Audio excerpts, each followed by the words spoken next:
Hey there, gorgeous gays. Version 2 here with Final Fantasy XIV Stormblood. We are continuing MSQ.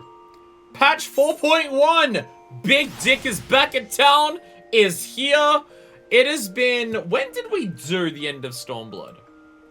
Because in terms of amount of time that has passed, this is, I think, the fastest we've ever moved on to patches. Patch 72... Patch 72, we did, like, beginning of July. It's the end of August. That's less than 2 months. In terms of amount of time that has passed, it's the fastest we've ever done.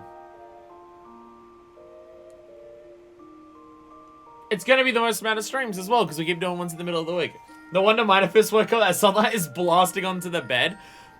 Look, don't question why the Warrior of Light is waking up at 4:30 in the afternoon. And is only waking up because of this. And somehow it's not lighting up her face at all. It's wait, no, wait, there, wait, oh. There, wait, no. I get a little bit on there. I can get a little bit on there. Do you have any games on your phone? Do you have any games on your phone? Ah, she disappeared. There we go. Please get back. No, you will stare at how beautiful Minifist is. You will stare and appreciate how goddamn beautiful she is. You will admire her facial features. I'm begging the inns to have better lighting. I'm begging ARR areas to have better lighting. Every time I queue into Praetorium, I'm just like, Minifist doesn't look that bad. What are you doing to me? It says, mechanic at O12S where the boss will rapidly zip to people in a certain order. You're not far enough away from each other on the edge of the arena. And you probably, probably the next person dies. You'd be surprised how many times I saw people just walking off the map today. I mean, you showed us you walking off the map in one of the other Omega Savages. Get her brown contacts, I beg of you. Purple eyes are beautiful. What are you talking about? What is it with brown eyes? Okay, totally unrelated to Big Dick is back in town. What is it with brown? Why are brown eyes like the in thing? Hey, sup everyone? Hello, sup Horatio, sup Serena. Why are purple, like, well, not maybe like purple eyes. Why are brown eyes the in thing? I see so many people on Twitter just being like, oh, you have blue eyes or green eyes? Ew, disgusting, get away from me. And I'm just like, what the fuck is happening? To be fair, the arena was covered with crisscross AoEs that one time. To be fair, you literally couldn't see the floor. Because there was 2 AoEs that were where the edge was. Graphic updates comes, they're prioritizing ARR and Dawn Trail and like do sport, they'll gradually work forward from ARR. Yeah, that makes sense. That makes sense. That definitely does make sense.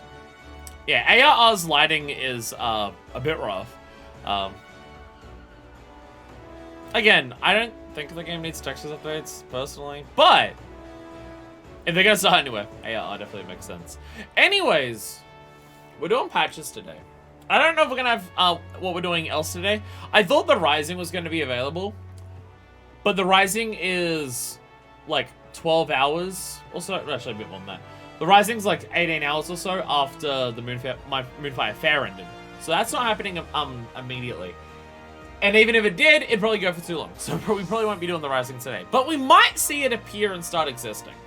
We might see it start existing. So I don't know what else we're going to do today. Honestly, patch 4.1 could take 8 hours. Sometimes patches take that long. I feel like it's mostly responsible to blue eyes being a thing to have in Western society since basically the Middle Ages. Fair. But it's like, everything that isn't brown, people are just like, ew, disgusting. And I don't get it. And I don't get it. Anyway, we're going to Rogga's Reach. Right in Rogga's Reach. Totally not bitter as someone who has green eyes, that people have never just been like, ooh, green eyes. Well, okay, some people are like, ooh, green eyes, but in general, it's not like a common thing that people like green eyes. They are mudfish confirmed. Well, I'm a mudfish because I have green eyes. I see people on the internet taking the bit too far as always. Yeah, fair. Again, I'm really annoyed by the way the streaming works. I mean, I'm a tiny little baby in the corner of my screen, and my camera's not good enough. And I have a really big light on, so I've normally got my eyes half closed anyway, because bright as fuck right up there. But, my best and only good feature about my body is my eyes. And it's really annoying that for this whole presenting myself to the public thing that people are seeing here, you can't make out how good my eyes are on stream. You can't really see them well enough to tell that I do have very beautiful eyes. Like my brother told me. It's annoying! It's annoying! It's the one thing that I have going for me. And the stream just can't even... You can't even tell what eye color that I have on stream. You can't... Like, if I stare directly into the camera, it's still hard to tell that I have green fucking eyes. They're like green with a blue outline. Hey, Minago. We bought this freedom with blood. That of our friends and our enemies. I'll be damned if we're gonna give it up again. So, I imagine something that the patches are going to have to address is the Gallian Empire's response to what happened in Stormblood. Like, obviously, part of it is going to focus on how to rebuild, because that's what Heavensward was doing. Heavensward MSQ was getting rid of the problem dragon, and in this case, the person who wanted to kill the dragons. And then it was, okay, now what? Now how do we fix Ishgard after we've gotten rid of the leader who was, like, actively wanting to continue making it worse? So we've now liberated Doma and Alamigo. So part of it is going to be, okay, we need to help rebuild these places so they can, you know, not just go, ah, there you are, we killed someone, bye, fend for yourselves now. But also, I can't imagine the Gallian Empire is just going to do nothing. Like, fighting off the 14th Legion in ARR, and them getting basically killed instantly because of La Habrea. Like, you can understand the Gallian Empire not taking as immediate response to that, because all the Gallian Empire had was a number of castrums in Eorzea, which was still a lot. But, like, they didn't actually have people there. Alamigo and, Doma are, like a lot closer to Ilsabard. And I'm pretty sure they still control a lot of the places leading up to those areas from Garlemald. So they're going to have a response. What is that? Liberating provinces is one thing, but we also kind of sort of killed the Crown Prince. We did also kill the Emperor's son, who didn't seem that mad about it, really. Patches are going to address a nice little postcard to your good friend, Tori Boulder, over in Mordona. Look, I need to let Hori Bolton know to not just absolutely kill that poor woman when him and his brother double team up. I mean, what? 14th had already gone rogue anyhow. Gaius' ultimate weapon plan was off the books. I mean, if you ask, to be fair, if you're asking Gaius, if you ask Gaius, he would have said that half of what the Empire was doing was already going rogue anyways. With, like, Meteor and everything, and also other things that we've heard about the Gallian Empire that Gaius wouldn't have approved of. So... so... him taking matters into his own hands. And I still find it very funny that he ended up working with an acid, considering everything. But... Aaron Bolt's Adventure. Yo! Oh, I can do the shadow boxing emote after this? Oh, Pog! Hell yeah! Hell yeah! I can beat up other people and tell them they're prettier than I am in, around the limbs of Aetheryte. Jokes on her, Hori Boulder is gay and getting jackhammered by Kultane. There's definitely out of that somewhere out there. There's definitely out of that somewhere out there. Our Bolt's Adventure. At least seems strong. Come to see how we're getting on? What's up, Blaze? I come when I see how that dress is. But there's one big issue we still have to address. There isn't. I looked. Boo. Okay, big issue. How's the place going to function? Because I wouldn't be surprised if that was it. Leadership. Yeah. The Domans had Lord Hien ready and willing to take the throne, but we've got no one like that here. Hannah supported, bro, I beg of you. For personal reasons, I will not be doing that. For personal reasons, that is not something I'm going to personally elect to do. She's wearing it to Theodoric float with was mine. our last ruler, and he wasn't called the Mad King for nothing. Yeah, maybe let's not have another king for Alamigo. Maybe we don't need another king. Be a republic. Go for a republic. Do that. Suffice it to say, our people have had their fill of kings, which means we need to find a new way forward. If only it were that easy. Everyone and his uncle has an opinion. Come on, let's have an even more unhinged monarch. Look, we clearly need a more unhinged monarch to defend ourselves from the Gallian Empire should they return. Clearly. Clearly. We need a strong, charismatic leader to protect ourselves. Clearly. For the time being, we're just going to have to keep leaning on General Aldin and the Alliance for support, and see if we can't find a solution together. Something tells me we're going to be hosting a lot of meetings in the near future. Put Mandeville on the throne. I mean, it is especially difficult for Alamigo. Because, let's be honest, has there been a point in Alamigo's history, just ever, where they've had what could be described as good leadership? Or a good system of governance? Has Alamigo literally ever had this? Because we had the Gallian Empire, and Xenos and Gaius. No. We had Mad King Theodoric. No. We had the people who led the Autumn War. No. Inventing a government whole cloth is not easy and almost never works on the first try. Yeah, this is gonna be rough. This is gonna be rough. And especially because of what Elise is saying. The fact that they've never had a good one, a bunch of people are gonna have different ideas of what would be a good one. Through history, somewhat. But if that's what it takes, I'm ready to talk till my jaw aches. The Reach is yours, Nago. Don't do anything I wouldn't. That... Aye, aye, Commander. Lise, it's you. Telling someone to not do anything you wouldn't leaves a lot of options on the table.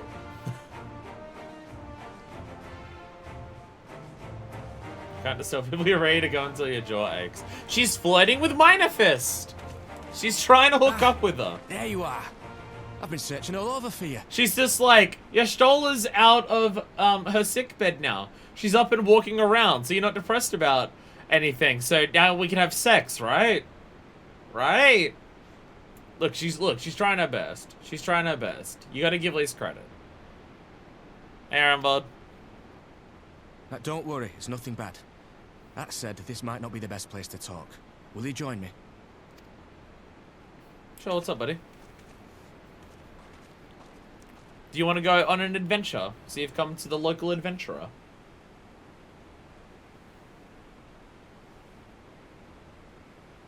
I'll get to the point. Might you be interested in a spot of adventure? Fuck yeah, let's go, adventure! After all, we were adventurers before we were scions, were we not? Hey, Ironbolt would have done that too. Now, I forget that, like, Ironbolt didn't immediately just go from being trapped here to immediately a scion. He was an adventurer with his crew, and then they found out, and then the scions recruited him, and especially finding him having the echo. After routing the Imperials and liberating Alamigo, I reckon we've earned a bit of respite, don't you? And what better way to spend it than by returning to our roots? I do appreciate that this is a consistent thing that the game is saying. Like, I mean, for Minor Fist personally, it makes a lot of sense. But I do appreciate how frequently the game has gone between massive story moments that the Warrior of Light started out as an adventurer. And that's going to be, there's going to be a part of that that's inside of them always. Like, they didn't get into the story because of their immediate, like, lofty ideals as a scion. Because they weren't a scion. So, I do appreciate that they do constantly bring it back where it's just like, the Warrior of Light's always going to be down for an adventure. That's literally, like, their passion. Just, you know, big things happening now. Living in geography is kind of counterproductive to unified government. Like if it's all isolated settlements surrounded by peaks, cliffs, and desert, it's the kind of place that conducive to creations of small micronations. I mean, to be fair, something that would work for Alamigo would be something similar to the Azim Steppe. Maybe not the let's have a war fight that kills half of our population every year. Though, also, given Alamigans and their praising of the Fist of Rolga, they'd probably be down for that part anyways as well. You're on the cup/boat to your city-state because you love this shit, not because you started out wanting to save the world. Exactly. So I do appreciate that they've brought it up several times, that it's just like, yeah, but you still love this shit. It's still something you want to do. So, what say you? Shall we call on Alphino and go adventuring? I like how Aramod is just like, I just want to hang out with you guys and just have fun. I need something to calm down after the fucking war. Twist my arm, why don't you? Yeah! Yeah! Yeah! Yeah! I love it when she makes that fucking face! I love it when she makes that fucking face! Fuck yeah! Fuck yeah! So that does not look 19. I'm gonna need the video game to get real. Arnold's meant to be 19. I mean, given his life, it's been a rough 19 years. I mean, to be fair, people age in this game. Like, lifespans are not as long in this world as our world. Isn't Thordon meant to be like 60 or so? And the dude looks like he's pushing 200? This man pays a mortgage. Right then, let's go and find Master Livy there. Actually, leave that to me. I want you fresh for our little adventure. Wait for us by the Aether Out, we'll be along shortly. See you there.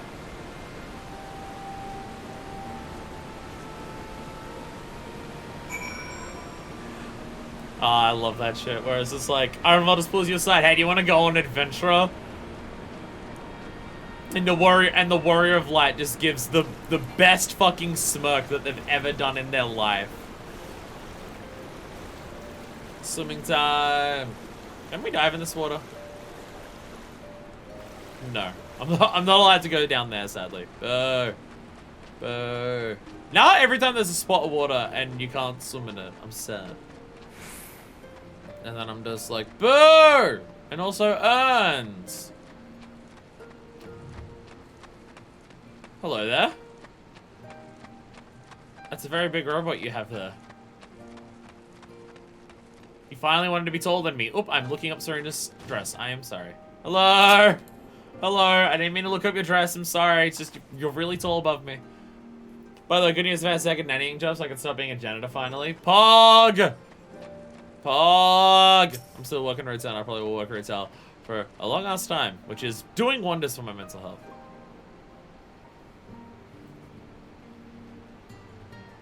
I want to be a train driver. Just after the train driver that I heard yesterday, who was the most excitable, happiest train driver that I've ever heard. Gave instructions how to get off on every platform. Gave nicknames for all the suburbs that we were stopping off at. Just had like random quotes they would say between the journey. I've never seen anyone be so excited about doing their job as the train driver we had yesterday. We were stopping at Erskineville. And they were just in the cheeriest voice I've ever heard at 12 o'clock at fucking night. Next stop, Echo! And it's just like, both me and Hannah were just like, what the fuck? I love you. He's feeling about nannying his retail, but for one person with an even shorter fuse. I'll be honest, I don't know of any kids that you could nanny have a shorter fuse than the hellspawn that I deal with in the radius of my work. I work in a particular hellmouth, so... Greetings, Eastern Black Twin. It would seem we are to accompany Arnold on some manner of escapade. Have you any idea what we've gotten ourselves into? I'll find out something. We'll find out later. Allow me to explain. It'll be some kind of a history lesson, but I'll try to be brief. No starring in it, please. To be fair, how long has it been since we've just had an adventure with Alphino, too? Now, the events I was speaking of occurred before the occupation, back when Alamigo was still a monarchy, and Theodoric sat the throne.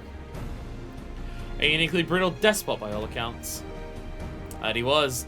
The king of ruins suffered no rivals, real or imagined, and his dispute with the monks of the Fist and with Rolga's Reach being burned to the ground. In the latter years of his rule, he was seized by the unshakable belief that unseen forces were conspiring to steal his crown. And so he ordered that every soul with a claim to the throne be executed, including his own family. Motherfucker was a mad king. All of the poor sods put to death became the property of the king, and said that these royal treasures were hoarded somewhere in the palace. Thus was born the legend of the Mad King's Trove. Ah, I believe it's the direction of our adventurers to take. I assume you have a mind to unearth this hidden bounty? Fuck yeah, we're going on an adventure to get treasure! Oh, my Manifest is so happy. You assume correctly. Would also be correct in assuming that this legend is widely known. Others must surely gone in search of your prize, tempting as it seems. Well, of course, we won't be the first to make the attempt. Following Alamigo's liberation, more than a few eager soldiers turned the palace upside down in hopes of claiming an easy fortune. But now, after scouring every room from dawn till dusk, they uncovered not a single coin. Their gold lust drained away as quickly as it had come, and the legend of the Mad King's Trove remains simply that, a legend. But I see you have no intention of letting the story end there. What a self-respecting adventurer would! Imagine, the three of us, delving into a decades-old mystery. Tell me the thought doesn't set your heart to racing. Hell yeah. Hell yeah. Hell yeah. And now we can box. I do appreciate that this is one element in terms of the whole adventuring stuff. I do appreciate how much it is clear that the Warrior of Light has had an impact on Alphino. Because Alphino's whole thing is like politics and diplomacy and talking and everything like that. But him hanging around us for as long as he has made him so down bad to be an adventurer as well. Like, you go back to ARR Alphino, and it's just like working out plots and stuff to do things to help people, trying to organize an army and everything like that. But then you hang around him for the entirety of Heavenswood, and you've rubbed up enough on him that he's just like, okay, that sounds really fucking fun, let's go. Hell yeah. Oh, Jesus Christ. The Zoids are back. Let us go. Hell yeah. Look at us punch. Hell yeah. Punch, punch, punch. Hell yeah. If we don't find the treasure, it's us. But if we don't, eventually we'll be reward enough, I reckon. The darkness below. Desmond really is that girl the most untouchable scent in history? See, the thing is, I don't know what the smell of jasmine is off the top of my head. It might be one of the smells that I can't smell. You can always see the wheels turning in Alphino's head. No, I'm being punched! Hiccups. The news of Dermot Alamigo's liberation has come with the flames of revolution in every corner of the Empire. Here, the Imperial province of Dalmasca has already risen up in rebellion. Which means the Gans must surely have their hands full. What better time than now to indulge in such a diversion? Tell us, Ironvold. Have any clues as to where we might begin our search? That could explain how we get to Bostra in the next game, in the next expansion. Because like Bostra is taken over, so it's just like we're just gonna go to Bostra and just also liberate that place. Though 2 expansions that are all about liberating might be a bit much.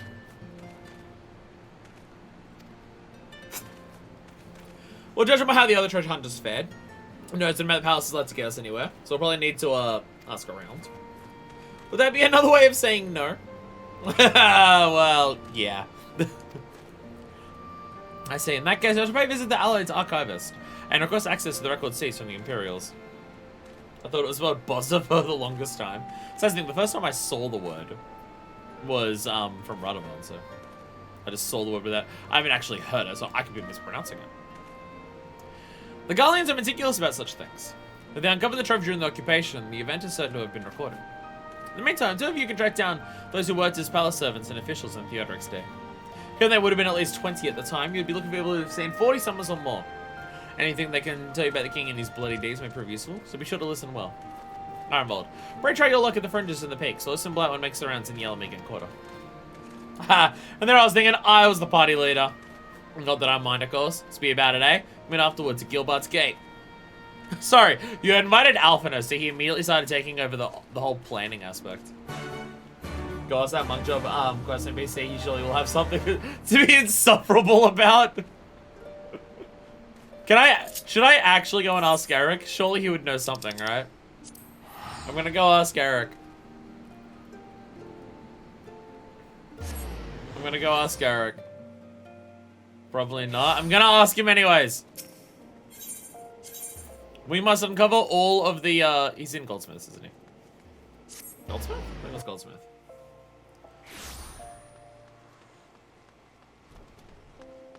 Yeah, I remembered. They about nah, but wait. No, nothing here. No, nothing here, sadly. Boo! Boo! Okay, now the question is, if I go to the fringes or the peaks, can I run into Arenvald? I'm not gonna do that to you. I'm willing to go around and talk to people and like talk to our NPCs when they're off doing their own thing. If I'm told they're somewhere across one of these 2 maps and I don't know where, probably take a little bit long to find you. Why is there Zoids everywhere? Oriel's look how confused Oriel is. She's so confused about why there's robots flying in front of her. They're tormenting the populace. Hi there, middle-aged Highlander. In the palace, no, not me, lass. Should have heard stories of the Mad King. He saw public executions up on the divine audience. Anyone, and I mean anyone, spent a conspiring against the ground was flung from the top of those steps. So I stayed as far away from the palace as possible. Double Seder. Big fucking Zoid. Oh yeah, you got a seat there. The Zoid's scary. The Zoids scare me. I'm still concerned how much money I want to spend on the shop while the sales are on. Hi there, mature old maid. You want to hear an old maid story, do you? Hi, almost the one I know the Mad King is common knowledge. We'd only see his royal majesty even when he deigned to attend the executions he ordered. And after a while, even watching his enemies die was enough to coax him out of hiding. They say he started seeing assassins in every shadow, once set foot outside the palace walls. I was offered to work there as a royal servant once, but the mere thought of it left me in a cold sweat.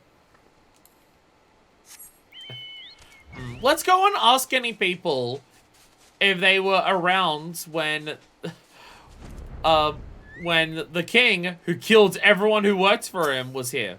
Oh, alright. They're all dead. Never mind. I served at the pleasure of King Theodoric and lived to tell a tale. One of the palace gods I was.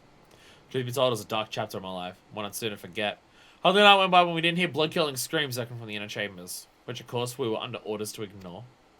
So we'd stand still as statues, trying to imagine what horrors were unfolding within. Ugh. Yeah, I was bent on finding out what happened in the palace. Head down, straight there and ask old Ernold, who was the king's head scribe.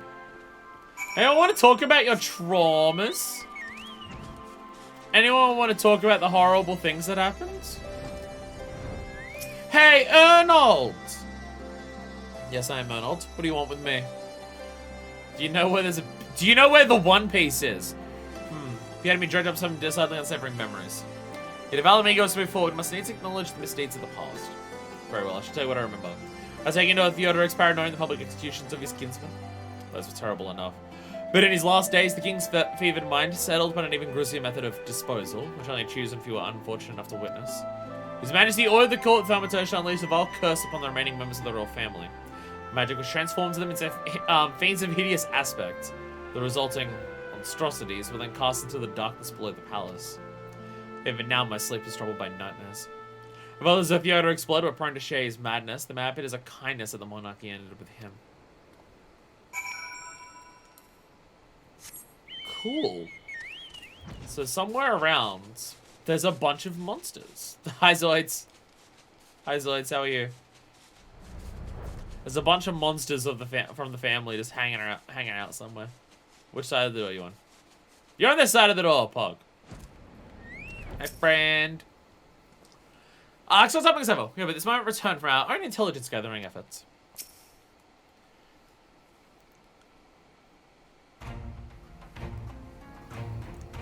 Since we're all here, why don't we share what we've learned? Allow me to begin then. As promised, I scoured the Imperial records for any mention of fantastic creatures, and found precisely none. Just as possible, I suppose, that a corrupt official deliberately hid the fact of the trove's discovery, hoping to enrich himself, but I find it rather unlikely that so valuable a find would stay secret for long. I can leave that uprise either does not exist, or the Imperials somehow overlooked it. What of you, Simone? Were investigations any more fruitful? Found out that a bunch of there's a bunch of the King's monsters. Turned up monsters? But what can it mean by this darkness beneath the palace, I wonder? Middleman Alighieri spoke of the palace's subterranean prison, but he said not of cursed abominations. Pirlaco's also silent on the subject of fiends inside the palace grounds. Could the scribe fellow have been spinning her a yarn, do you think? Did you believe him, Mr. Blackman?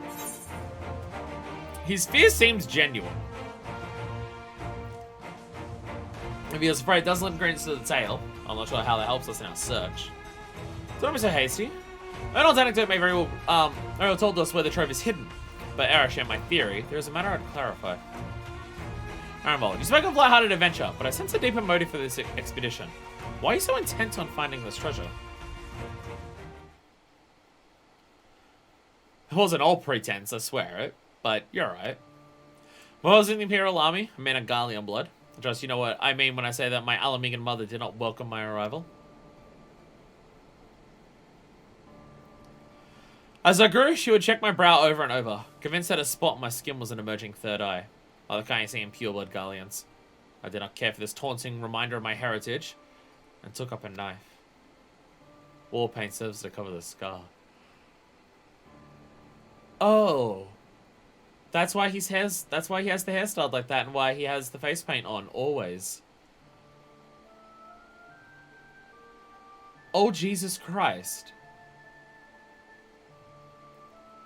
Oh, Jesus Christ.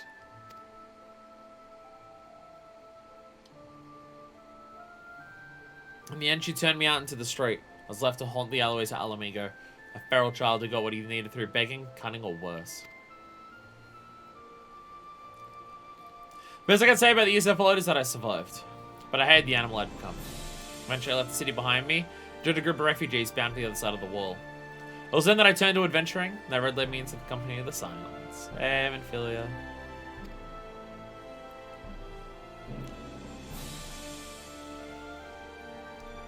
I tell you this so you understand. I know all too what poverty and hunger can do to a person.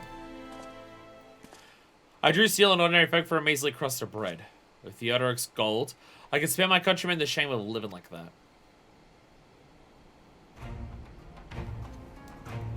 Yeah, let's try to avoid Alamigo just being an immediately an impoverished nation after they've been liberated, yeah. Thank you, Ironbolt, and I apologize. That could not have been pleasant to recall.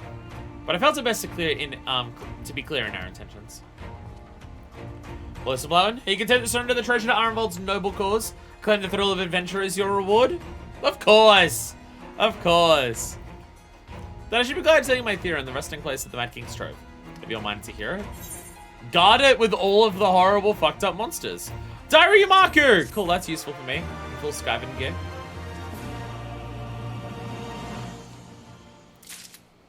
If you're gonna turn your family into a bunch of monsters, why not hide your treasure behind your fucked up family? Well, out with it. What's this theory of yours? The Mad King's Trove. Alfredo seems eager to share his theory. Actually, that would be better if we first adjourn to a more suitable location. In that case, a rival treasure hunter over here is our plan, you mean? Good thinking. That was not exactly the reason, but it is certainly a valid concern. Let us reconverge on the southern edge of Luxeld. To flying! So I don't have to talk to the person and go through the gate. Like, I understand why there's gatekeepers in these areas. Because you can't enter certain areas too early for the story reasons, so they have to kind of, like, block where you can go in the world. But, like, once we've passed that part of the story, I wish the door could just be opened. I wish we could just open the door and just walk through. Come now, but don't leave us in suspense. Let's see this theory of yours.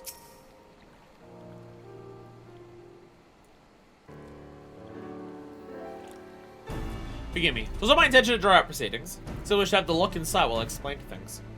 We should open the door and then walk the dinosaur. Prior to the Great Flood of the Sixth Umbral Calamity, the Salt Lake you see before you were yet dry ravines. And this, believe it or not, was the site of the ancient city of Scala, which rose and fell during the 5th Astral Era. We have not heard of this place before. This is somewhere that is an temporal mark from this era. Did they care about magic? Were they part of that? For all we know of the period, the city was already deserted by the time the waters began to rise, having been all but destroyed by war. Yet its ruins remain to this day at the bottom of Loxeld. So my belief that the darkness beneath the palace, mentioned by Theodoric's former scribe, was not a reference to a prison, but to a place still further below, the ruins of Scala. I further surmise that the Mad King's unfortunate kinsmen were cast down there not simply out of a desire to punish them, but to discourage exploration. Theodoric wanted to keep the ruins secure. Wait, you're saying they were meant to guard the Mad King's trove? Precisely. And since we know the court Thaumaturge was involved, the establishment of any entrance to the old city will have been magically concealed. Explain how a legion of Imperial soldiers and gods how many Alamegans ever found a trace of the trove.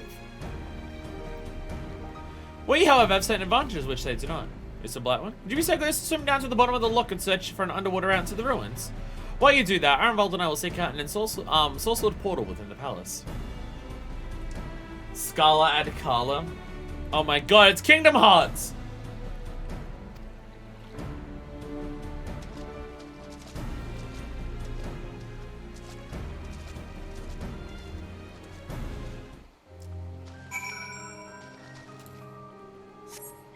Alright. Get ready. Can I stand here? I was gonna cannonball in. I wonder if I'm going to this one. Wait, well, if I'm diving down this side of it, then I can cannonball. I can cannonball from over here, maybe. No, that's not quite close enough, is it? Not quite close enough. Not quite. Oh, we can do this. Cannonball! Cannonball!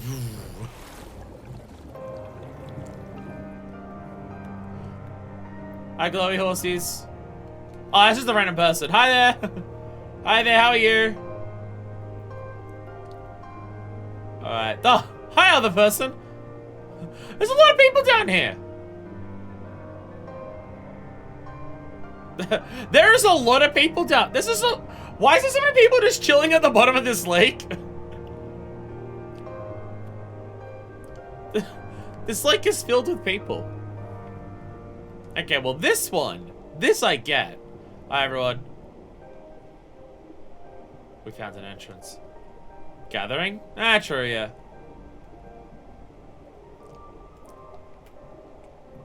Just a battle from a different RPG. There's a private gathering, please leave. Been told to fuck off. Yeah, there might be unspoiled nodes down here. Maybe people get down here because they're waiting for unspoiled nodes. I'll explain why they're all here at the same time. You discover a base that appears to lead to the to under the palace foundations. Press on and find out where that goes. I swept down there, but I didn't need to. So the Christmas lights were only added in 4.1. Oh, you mean these ones? You mean the things that light up? Hey, you should go down here.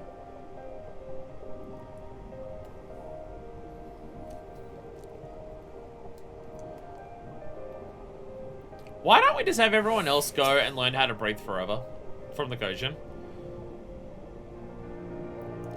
We should really have the others just go to the Kojin and learn how to breathe underwater. It's a super useful skill. You come to a worn stone door, standing temptingly ajar, but you have found an entrance into the subterranean ruins. It's a blind one, it's Alphino.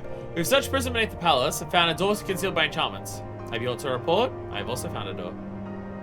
You believe it leads to the ruins? Excellent. There are posts we proceed from our prospective entry points and look to meet somewhere in the middle. Oh, come on, you two. We might as well make it a race. Victory goes to the first adventurer to find the treasure. Godspeed. Alright, we're just having a race now. Let's go! Race time! Oh. I didn't mean to decline it! I wanted to select entrance and then that appeared. Curious how it's gonna change when the subject gets used for, since I'll have to make an excuse to bring Arenvald and Alphino underwater with you. It already okay. Well, okay, see, I thought them finding a portal to teleport in, I thought the portal of them teleporting in was the duty support excuse, because they can't swim underwater. I thought it was going to be, they used to just ask you to go down on your own, and now they're saying, oh, and we'll find a portal that takes us there. Not just a race, a special race to see who's the fastest. Okay, yes, okay, so it doesn't have it yet. Okay. I thought to say the portal takes them to the entrance, so they meet up there. The drowned city of Scala. Long ago in the dawn of the 5th Ashral era, the modest nation of Scala was founded in the land of Garabanya. Over the span of several centuries, its people constructed a grand city of stone at the bottom of a deep walled ravine. Okay. But even this natural defense could not protect Scala from destruction during the terrible age of war. When the great flood of the 6th Umbral Calamity later swept across the realm, the hollow ruins of the city were lost to sight, its remnants submerged beneath a raging sea. Haunted in the depths of what is now Loch-Seld, Scala's silent walls lure adventurers into the salt-laden waters with the promise of mysteries unsolved and treasures unclaimed. Dungeon time, baby!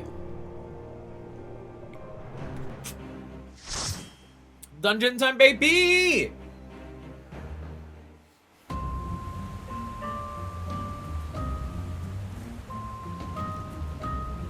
Drowned underwater city. It's gonna be beautiful and then super gross at the same time. That'd be better. Why make some more? Hell yeah. Me whenever I play any healer. Time to fuck up. It's alright, I'm worried. I'll be able to keep myself alive. Hell yeah. Oh, and we found the dungeon that drops the Scarlet gear. Is that a thing? Is this a thing? Hi there, Scarlet Soblins. You wanted Scarlet boots of Fending before? Okay, which boots were these? Because I don't remember. The name doesn't sound familiar. The name doesn't sound... The name's not ringing a bell. Oh. Big cock's blocked by another wall. Ah! It's everywhere.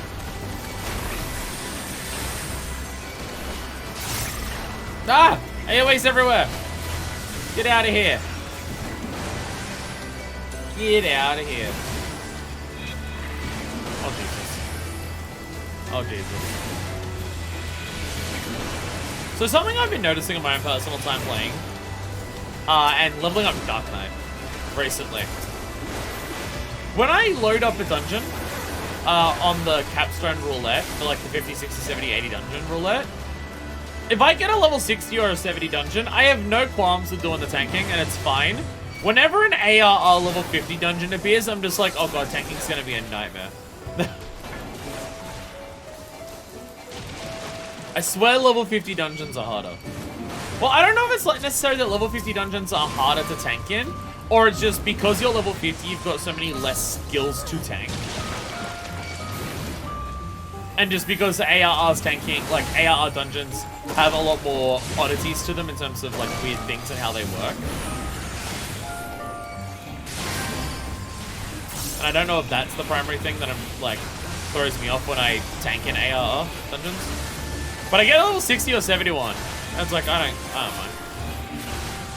Like I got Kashima Banya like 2 days in a row. It's like that's fine. It's fine.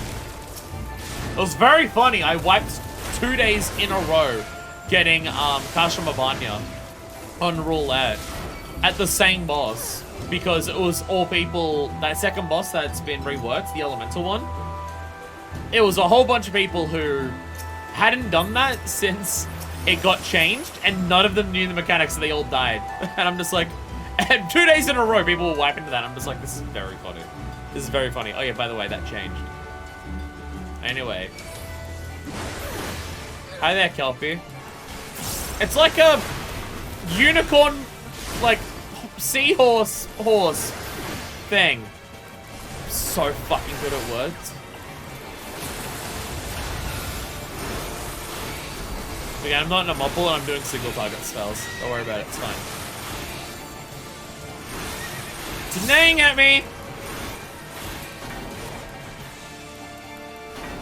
Hydro push, stand close to it because it'll knock us back. Wild guess.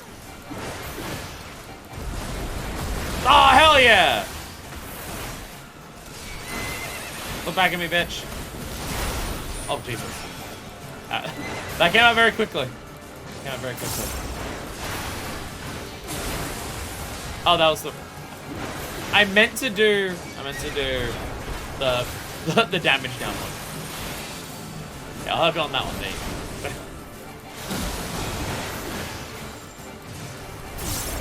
I might be forgetting my buttons, don't worry about it. Oh, now you have bubbles like following you. Okay, so don't get knocked back into the puddles. Oh, that said pull. Oh, that said pull. Oh, I didn't read that word. I didn't read the word pull on that one. Don't worry about it, it's fine. Everything's fine, don't worry about it. Rising seas. Shake it off, everyone! Oh, never mind, we killed it before it did that. Never mind. Shoes scouting. Okay. Which ones did I want? Fending. Okay. I don't remember what these boots were, so the name doesn't ring a bell. If I see them, maybe I recognize what ones they were. That foe bad. Terrible. Terrible.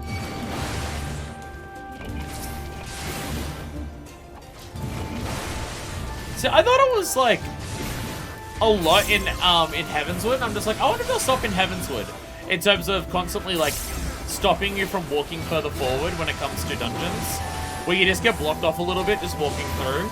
Like, no, kill all the mob pools. We're not going to make you do wall to wall. No, they're still doing it in Stormblood. I mean, it's probably for the best that there are certain limitations in terms of how much the game lets you wall to wall. Because there'll be people, if it's the wall to wall as far as possible, and then for some dungeons that might get extra fucked. I mean, you can tell with Heavenswood and especially Stormblood, the game's designed around wall to wall pulling. The intention is pull wall to wall. The mechanics of how you tank and heal are designed to wall the game. Individual mob pulls is actually harder.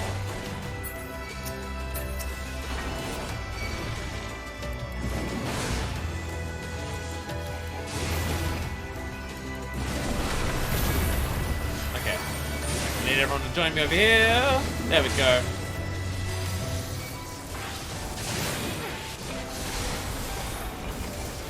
Oh, Jesus. A lot of AoEs. Trying to get out of the way of them.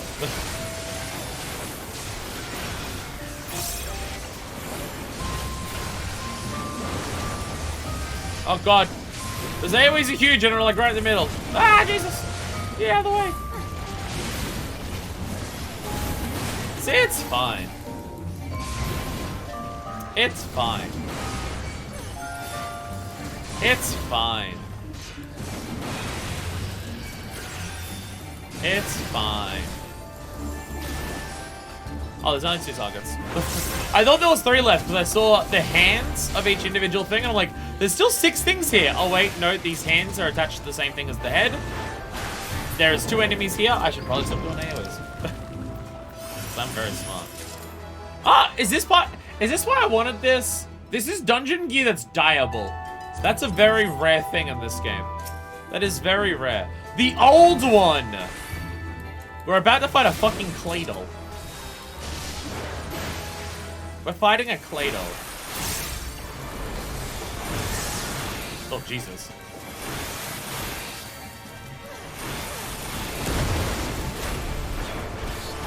Sacrifice for subservience! Boom, boom! Gobi's gonna rise up, boom like thunder!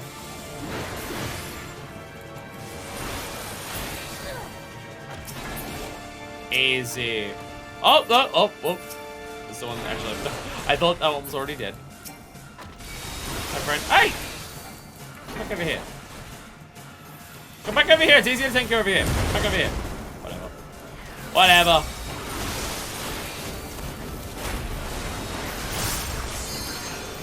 Activate clone transformation. Hex, hex, hex, hex, hex. Oh, I'm a Spriggan! I'm a Spriggan! Hell, that was easier to kill those things as a Spriggan. That was actually easier. You fucked up. That's such a cool AoE looking laser beam thing. Oh god.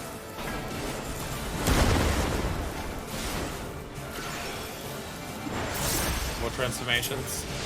The Spriggan again! Oh god, okay, well that, okay. Well, this explains it. This explains why it's easier as a Spriggan. Because they're everywhere.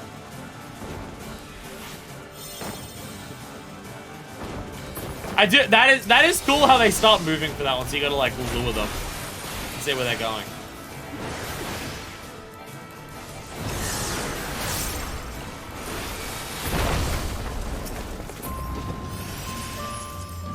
Oh, that looked cool. Way to like open into a staircase.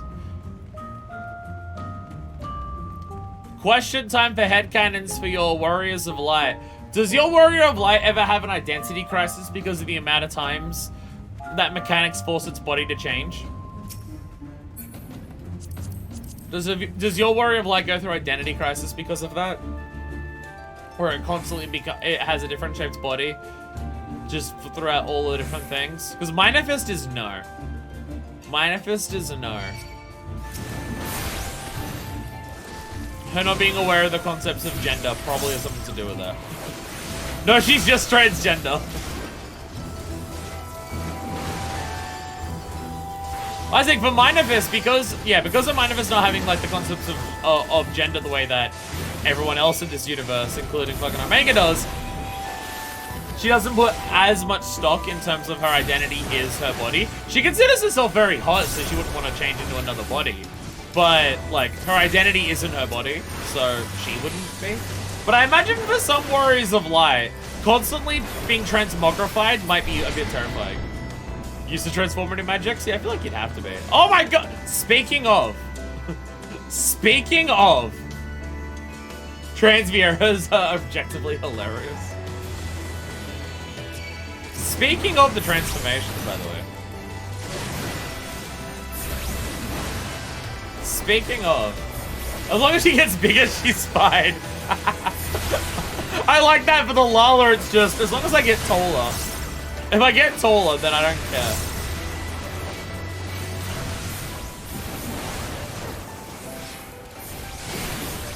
The light, I can see. Oh! Oh, like, okay, so as we kill them, they're turning back into their original forms. That's a bit terrifying. That's a bit terrifying. By the way, look at all the mummification shit down here. Just everywhere. What's the name of this called? Corporeal form has been altered, inhibiting use of actions. Love a good homunculus. Alright, when do we get this as a mount?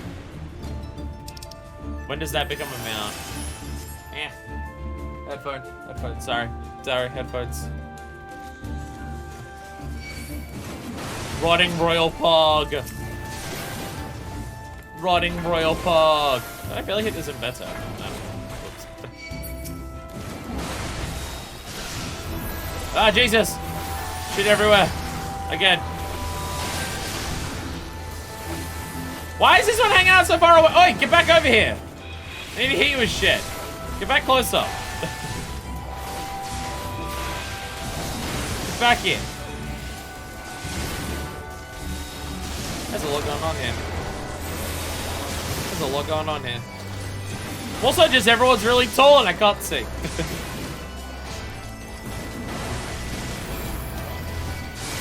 Get out of here. Scar necklaces looks nice looks to unlock the same model. One of them is also in Stormblood, which kind of cheapens it a bit. Oh.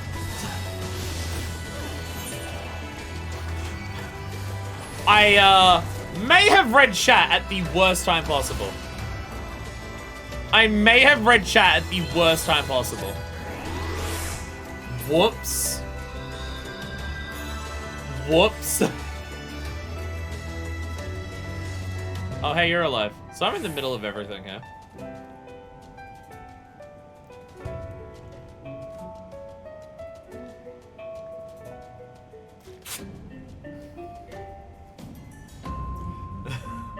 Just go die at this point. Oh, I guess I've got weakness on, don't I? Yeah. I didn't realize I was so close to dying, so I didn't. I was reading chat, and then by the time I looked over, I'm just like, oh, I have barely any health. Oh. And I forgot where Holmgang was. And then I forgot where Holmgang was. Very bad timing to read chat. I am sorry. Whoops. My bad. My bad. I feel like I was using a lot of mitigation there and I still died. That's the type of mob pool where it's just like, yeah, you have invulns for a reason.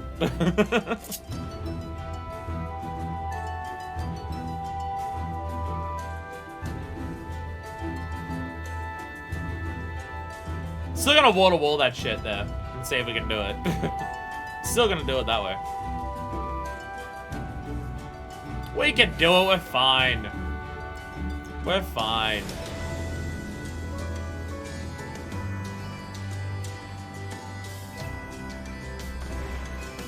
Big buddy.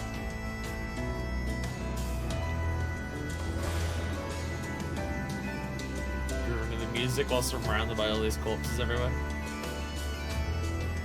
I have returned! Hopefully we don't die this time. Let's go! Let's go! Alright. New goal. Not die. Still gonna get them all. We should be able to do this. It's 6 things. We should be fine. We should be fine. They do a lot of damage, like very, very rapidly. Okay. They do a, okay. There we go. I have a camera angle where I can actually see what's going on.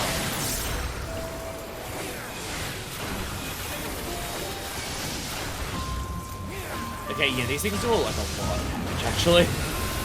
Yeah, looking at this, these actually do like a lot.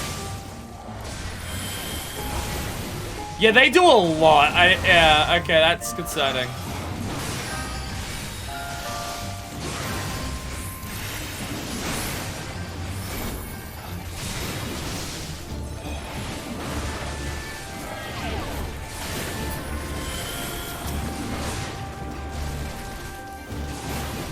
Yeah, okay, that's just a big one. That's just a big one. That's just a big one. That was a lot of everything there was just doing a lot of damage for its auto attacks. Okay, okay. I was wondering if I got like hit by a bunch of AoEs. No, they just did a shitload of damage.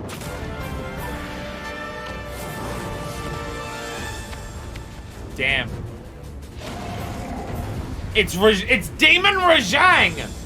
It's Demon Rajang! Also, there was a painting there. I wonder if that painting is Theodoric. There's a painting behind you. I'm assuming Theodoric. Well, actually, no, this is Scala. Well, actually, no, your treasure's here. You may have put your own, a painting of yourself down here as well. Because they know it's probably a Scala person. Wait, no, Theodoric's treasure is here. Anyway, Herodic Poison Tongue. Hello there. This totally isn't a Chimera reskin. It's Demon Rajang. It's Demon Rajang. Grah, kill all of you! My man seems mad.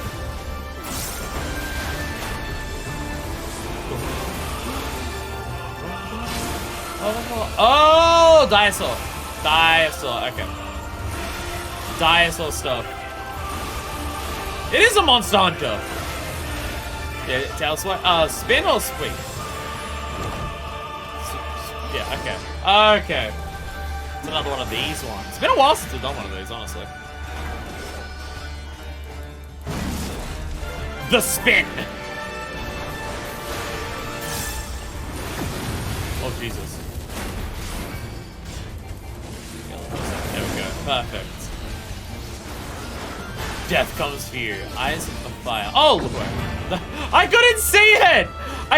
The fucking text box that was saying that got in the way of the thing. Oh my god. His dialogue box covered up the eye. Do we don't know there's a fractal continuum? Did we? May have.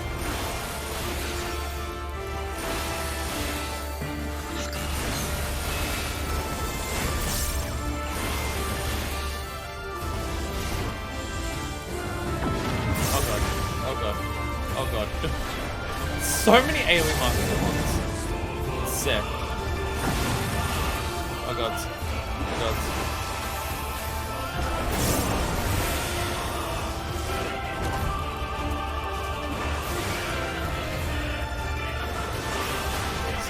so pog.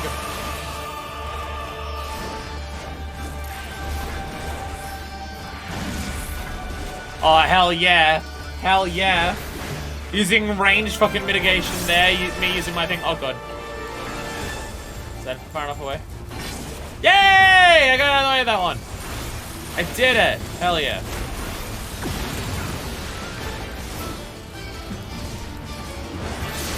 There's a lot of markings. There's a lot of markings going on very rapidly.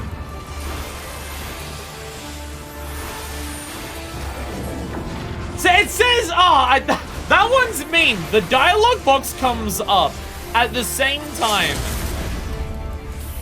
as the eye prompt, and it keeps hiding the eye that's on him behind the dialogue box, and I can't see it. That's mean. Maybe I'm misremembering.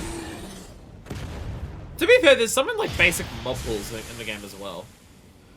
Usually dragons enemies that you fight are the ones that do it.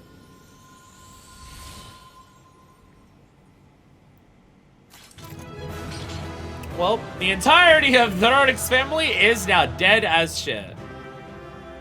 Yay! Yay! So what does this look like? I mean, to be fair, that looks alright. That does look alright.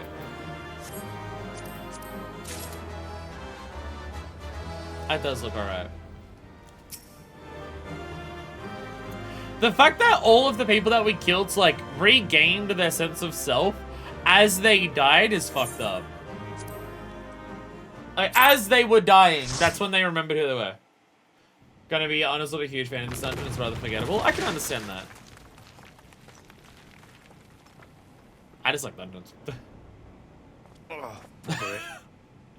Did you just fall through the floor here? Are you alright? Do my ring light soon. After the cutscenes.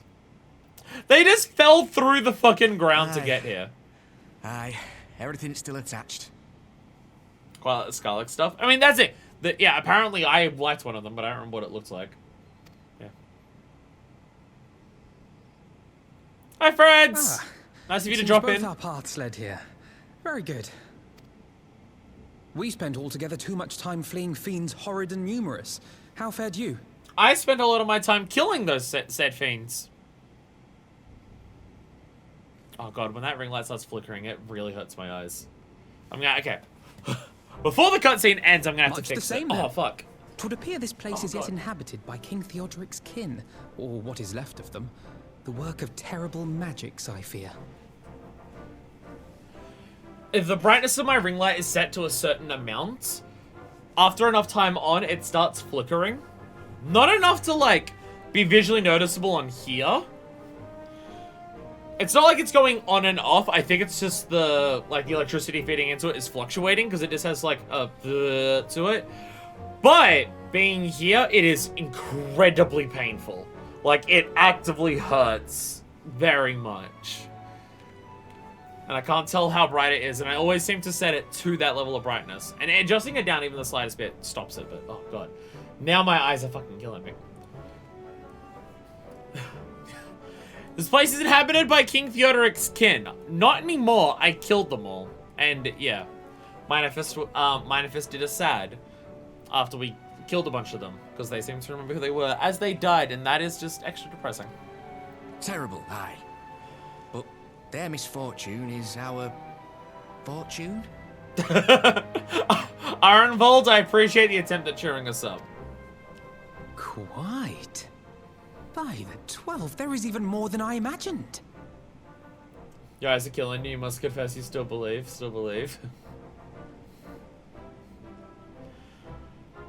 There's a lot of gold down here. A lot of this would look good in my house. I mean, for the people of Alamigo. Oh, I can't wait to see the look on Lisa's face. Thanks for believing in me, you two. Things happen I like more than diplomacy. Accounting!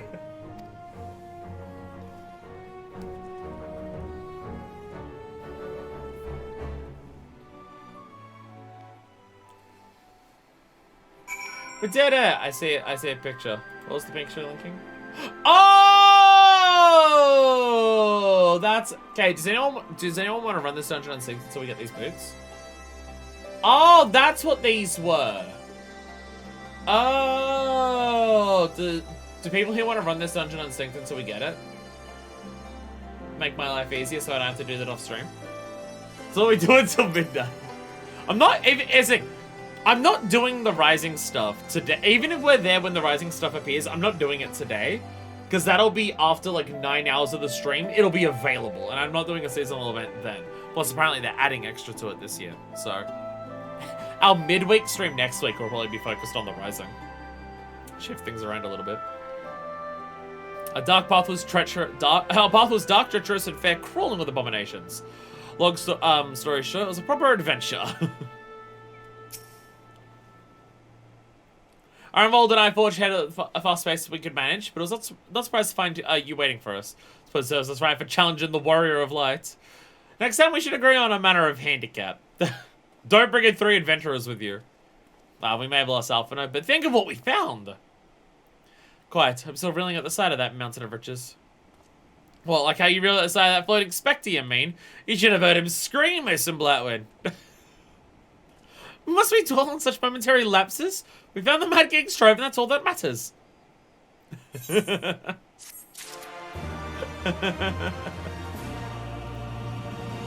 So... Oh. I'm being traded things. Treasure! Treasure! Thank you, Horatio. Thanks, Pi. Thank you. So, how willing are people to run this unsynced for me a little bit? It's boots. They're usually in the first boss fight. Yeah? Yay!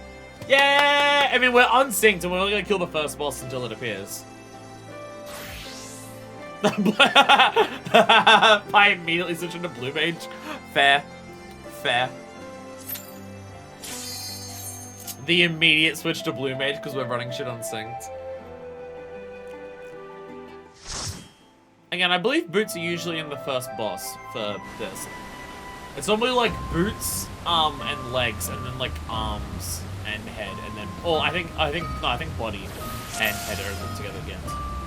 You can get Hydra Pool from the kelp here. Oh.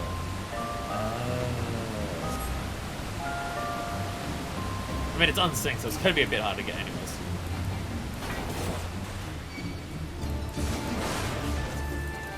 Oh, I didn't turn off level sync. I made it unrestricted. I didn't turn off level sync. That is part of what's happening here. I didn't turn off level sync.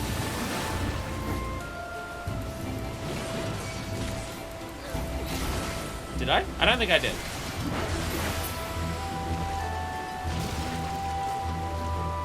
I'm not sure. I mean, to be fair, this is level 70 stuff. I'm in level 70 gear, so mine's not going to be that much different. Vegas 90. Oh, yeah, I did. Yeah, it's probably just for me that it's not making a massive difference because I'm in level 70 gear anyways. Yeah. I won't be contributing massively.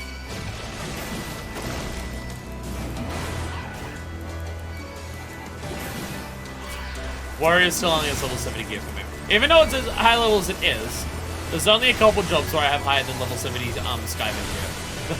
There's only a couple.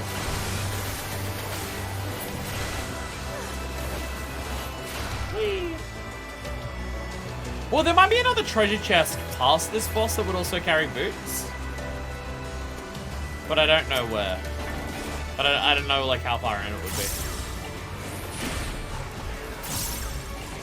Oh yeah, I'm on sync, so I get the upgraded attack for this too.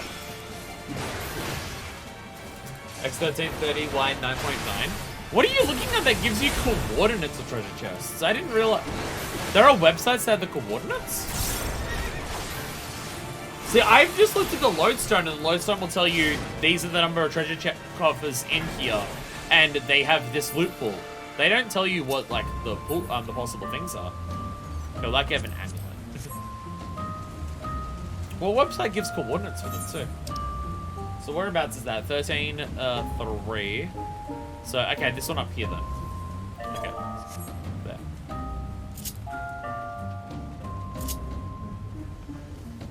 And then, I'm assuming the boss. I'm assuming the first boss. First boss is usually the one that has it. I believe. It's a lot of armbands. Which, to be fair, the armbands are not basic. The armbands are not basic. Help you in this one. Thank you, Decker.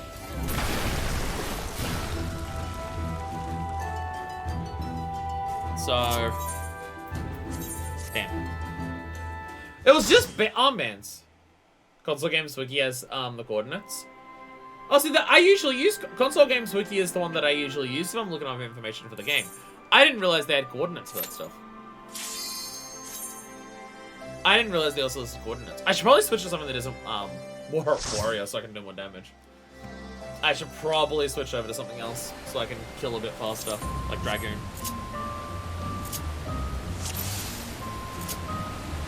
Oh, I know, I'd probably still do more damage with Gunbreaker. I'd probably do more damage with Gunbreaker because it's actually level 90 gear. Dragoon is like 3 pieces equal to 90 gear. I usually go with Gamer Escape.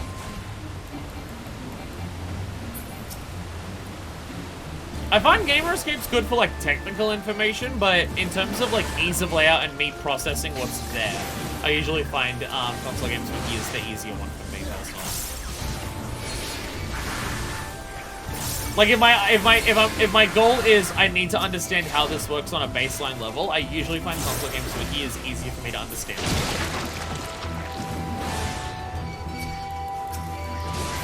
And then if I'm looking at gear pieces, it's a Gear collection. Don't ask how frequently I'm on that website because it's a normal amount. It's a normal amount. Don't worry about it.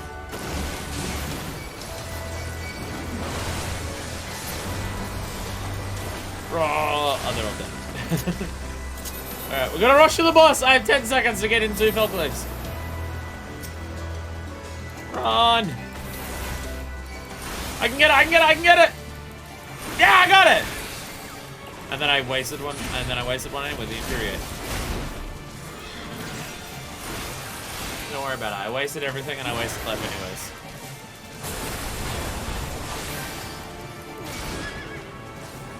I love the look of this boss. Seeing a horse with seahorse features is a very cool idea. That's cool as shit and I love it. Oh!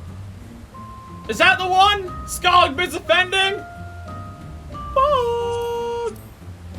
Fuck! Well, I rolled an 18 on it, so I'm glad no one else here is a tank, because... So that's also that. I could run it on my own. And unsynced would be a pain in the ass. Do you also want the boots from the other one? If you want a pair of it, that's fine. What do they even look like trying on? I'm actually... Yeah, they work. Now that I'm seeing them, I'm remembering what I want them for. That was relatively painless. We got lucky with that. Yeah, now that I'm seeing it like this, I'm remembering what I want it for. I'm remembering the gear set that I'm wanting it for. Let me dye it.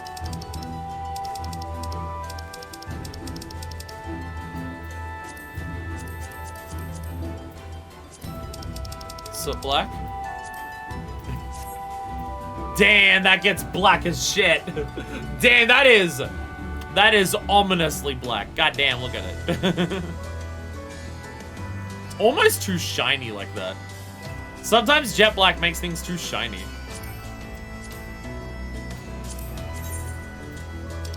I might prefer the soot black. I think I prefer soot black because it's not as shiny. The soot black works well on that. Yeah, because if you go over to jet black, it's like... Yeah, it's a bit shinier. What about gunmetal? Gunmetal works too. What about gold? Yeah, that's the ugliest thing I've ever seen. Hell yeah. Hell yeah. Kelpian mythology. Oh, that's like a oh. Oh. That's like a thing. Well, there you go. That looks cool as shit. I love it. That's cool as hell. I mainly just wanted to blood lily something. Ah, fair enough. Fair enough. Hey, another pair of the boots. Another pair of the boots. Nice. Scarlet coat of fending and moving. The neck's a bit high on that one for my personal taste, but I do like the rest of it. What about the scarlet coat of maiming? A similar one. If the neck wasn't so high up, I would really like this. Also, Player's Misery is one of my single favorite buttons. Huh, okay, the white doesn't die on that. Interesting.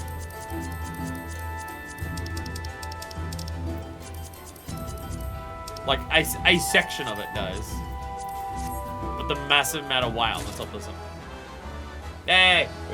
It's Scottish folklore. Kelpie is dangerous, shape-shifting water creature. They can appear as on land as a horse. The Kelpie appears to their human victims as a grey or white horse. Entices them to ride on their back and carries them down into a watery grave. Jesus. So it is kind of like a mermaid in a different way. I used the bending one for a bit. I do like the look of it. Anyway, thank you. That was simple enough. Simple enough to get that? Hell yeah. Now I just need to remember, because it's a dungeon thing, to not immediately turn it in to anywhere when I go to do that. Actually, what I'm going to do is immediately put it into a gear set. We're going to equip it into a gear set and save it as a new one, so I can't accidentally turn it in. And then I'll save it as a new gear set, because otherwise the thing that's there will become that. I'll save it as a new gear set, so now this piece is saved as a gear set, so in the several hours when I go back to turn stuff in for company seals, I won't accidentally do that. So now if I go here, gear set. So now it won't appear on the list.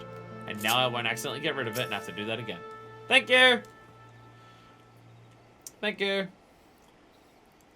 First Justinian, now Arenvold. So it would seem there is much amusement to be had at my expense. Honestly, I might as well go adventuring with Alice, eh? Oh, poor Alphino. Poor Alphino. We are once again back on the Bully Alphino arc. I'm pretty sure 3.1 was Bully Alphino, so we're back on Bully Alphino with 4.1. I'm an idiot. I didn't have space and the boots disappeared. No! Do you want us to go back in there to get the boots? Do you want us to go back in there so you can get the boots? It's relatively painless. It's easy.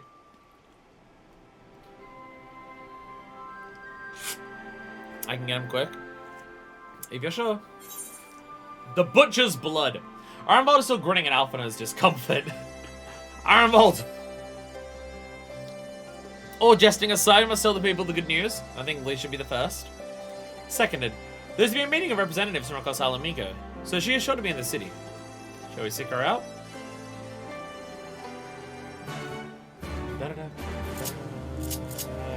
L2, come here. Hey, buddy.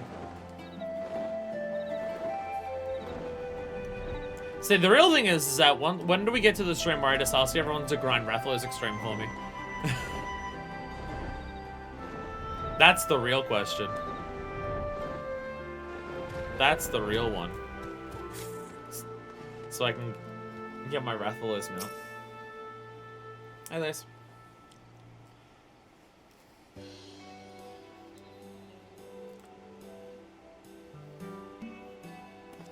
Chill vibe music. What's up, friends? Oh, you three look pleased with yourselves. What have you been up to? Glad you asked, Lise. I'm pretty sure you're gonna like the answer. We found a bunch of treasure!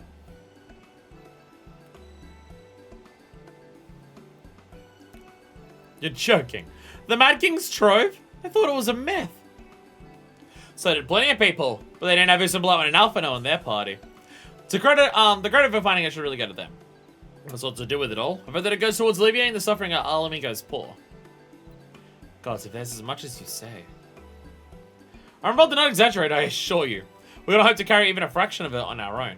I'm taking Libya sketching out a rough map of the ruins. You'll assemble a squad of your most trusted freedom fighters if you're able to follow the route to where the treasure lies.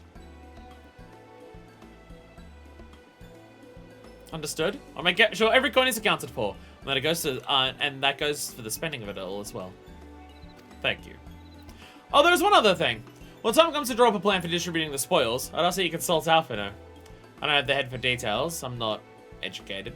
I see that simply handing out sacks to you won't solve everything, but I couldn't rightly tell you what to do instead.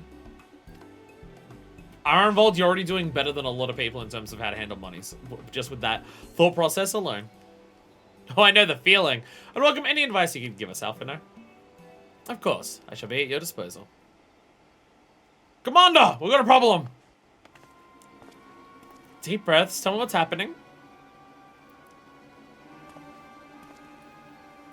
Arms gather outside headquarters and start making demands. You best come and see for yourself. Alphino, you're the only one here who has any level of intelligence. Hey, Minifist has got some. Minifist isn't an idiot.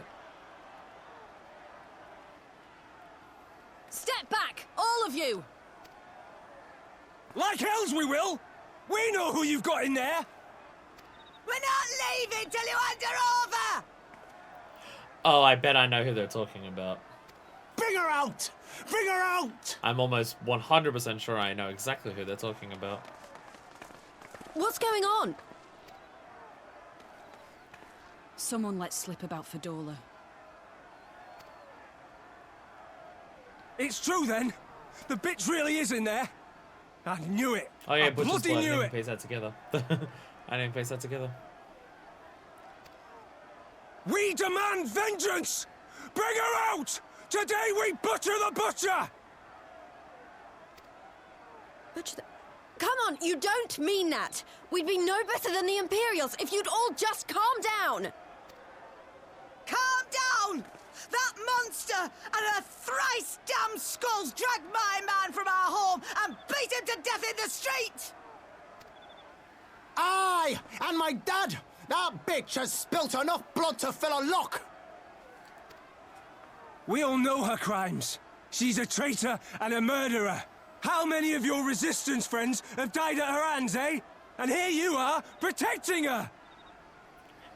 It's not protecting her. It's protecting you.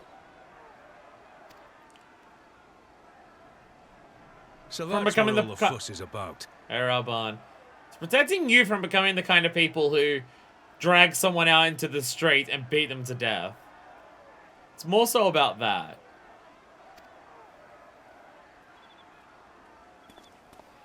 Araban. Hearken to me, brothers and sisters of Alamigo. Who's this? Ralban's someone who gets their attention. That's the Bull of Alamigo. My friends, you are not alone in your anger, your grief, your despair, for it is mine as well. That gnawing pain in your breast, it is enough to bring an old bull to his knees. But I ask you, brothers and sisters, to think not only of the family and friends who were cut down before your very eyes, but to think also of the ones who were abducted, the ones who may yet live. Where were they taken? What became of them? These questions demand answers. I share your thirst for justice, for vengeance. But we will gain only fleeting satisfaction if we give in to our base appetites. We will never know the truth. Now is the time that we, the people of Alamigo, must decide what manner of nation we will build for ourselves and for generations yet unborn. When they look to our example, will they see a people who held fast to their principles, or one who cast them aside when tried? I say to you, it is our responsibility to give these prisoners a fair trial, that they might answer to all of Alamigo. The Garleans called us savages, and I'll be damned if we prove them right.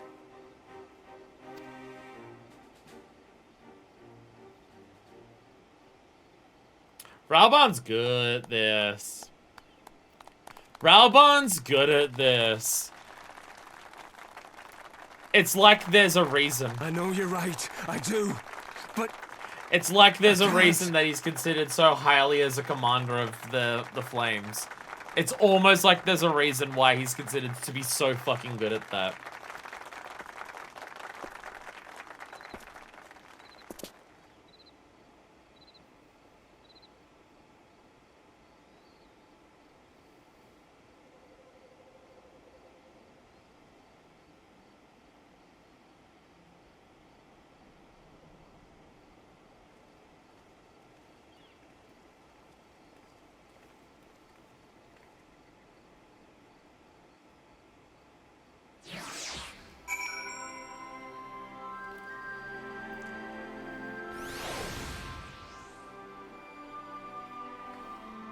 Why do I have a feeling that the reason that this cutscene exists is to just be like, so we made Lise the leader of the resistance and stuff.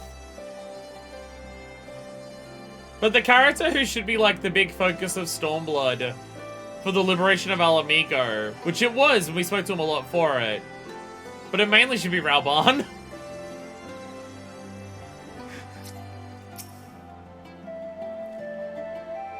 Badola and her skulls may have aspired to be Imperial citizens, but they were born Alamigan. To their countrymen, they are traitors of the worst kind.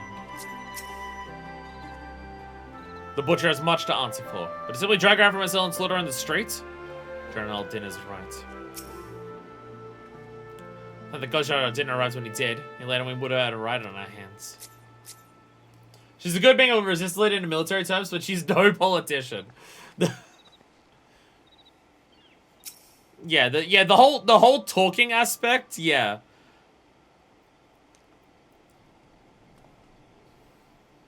I mean, to be fair, I think Raubon would also probably beat her in terms of military, but yeah.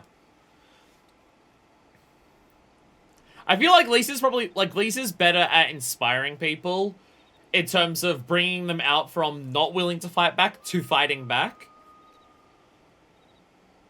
Like, Lisa's good at inspiring that specific nature of it. Which, to be fair, we personally know that Raubon hasn't been great at it. Well, no, Raubon would have been good at it at one point in the past with Theodoric. Because we know that Raubon had a decent hand in taking down Theodoric, along with Lisa's dad. But Raubon has just kind of, like, not done a lot for Alamigo until Ilbert did what he did and stuff like that. So yeah, once the dust is settled and stuff like that, someone like Raubon would probably be better at this aspect of it. After 20 years of Imperial rule, there's no surprise that people should seek a target for all their pent-up rage and grief. I only wish I knew the solution.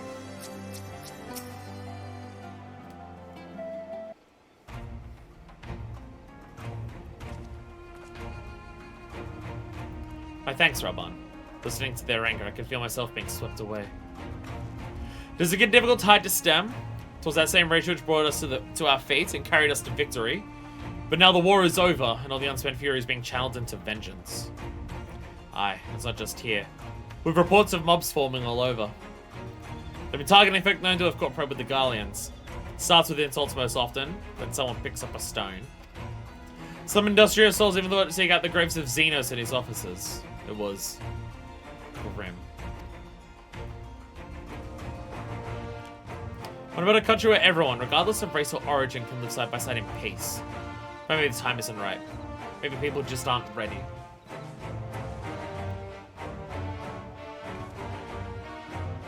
That doesn't mean I'm not going to try. The representatives will be here soon. I'll be damned if I'm going to give up before I've even begun. Who are these representatives exactly?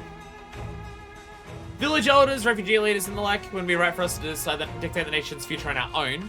So we've planned a summit of sorts. We invite the announcer and the Kikon to participate.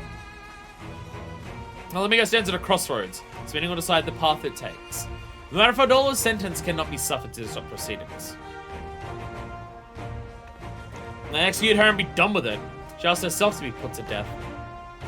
Nago, I already explained why we wouldn't do that. Saying it to the goals might satisfy people right now, but where would it end? Should we round up everyone who collaborated? And everyone who didn't resist? There'd be no one left! It'd be no better than Theodoric and Xenos. I mean, I don't think you can say slippery slope when one of the people you're talking about was one of the highest people up in, like, the active military force of the occupiers. I don't think slippery slope applies to that. Like, Fordola wasn't just a random soldier who just turned a blind eye to her fellow people being punished or anything.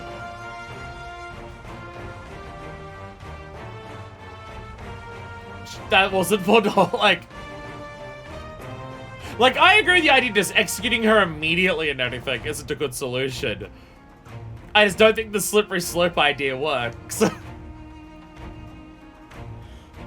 What? We kill Xenos and then what? We kill his soldiers? Then what? Like, it doesn't... That part doesn't quite work. Begging your pardon, but might I be allowed to speak with Fordola? Only I got a glimpse of her past. A moment of it anyway, during the fight. She's done terrible things, unforgivable things, but in some ways she's a victim of the circumstances in which she was born. And that's something I can understand. I mean, going through horrible things because of the occupation is also not an excuse for the horrible things you do as a part of it. It can offer, like, it might affect a sentencing in terms of death to something less than death. It might do that. But definitely, like, I mean, he is literally saying that it's unforgivable.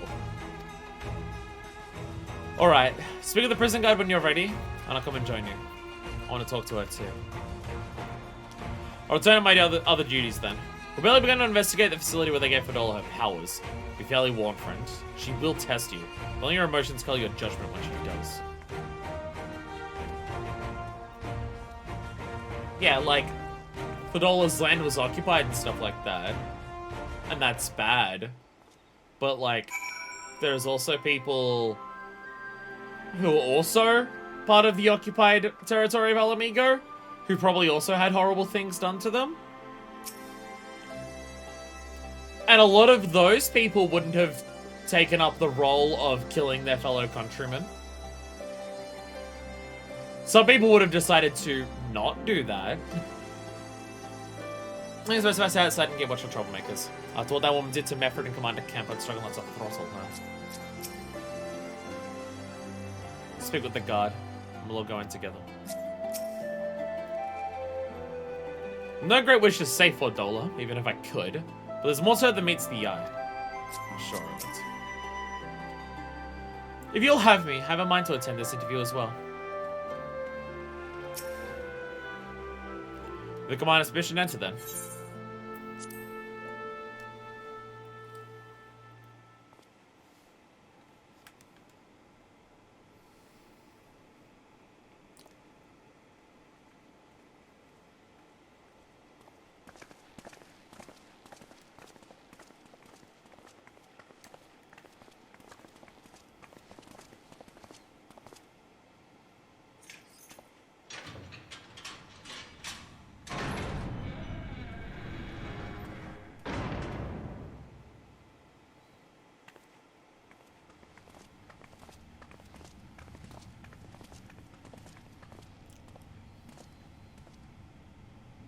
Well, well, well.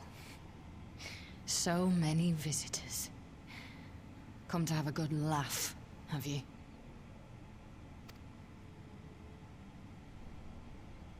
Or do you mean to put me out of my misery?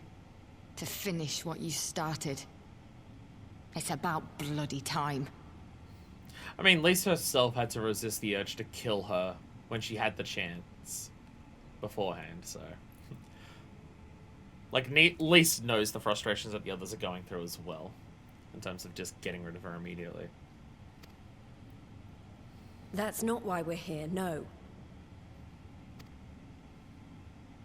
Do you remember what I said? How I promised you you'd live long enough to see us win our freedom? Well, I meant it. And not to mock you either. You're wasting your time. All of this is pointless. There's no reason to keep me alive, and you know it. I killed your men. I killed my men. And you know what my only regret is? That I didn't kill you when I had the chance! That's a lie, and you know it. You think we can't tell what you're trying to do? That we're blind? Now, you're a fool, but you're not stupid. You're ruthless. Relentless. You'd give up anything and everything to get what you want. You didn't come this far, climbing over the bodies of your own brothers and sisters just to piss it all away. I see you, Fedora. I see you for what you are.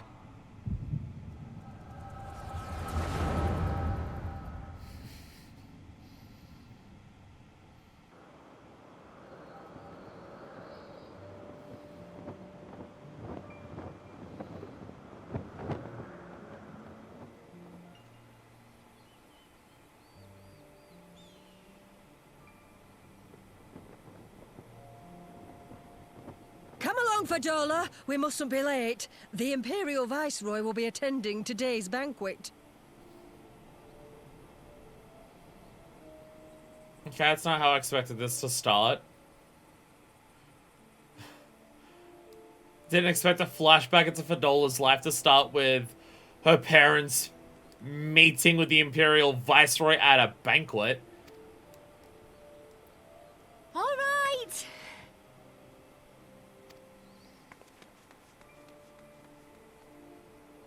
So her family was conspirators from the start. Well, not the start, but they Father, what's that accepted guy the way into like? it. Is he nice? Are you friends?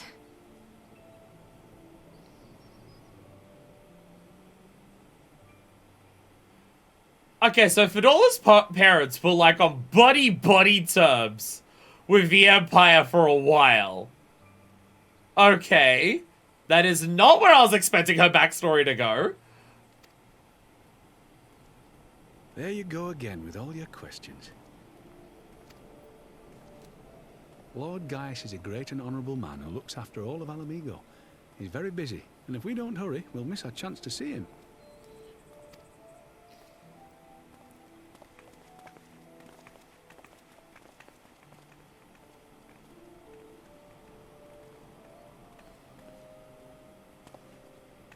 Lord, who won? Tin-head lovers.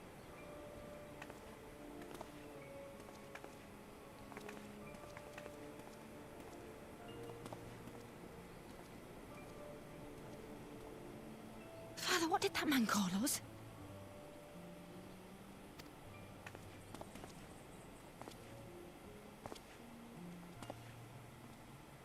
The little tin-head lover doesn't know what she is, eh?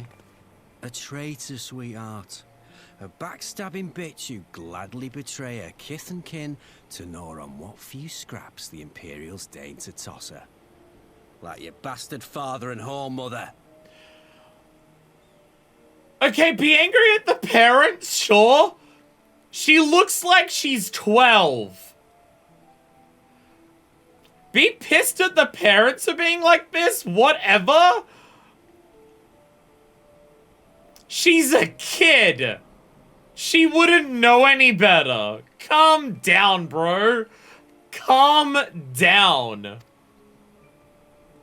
That's not true! My parents are good people! They've never done anything like that!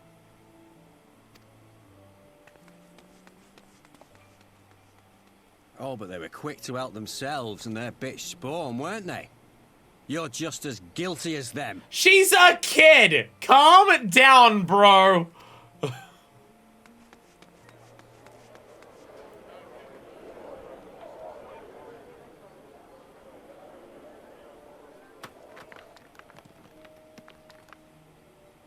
Hey, what was that thing we were saying? It starts with the insults. Fadola! And then someone picks up a stone. Traitors!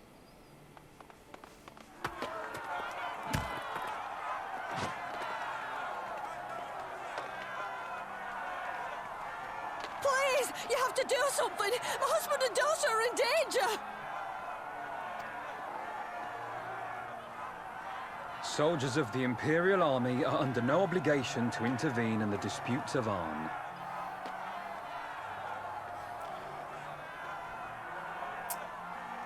Your occupiers will literally never see you as equal. No matter how much you suck up to them, you will never in their eyes be equal to them. You're just useful for them. These people literally know Gaius. But the moment any problems occur, nah, you're just like the rest of them. Nah, you're not one of us. We're citizens. We have rights. Ah! I'm scared. It's all right. It's all right.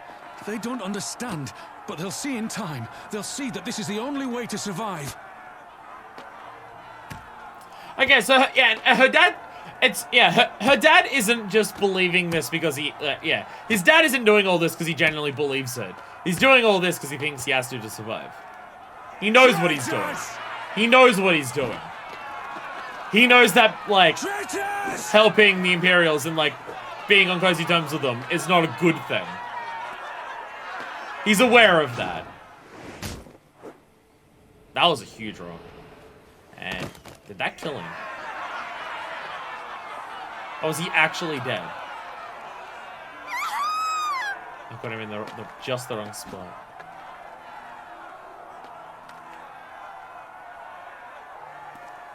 Let the savages have their fun. They'll be more compliant once they've tired themselves out.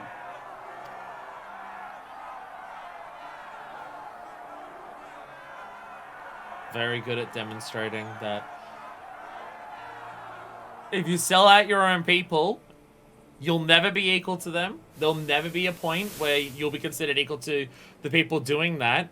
And the people, and your own people who you're selling out are going to resent you for it. It's like taking this path doesn't help. Please, you already have citizenship. Why would you want to become a soldier? And so Ferdola's response to seeing that selling out her people results in your occupiers not caring about you and your countrymen hating you for it. Ferdola's response to that is to go even further. Oh, it's not that they'll never see us as equal. No, I need to go even better. I need to become even higher up. And then eventually they'll take me seriously.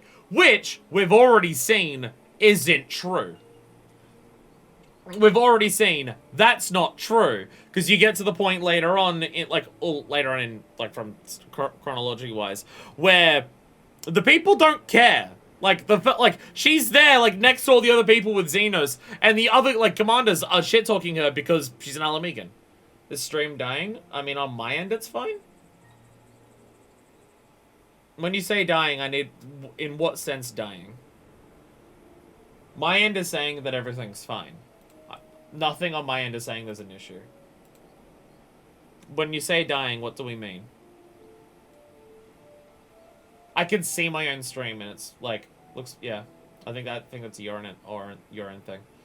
Looking at my stream player, what I'm getting output from Twitch is fine. I think that's your end. Indoctrination from childhood is a hell of a drug. I mean, yeah, again, she was 10 when this happened. She was 10 when she killed, well, I'm saying 10. I'm really bad at estimating childhood ages, especially at 14. She was young when her parents were doing that. And in her eyes then, it would have just been the rest of the Alamegans just killed my dad because they didn't like him. And stuff like that. At some point, she has to take responsibility for understanding the situation a bit better. She's not given a hand that's easy to make the right choices in. They're grateful are too stupid to understand. Again, horrible things that, it's not great what's happened to her. And you can understand the circumstances around her, pushing her this way. At the end of the day, she's still making this decision, though. At the end of the day, she's still making this decision. Again, there's plenty of other people here, there's plenty of other people in Alamigo who haven't done what Ferdola has done. And like it's still overall on her to see the fruitlessness and the pointlessness of the path she has chosen. Like, again, she was a kid at the time, so understanding that the Imperials didn't help her father, even with her father sucking up to her. At the time, she may not realize that. But if she's old enough to become a soldier and stuff like that, her not thinking back on that and realizing that, no, she's totally 100% becoming a soldier for what she said, for what she was saying before. Becoming a soldier is the only way we can be taken seriously by the Gallian Empire. She's doing what her dad did, but going even further into it. But what her dad did didn't work, because it will never work. And it doesn't work. They never take her seriously, even with her getting as, like, good at what she does as she does. Xenos is fine with her, but that's because Xenos has one interest. How good are you at killing people and stuff like that? Are you willing to dive into the battlefield and kill because killing is hype? That's all Xenos cares about, so that's different. And Gaius specifically wouldn't care, because we know what Gaius is like.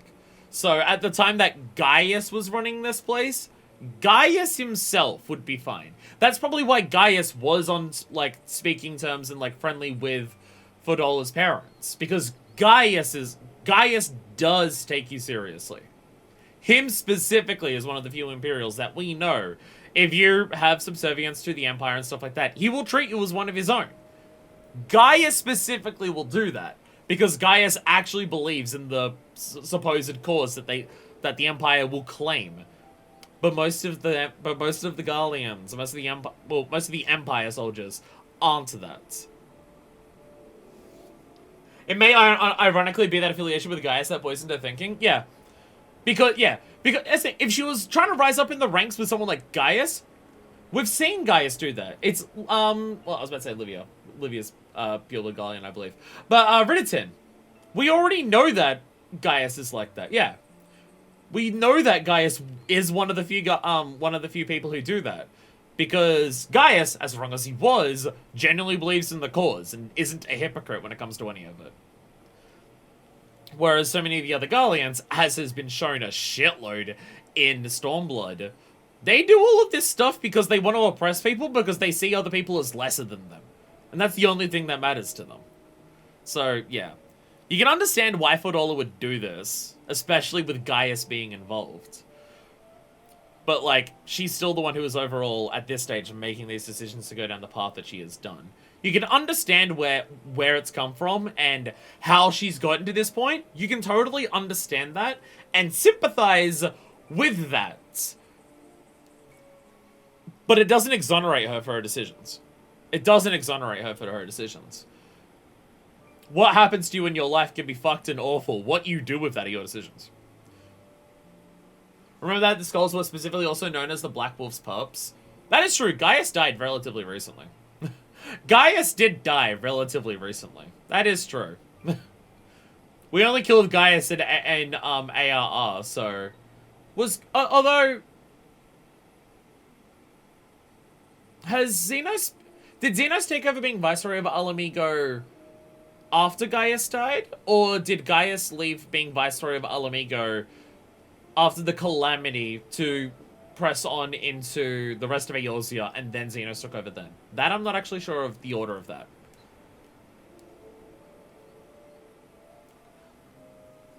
Because it's after the Calamity that Garlemald's really pushed into Eorzea and set up all the Cashrams and stuff like that, and that was the 14th Legion, that was Gaius's Legion that did that, so maybe that's when he left being there.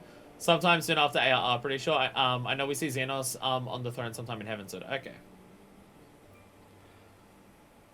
I guess it's also after ARR that Varus even becomes Emperor. It's not until after ARR finishes that Varus becomes Emperor. I mean, he still would have been high up because he was Solus's fucking grandkid, or kid, I forget. But yeah. So he still would have been high up and still familiar and stuff like that, man.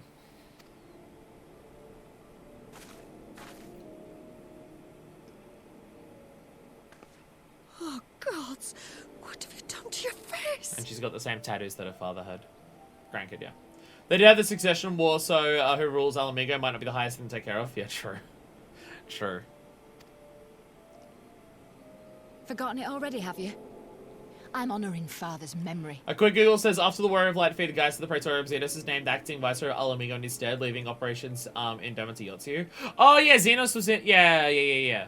I think, yeah, Xenos was in Doma before then. Yeah. So again, Fordola would have been like working for Gaius until the end of ARR when we killed him. And again, for Gaius specifically, her plan is one of the few times, like one of the few people it would work on, because Gaius is a true believer. But it still requires all of the other Imperials who wouldn't like her, still not liking her, though they wouldn't be able to get away with saying that shit around Gaius, and still her fellow countrymen not liking her. That's still not a good decision. But yeah, she has the same tattoos as what her father had. Yeah. By telling the world that you know better than a common savage.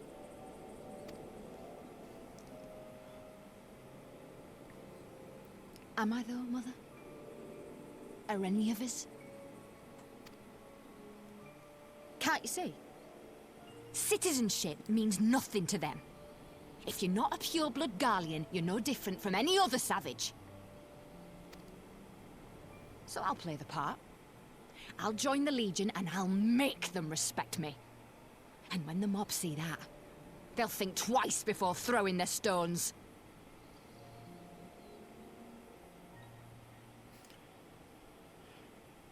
Making the Legion respect you still didn't work, and it's like, okay, well, being a citizenship isn't enough for the, yeah. So basically her idea is, if citizenship isn't enough for, like, to be respected by either the Alamegans or the Garleans, then I'll become the meanest son of a bitch in the Garleans, so then the fellow Alamegans won't try and kill me, and I'll be too damn useful to the Garleans for them to want to kill me. Though they're still gonna absolutely shit-talk me and stuff like that.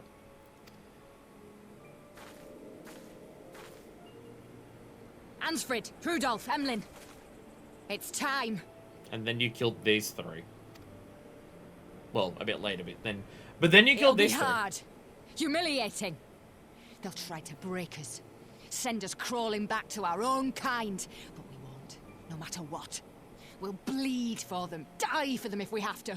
We'll do whatever it takes to be free! What is this definition of freedom, even?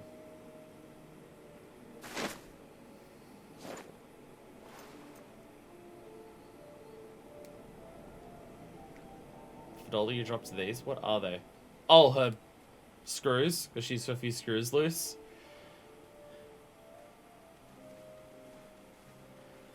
Again, like, you can sympathize with, like, the hardships that Fidola has faced and the fucked situations she's been put in. Her decisions were never going to work and never pay off. And as a result, she's done horrible things because of it. You can sympathize with her and still completely understand. You mean to play the part one last time, eh? The unrepentant traitor whose death will serve to unite the people? Like, you can sympathize and understand all of that. It was still her choices to do it. She still chose to do all of this.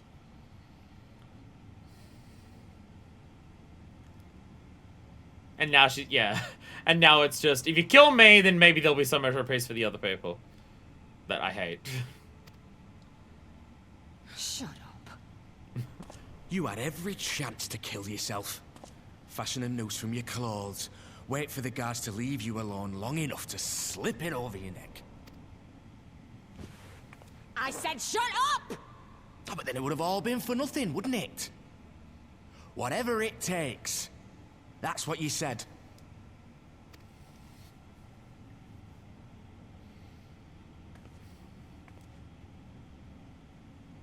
Been in my head, have you? Had a little peek at my past? I don't control it, Fordola. And what? A few stolen memories tell you everything you need to know, do they? I don't need the memories to know what you've decided to do with your life, Fordola. Don't you dare patronize me! You don't know a god's damned thing about the life I've led! The bastards that killed him. The bastards that let it happen. My father deserved better. I swore I'd do whatever it took to make them pay. Fadola, I want you to look at who's in this room and wonder if playing the pity card's going to work. Just think about the people in this room and what they've been through. And what they decided to do with that. Okay.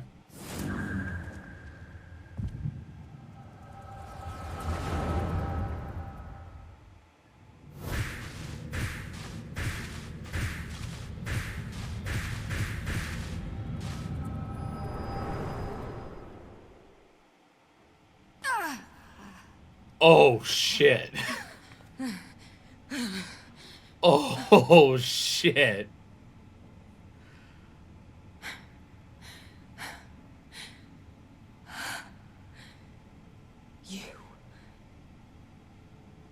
You. All that power. All that pain. It's too much. Too much for anyone. The things they've done to you. The lies. The betrayal. The endless fighting. Yet there you stand. Unbroken. How? Why?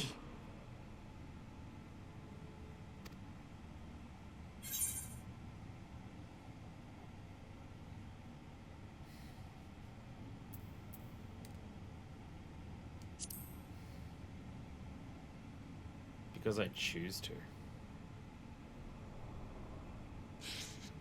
Damn you. Damn you all.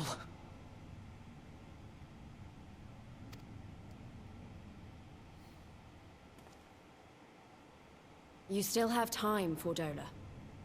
Think about how you want to spend it.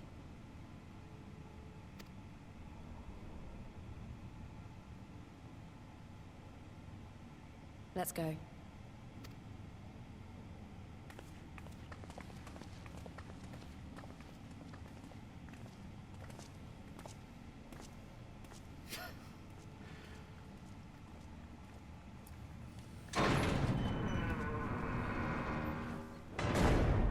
Jesus Christ. Jesus Christ.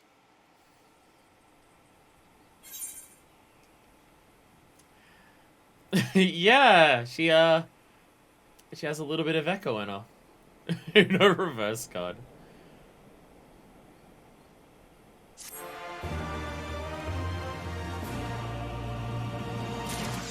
Wow.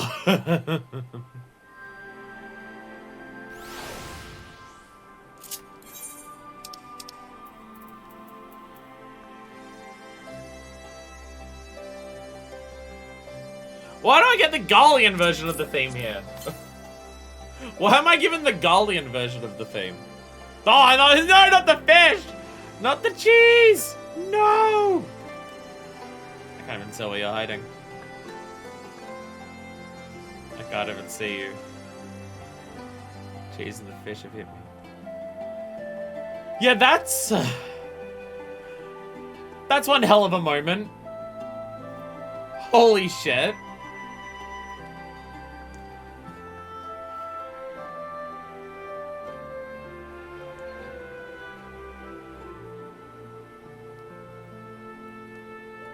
Like, she's there talking to you. Just being like, I've been through the awful thing. I've been through these awful things. You don't understand what it's been like for me. Like, of course I've done this. Look at what horrible things happened to me. And then she gets a peer into our history. She saw a lot in that.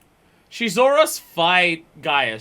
She saw Orshafant's grave. She saw Estinian. She saw Xenos. And I cleared. And immediately her response is just, no, bullshit. Bullshit. Bullshit you're still here. Bullshit that you're still like, trying to be good. Bullshit, you're still here fighting. Bullshit, you're able to do all of this. No. No, that's not fucking happening. That's not no, you have not been through this. You have not been through this and are still standing there doing this. No, that's bullshit.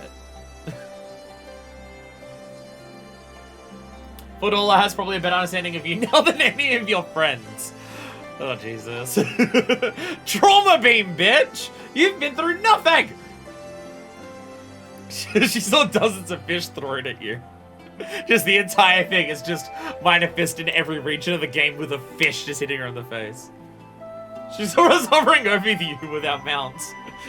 She saw all of those times that you ran that dungeon and you rolled 10 on the gear pieces that you wanted over and over and over again. She saw all of the times that you've gotten 8 symbols in 2 lines on your Wondrous Tales, and you've got 1 line left, and it has 3 spots, and if you get that one last sticker right there, you'll get triple lines this week, and then the sticker appears somewhere completely else. She's seen it all. She saw you die due to the sleeping dragons in Eureka.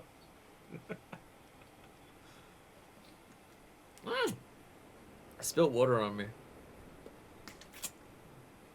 All the drops buff windows. How do you do it? I saw you drop a Nokian again and again and again. How are you not demoralized? I put water everywhere. That's so fucking funny. Yeah, problem is probably more important, but who was that person that kept slapping with the fish? That was just confusing. Don't worry about it. Don't worry about it. Minor Fist has made some friends in her journey. She's made some friends. By the way, I'm up. Hi, Claude. I was wondering if you're on one of the buildings. My immediate thought process was, you're on a building somewhere. That was my immediate thought process. Horizontal distance, you can lock onto me anywhere. So I figured you'd probably be somewhere up here.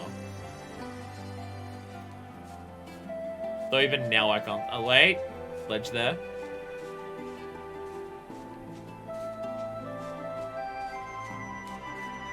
Shit, I still can't see you. Cat spot? Cat spot's about to start! 2 up. Oh.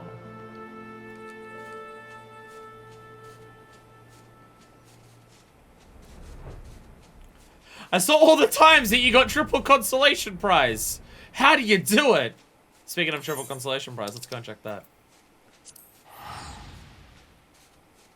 Doting upon me? No. Oh, there it is! Somewhere over there. Every missed lotto. Hundreds and hundreds of them.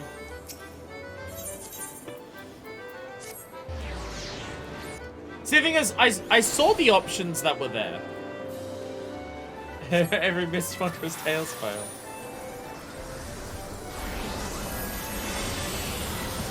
All those big fish that you tried to reel in, and you didn't get it. The thing is, I saw the option on there. I saw the option on there that I feel like a lot of people would choose of the, you know, the line. I saw the line on there. But one, I don't think Minor Fist would say that anymore, because Minor Fist doesn't believe she can save people anymore.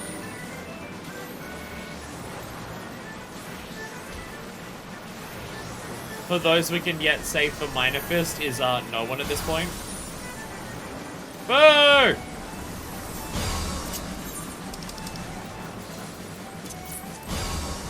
Play more Baldur's Gate 3 or AC6?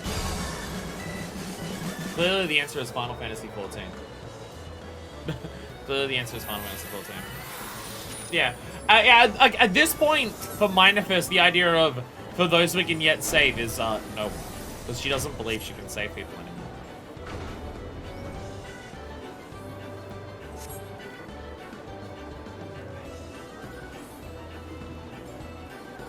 Ellie? You seem happy? Oops.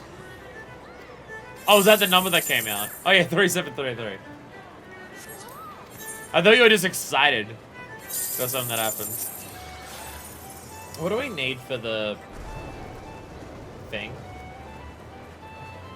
What piece of gear do I need? I haven't got the fashion report yet. Oh, best man slacks. I don't even need to go buy those. Fuck yeah. I have 2 different ones of them on me right now. Bone white dye and ice blue dye. I will need to get those. I will need to grab those. But hey, you know that? But yeah, the entire thing that I was saying in the lead up to that is that despite all the things that have happened for Dola, she made a choice of what she did with it. She made the choice of what to do with the experiences that she has been through. She made that choice. So when it comes to explaining to her, how did we do it? I feel like that was the only appropriate response. I feel like the only appropriate response was, I choose to.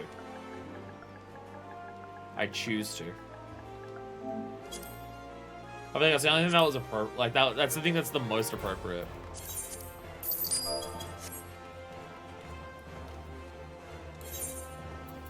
Because the way that she's talking, like she's immediately stunned and broken by realizing what we've been through and the fact that it's not even just that we're still fighting. It's the fact that at this point, like, we're the fucking warrior of light. Well, it's not just I gaslight myself the trauma away. Fuck yeah. It's not even a case of, oh, you've been through all of this and yet you're still able to fight. How do you do it? It's a case of I'm gonna have to change my weapon out to a rapier. This one. There we go. And then I can put on this. Best man slacks. There we go. Perfect. Fuck it. Rainbow lily corsage. We're gonna look weird. We dye the body. We've got a bone manifest tits. That's what's happening right now. Don't worry about it. And then we're gonna make her shoes blue. Yeah, she immediately sees you. And all the shit that you've been through. But it's not more fancy party in the bottom. Let's go. Yeah. She sees the stuff that you've been through. And just like how much shit you've dealt with. And she can't comprehend that you're still not just fighting, but being the fucking warrior of light with all of that. So it's immediately just how? How are you doing this? There's no way you can do that. No person can do this. There's no way that's happening. That you're still here at all. Like, she cannot believe it. She doesn't understand it at all. And so I feel like the only appropriate, like, the most appropriate response to that, at least for what I and Minifus would say, is, I choose to be. It's not easy. It's difficult as hell. But, and she also said unbroken, which Minifus would very much consider herself broken at this point.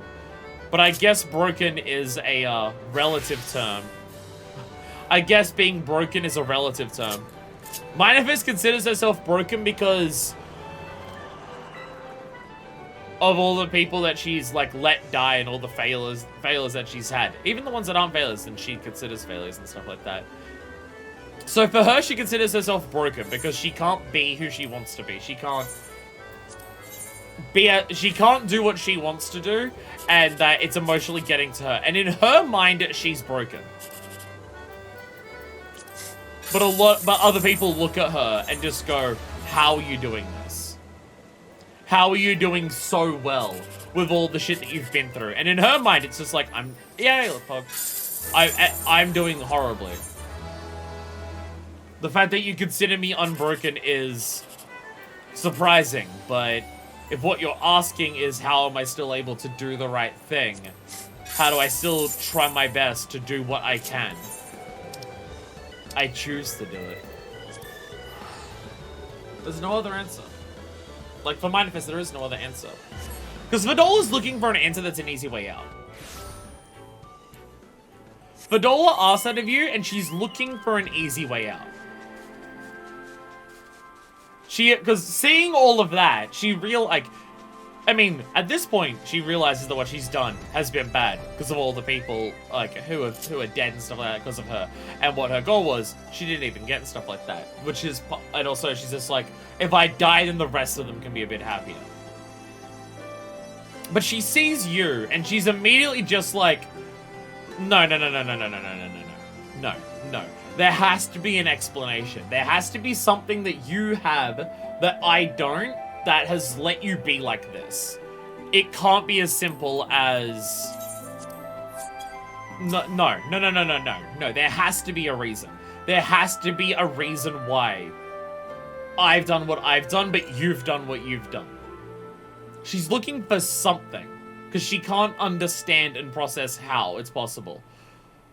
So I feel like Minifest would just be very blunt with her, and just be like, I've chosen to do this. You chose to do what you do. There's no deeper meaning to it than that. Like, Minifest might have things about her that make her more likely to survive encounters, or to be able to fight as strongly as she can and stuff like that. But in terms of making the decisions to do what you have with your life, there's nothing the Warrior of Light has that other people don't.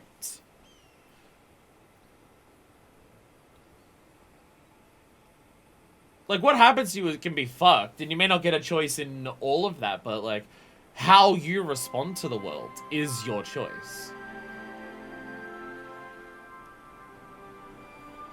The Warrior of Light doesn't have anything extra for that. They're the person who chose to do the right thing, regardless of how much the world tried to crush that out of them. And they're not that because they are the Warrior of Light. They are the Warrior of Light because they are that person.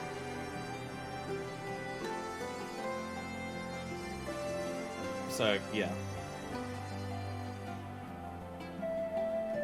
Sorry about that. Like, my emotions get the better of me.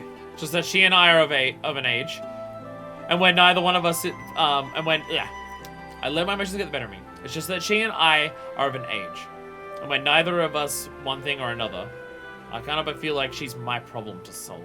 The capacity to experience such visions of the past had always seemed to me a most desirable talent. But now I say that it is as much a burden as a blessing. I mean, I think overall Minifest would consider it a blessing. Overall, Minifest would definitely consider it a blessing. Echoes of an echo. At least there's less than thought. I don't know that we solved anything exactly, but we've given Vidola something to think about at least. Aye. And I found something new to think about too. I don't know about you as in Blackwind, but the visions only come to me every now and then. From the way Vidola kept wincing though, I get the feeling she's having them almost all the time. It's a lot of bad memories to deal with. It's probably why she, like, went through so much of our life too.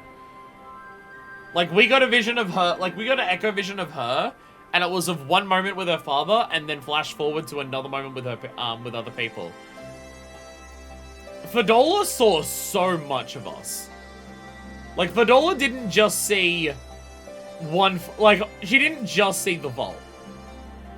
She didn't just see the vault. She saw so much of us. I wonder, could there be some fundamental difference between one who was born with the Echo and one who has been artificially imbued with it?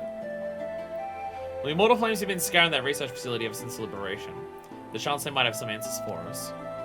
General didn't there oversee the investigation. Let's go and pay him a visit, shall we?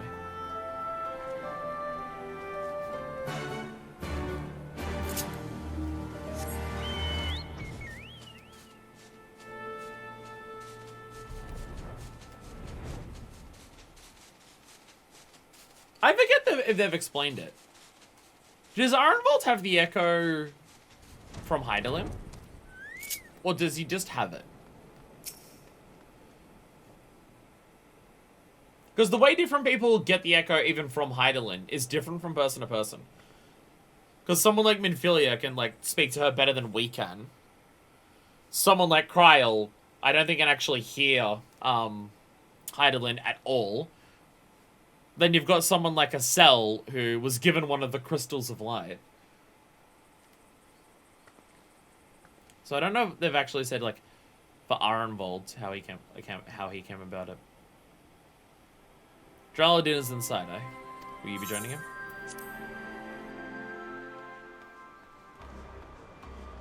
Oh, this place. Where we found Kryl. And where we had the boss fight against Fidola.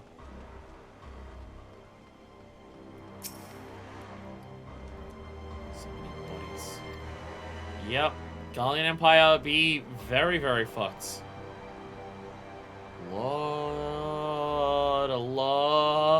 A lot of dead people. Ugh, I should burn this place to the ground and be done with it.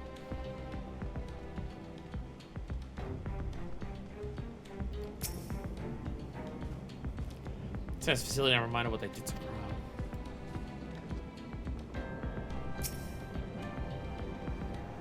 So requesting the Alliance analyze these devices, and I've been recording everything of interest.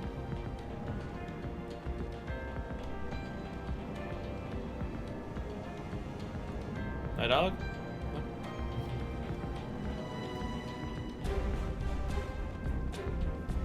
These three should be standing next to each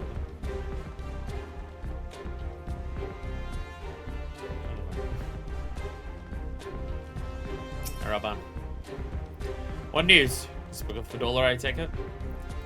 Yes, as expected, she didn't say very much, but it wasn't a total waste of time. Arenvold noticed something odd about her. That functionality. I think that functionality is all the same in terms of just a gift from Hydaelyn at the end of the day. Sure. I mean, it is possible to get it outside of Hydaelyn, but in terms of... It's either like, get it from Hydaelyn, get it from an Ascian giving it to you, or get it from this artificial implanting that the Resident has been. I don't know if we've gotten... No, anyone else has gotten it another way. It wasn't a total waste of time. Arenvold noticed something odd about her. She thinks she might be having visions almost constantly, which is not how the Echo normally works. Do you find anything here which might explain why it's so different for her? We've been hard-pressed to just organize the research materials, let alone study them. To be frank, I'd welcome the Silence expert assistance if you have time to lend a hand. I like how you referred to Elise as a Scion, even though she's not one anymore. Bring whatever you discover to me, and I'll put all our findings together. How about we look at the pod that Kryl was in?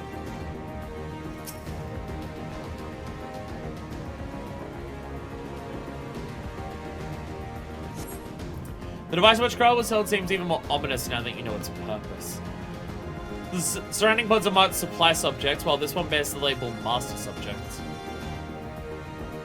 So the request from the Alliance analyzes devices. I've been recording everything. Did you notice the labeling? All pods are designed to drain the aether of the occupant. Save that one right there. The others, the interior has been filled with an array of sensors to measure etheric waveforms. To what purpose, however, I couldn't tell you.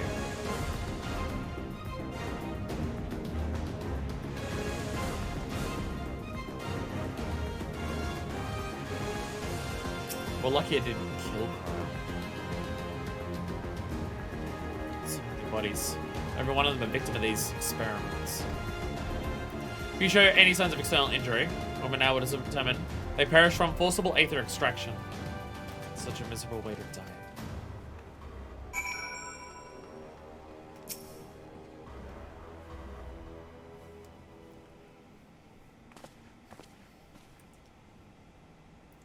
I know little unless of science. Any light you can show in this facility's operations are much appreciated.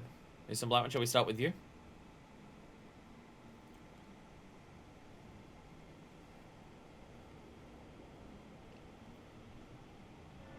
Taken in combination with testimonies of Kryl and Thancred, so we can see exactly what the Imperials were attempting here. The enhancement procedure entailed infusing a single Kender with aether siphoned from a multitude of supply subjects. As for the master subject, in this case Kryl, The band's very etheric activity would provide the model upon which they would artificially engineer the candidate's aura. In other words, they were trying to recreate Kral's echo. I believe so, which would explain our prisoner's present state. Kral is possessed of an unrivaled ability to hear the whispers of the soul, and it seems probable that procedure engender the same acute sensitivity in Fordola. Soldiers who guard Fordola. Many of them lost friends and family to the skulls. And there's a sentry at her door night and day. If she can't help sensing their thoughts and seeing their past,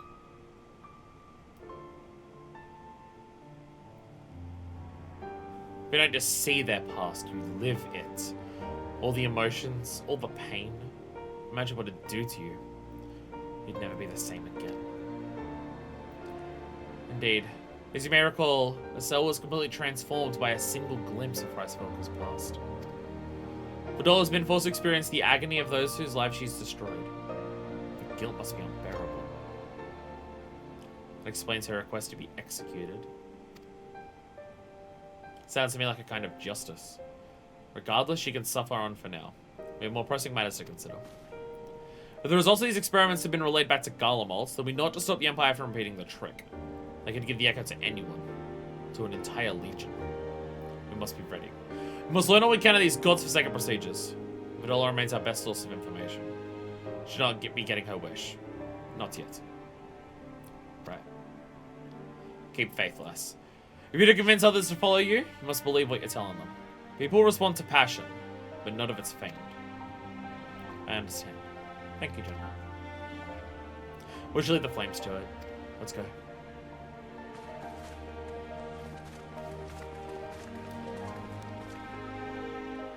Yeah, I guess what Fordola would be going through right now would be fucking torturous as shit.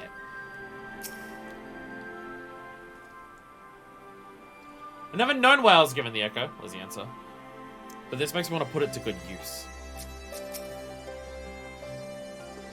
Possible showed of Aetherm living subject is invariably fatal. How many died that Fordola might gain her new abilities?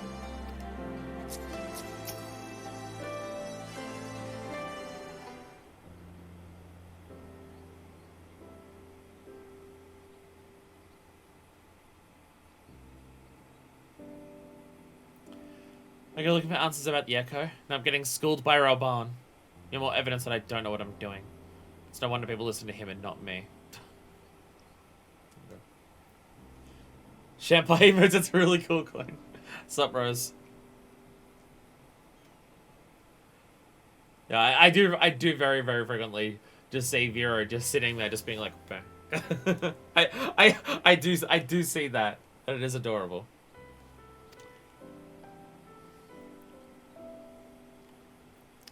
General Aldin is a veteran of countless campaigns, Liz. You cannot compare yourself to a commander of his expertise. I know, but also that I couldn't have convinced Hammob to give up and go home. Makes me realize how much we rely on his authority, and how much I still have to learn. I wonder what he'll do when everything here is settled. I mean, it's his homeland. If we got in trouble of winning it back, might he not want to stay? There's a quandary which countless refugees now face. To continue the life they built in Uldar, will start again in the land of their birth.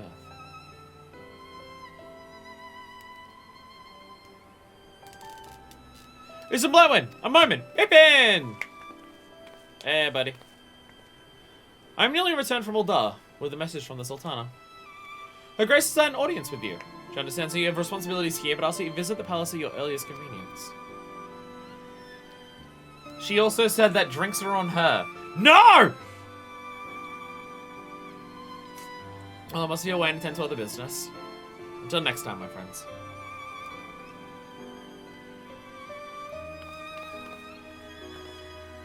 No need to the Sultana! Depending on the nature of her consultations, might be a perfect opportunity to inquire about the General's future plans. She just said, wow, I can't wait to drink all these glasses of wine. Yes, I'd all like to know about those, Alfino. But not everyone's as comfortable interrogating royalty as you. Take no notice of him, Mr. Blackwind.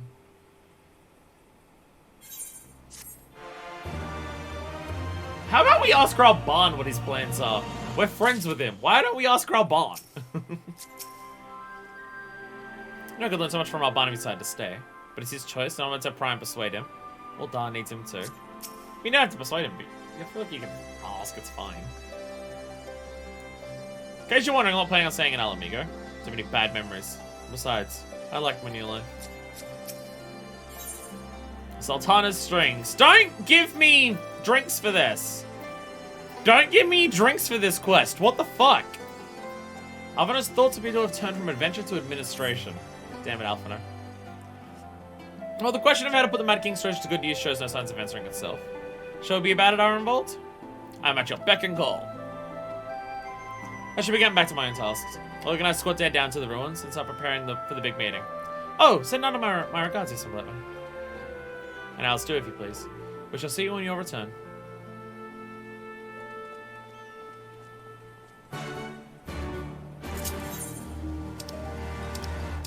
Uldar, there we go. Nanamo stock's going through the roof. 2 streams in a row with Nanamo. Let's go. Hell yeah. Specifically, Nanamo's bed chambers stocks are on the rise. We've been in there 2 streams in a row. Bye, bye, bye.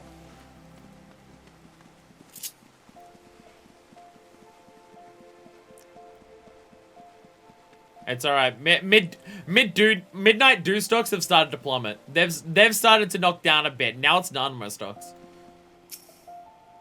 I bet I got Kafka's light gun in Star Rail. Artesia says, whoop.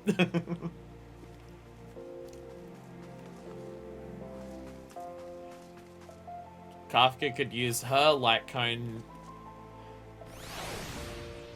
on my Star Rail. My lady, it was an honor to face you in the tournament. Since Dav spent my every spare moment in the practice yard, trying to attain some fraction of your skill with the blade. Ah, forgive me. Here for an honor to the Sultana. Please proceed.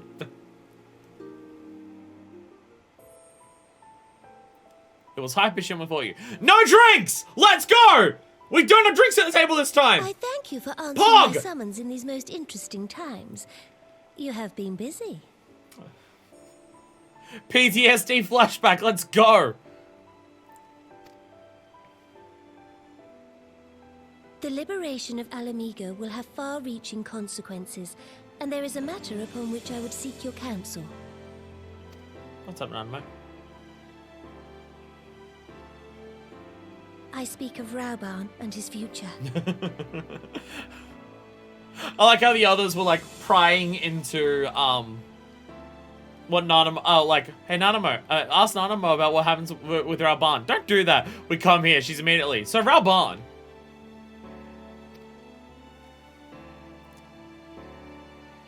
All know the tale of his rise from penniless refugee to member of the Syndicate and General of the Immortal Flames. Yet though he has come to call Uldar home, it will never be his homeland. He is a son of Alamigo. And now that she is free, I thought it only a matter of time before he sought my leave to return to her. Indeed, I had resigned myself to his loss. For Rauban specifically, this decision is going to be very difficult. Because we know how much Rauban cares about Alamigo. But also, we have very, very specifically seen how much he cares about Nanamo. Suffice it to say, I was greatly surprised to hear him speak so lightly of handing over the reins in Alamigo and retaking his place at my side. Never mind, apparently it was an easy decision for him. I will welcome him with open arms, of course. He is my most trusted advisor and my dearest friend. But I have known the man a long time, and beneath that steely gaze, I spied a flicker of doubt.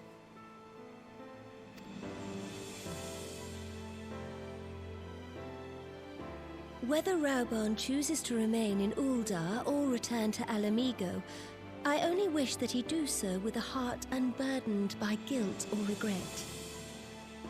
Yet, how can he freely make such a choice, knowing how much I depend on him?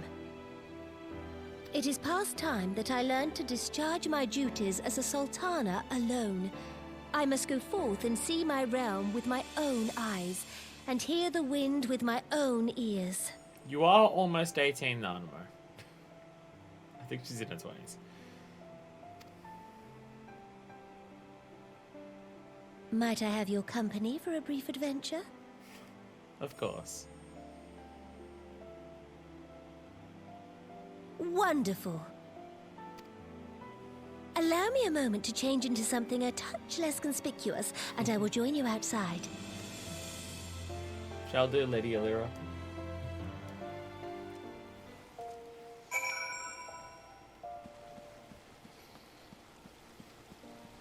Date with Nanamo, nice. Oh, it's like when we got the date with Aymeric, after, in 3.4.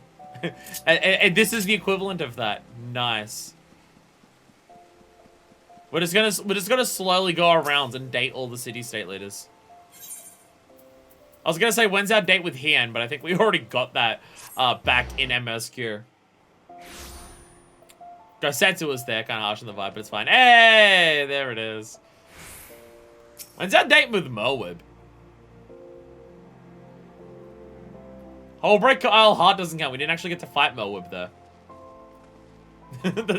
Yeah, our date with him was the Nodum. We had our date with Rauban. That was the Grand Melee. That was the Grand Melee when we fought for Ishgard. Perchance you remember Lilira the Merchant's daughter. This persona I assume when I venture beyond the palace walls to observe my subjects unnoticed. Sup, Val? I see you have a flame sword. It's badass as hell.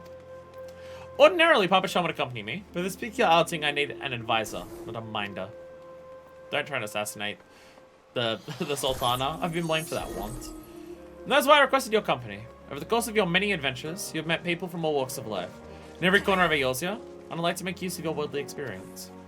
Let us be on our way. If I say just stone's throw, just beyond the gates of Nuld.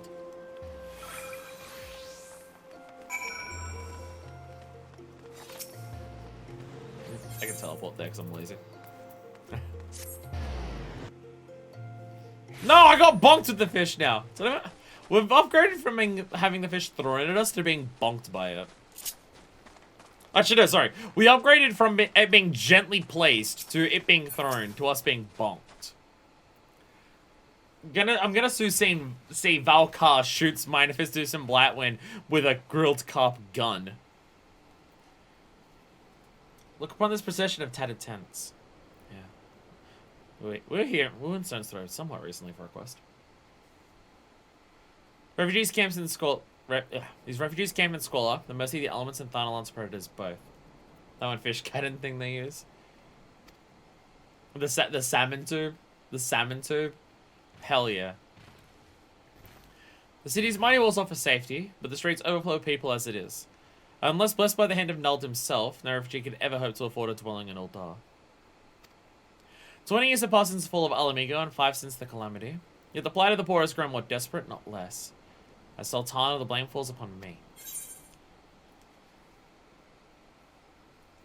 I mean, to be fair, when you last tried to do something about this, you were almost assassinated. You have been trying pretty hard, Nanamo. And my best has not been good enough. Shall we press on? I'll follow the road to the unholy air.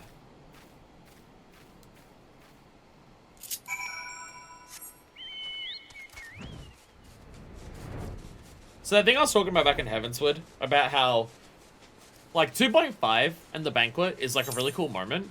But, the way Heavensward, like, follows up on it and pays it off is definitely leaves something to be desired. Because it kind of, like, flatly resolves it and just goes, oh, none of us alive. Oh, you found the other Scions.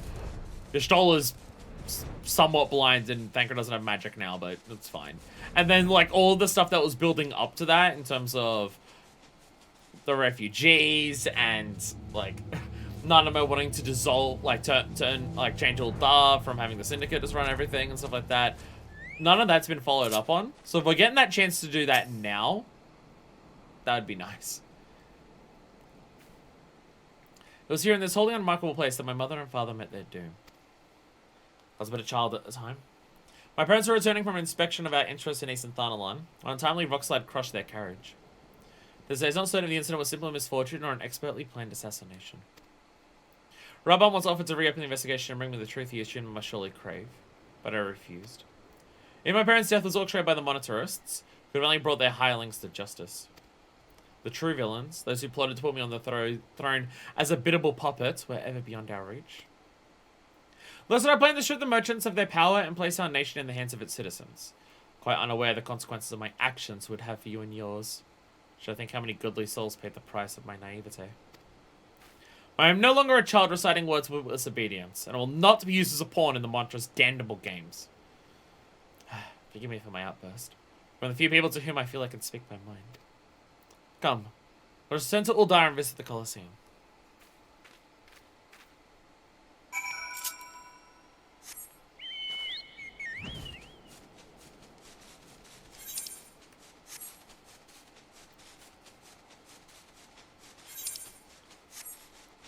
The detail there that Nanamo feels guilty because of what happened to the Scions after that. Like, it so was not her fault. But she still feels guilty because of what happened to us.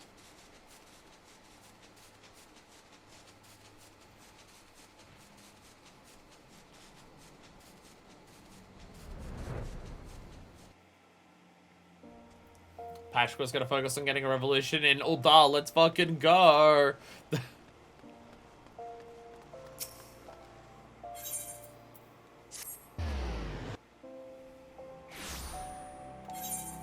I was about to say, wait, is it? Oh, I was about to say, wait, is it the next area? Because I saw that MSQ thing. I was like, is that on the arrows to leave? No, it's just over here.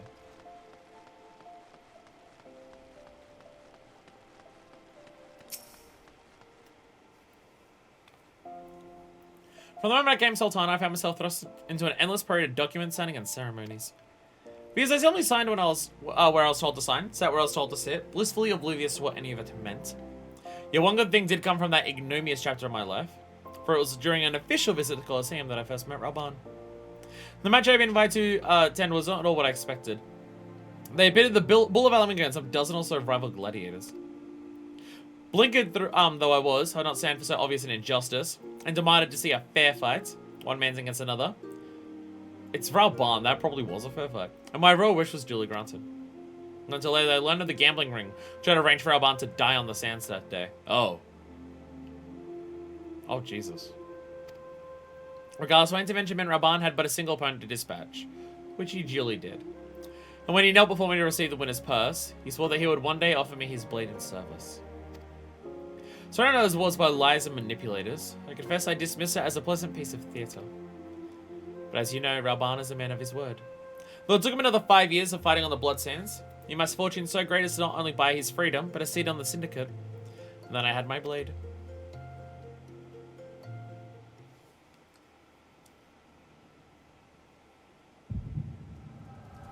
Oh shit, another echo! Damn, fucking echo party this patch.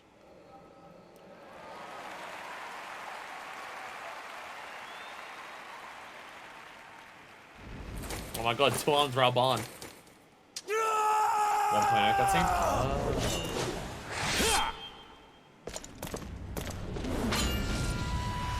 Damn!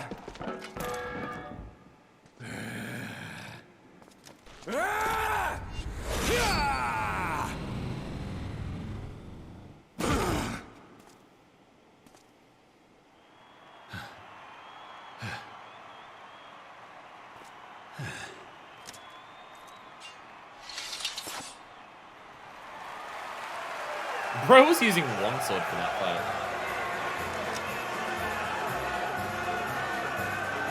Should have chosen one. I'm glad I have 2 arms hold onto it. Man, I love having 2 arms.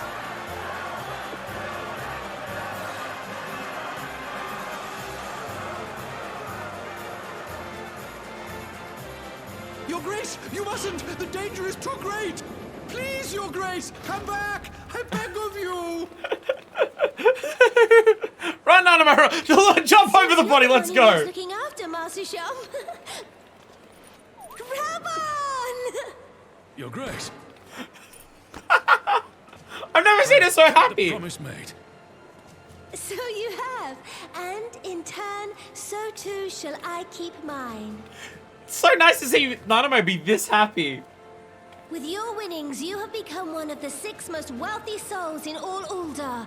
And so, as tradition dictates, Rauben Aldin, you have earned yourself a seat on the Syndicate. May your new station garner you still greater glories. I am honored, Your Grace, and vow to serve with every fiber of my being from this day till my last.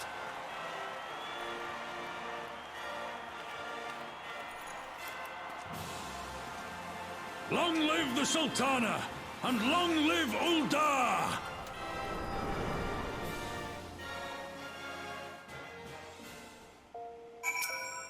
That's cute.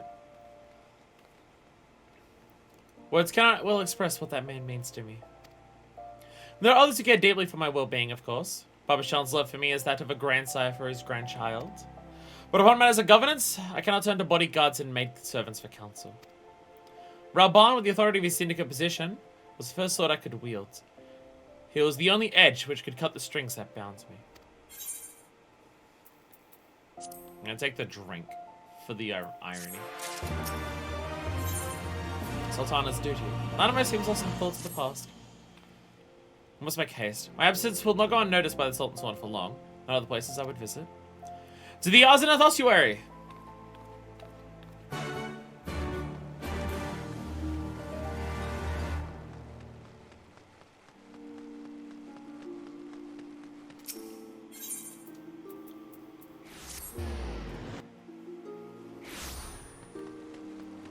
Run! Run! Use the sprint time. Giant statue. Are you just jealous of how much bigger it is than you?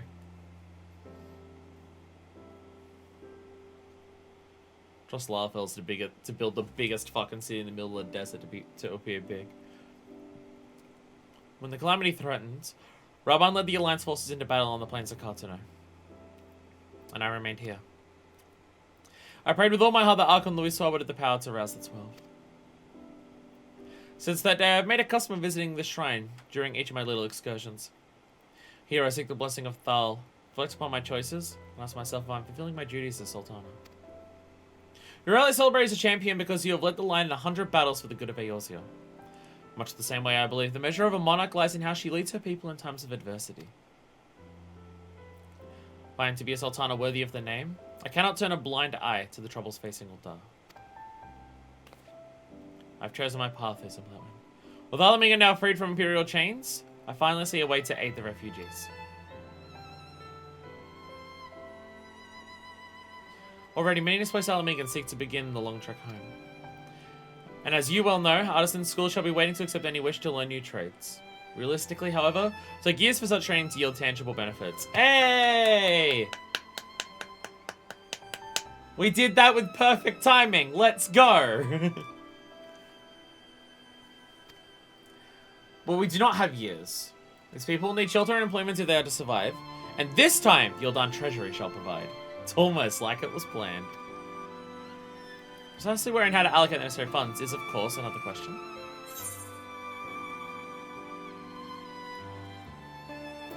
Don't ask the Syndicate for advice. Seek advice of one who employs refugees. Though I'm now realizing this is one and the same thing. Yeah. A wise suggestion. Have a visit the Gold Sorcerer is in order. Its proprietor is a member of the Syndicate, and he is one of the few who pay refugees a fair wage. I wonder, are you acquainted with Godbert Mandeville? Very much so. Very much so.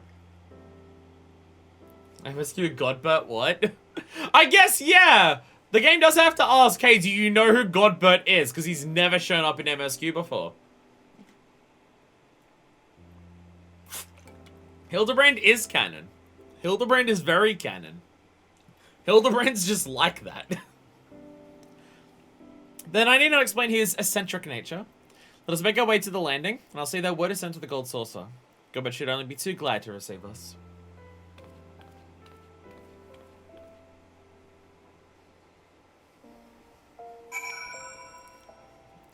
Again, the way that you fix Uldar is by just not having literally be the 6 richest people in the city control the laws.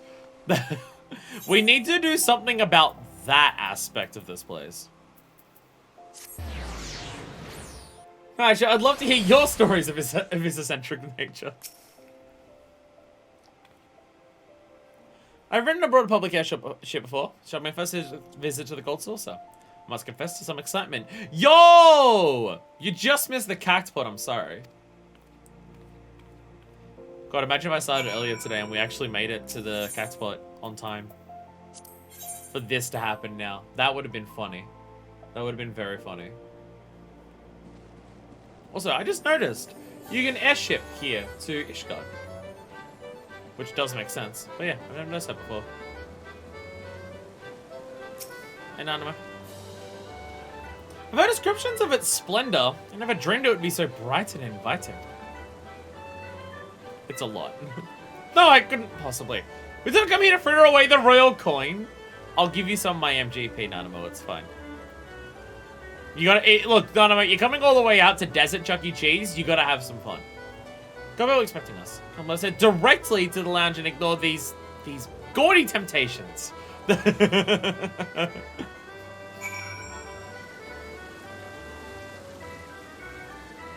Nanamo arrives here immediately. I want to do the leap of faith.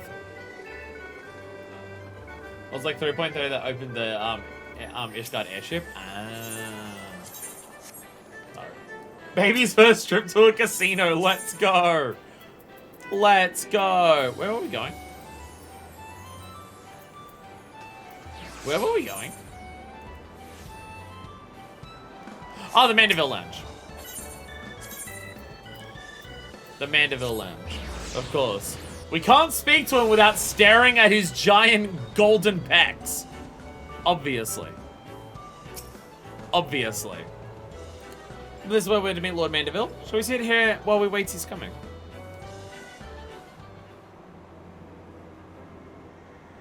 Let's discuss business while looking at my golden butt. Oh, he is a Mandeville man.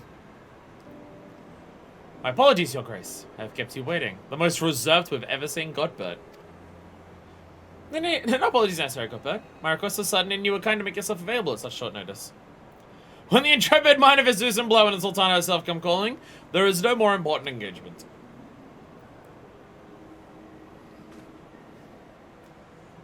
I have no other prior engagements. My son has been teleported into another dimension, so I'll have to wait for him to show up before I have anything else to do. As to the purpose of my visit, I'd have your thoughts on how to crown my best aid with the refugees residing in Thanalan. Heard that I had feelings about me turning evil for a while last time we met. Excuse me? Oh, it's alright, he was on drugs, it's fine. Excuse me, what? Don't worry about it. You are aware, I'm sure, that many of Alamiga's displaced sons and daughters long to return to their newly liberated homeland. And you're also aware of how they will suffer without shelter and work to sustain them. Would use our nation's wealth to spare them that suffering? What advice have you for me on the matter of how it might best be distributed?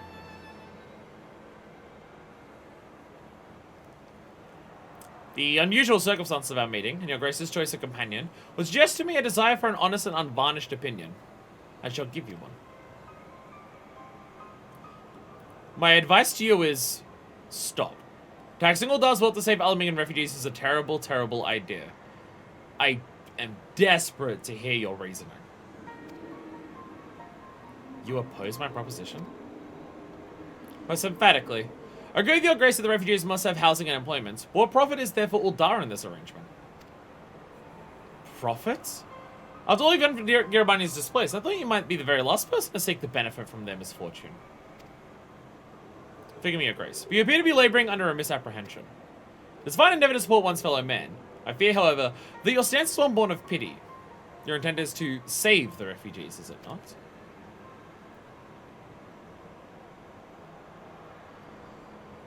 For all our potential, we are indolent creatures by nature. If unconditional charity is all we know, then we begin to rely upon it. To expect it. And then we must consider Uldar's own poor and downtrodden. Should they hear of you spending the nation's coin, not to improve their lot, but to nurture the distant citizens of Alamigo? It is unlikely they will applaud your generosity. It shows not your Grace's intention to foster new resentments, but to spread goodwill. Indeed. They support a pledge to the refugees must promote self-sufficiency, whilst also serving the interests of the people of Uldar. I mean, we know this. We know that even this plan doesn't work because we literally tried to do this with the Doman refugees. The Doman refugees made a point of wanting to work. They made a point, like, the Doman refugees were explicit. We don't, to be fair,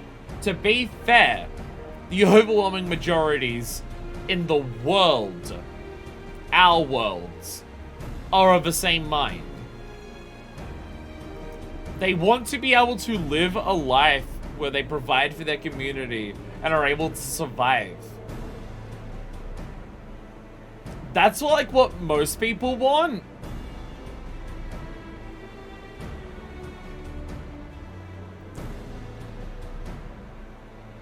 And trying to, like, get the Syndicate and Uldar to be on board with doing that for Doman refugees led to the banquet.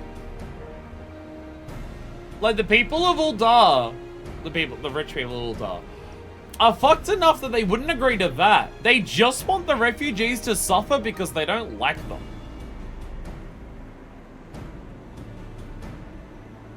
The problem with the Doman refugees was specifically that they couldn't stay in Uldar. That's why they went to Raven's Toll. This is different because they're not trying to bring in these refugees. Yeah, I guess there is that. I mean, like, Godbert says it in an incredibly harsh way. You gotta remember, the dude is a capitalist. So he does say it in a particularly harsh way. But he is correct in the idea that for long-term benefit,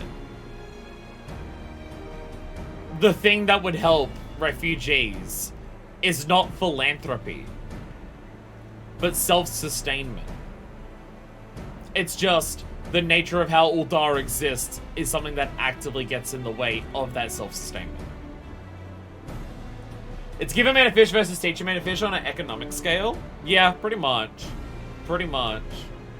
I mean, that happens a lot with charity in our worlds.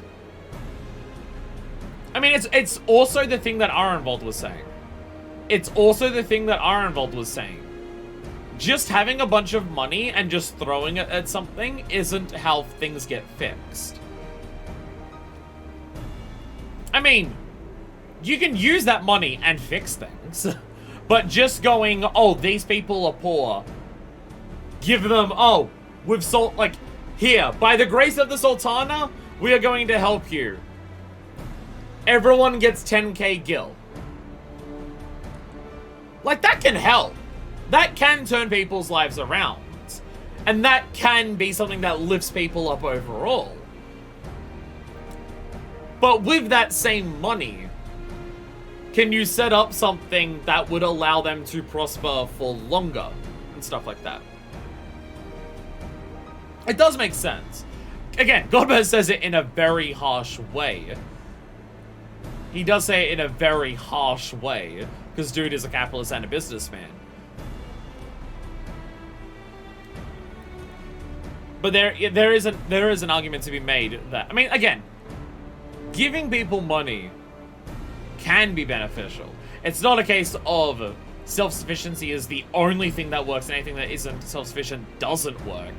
But in terms of long-term, long-lasting effects, especially for something like Alamigo, which has been razed to the ground for an occupation and has to build itself up from scratch, just giving money to that isn't going to work.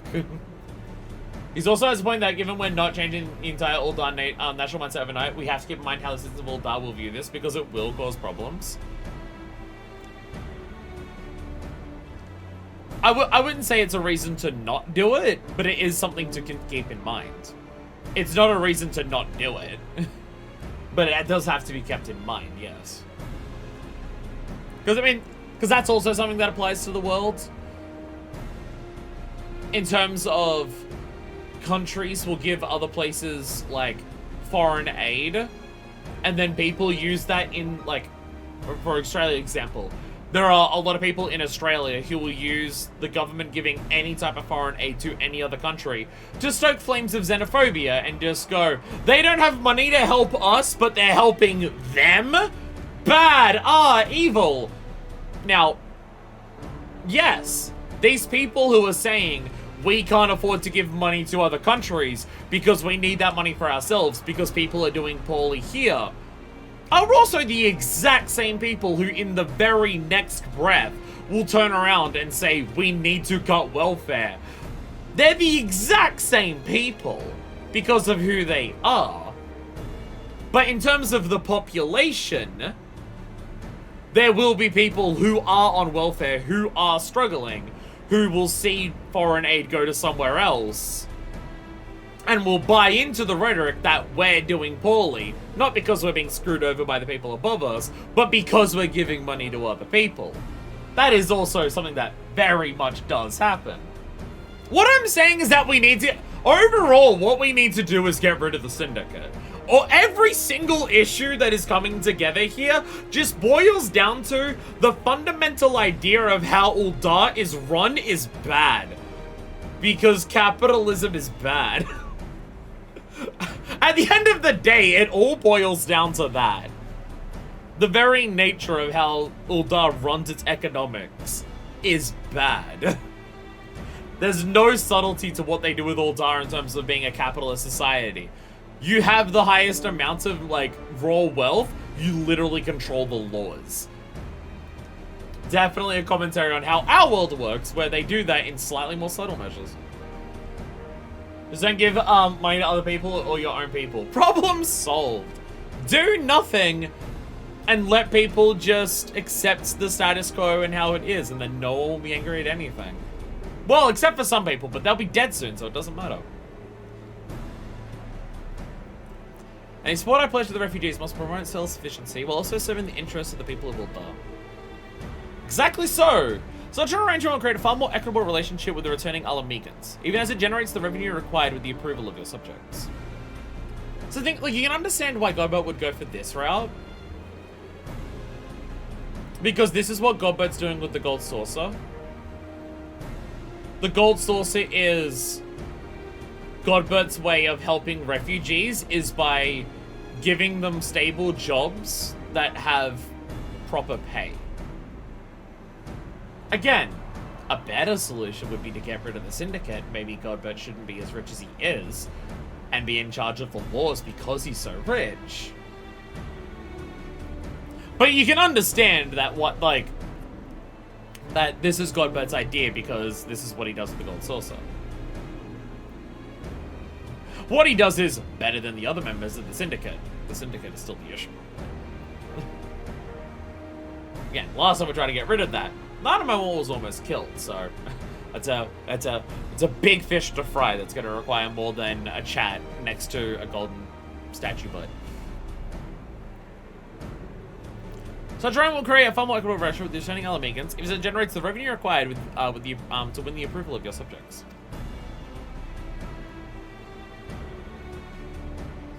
Godbert's the unrealistic, that rich person who actually gives people the ability to pull themselves up by their bootstraps, rather than just saying poor people should do that as an excuse to do nothing. He does do that. It is still very much true that his amount of wealth makes it harder for overall Uldar to do that. That is still true. You give me much to ponder, Lord Mandeville. I thank you for your candor.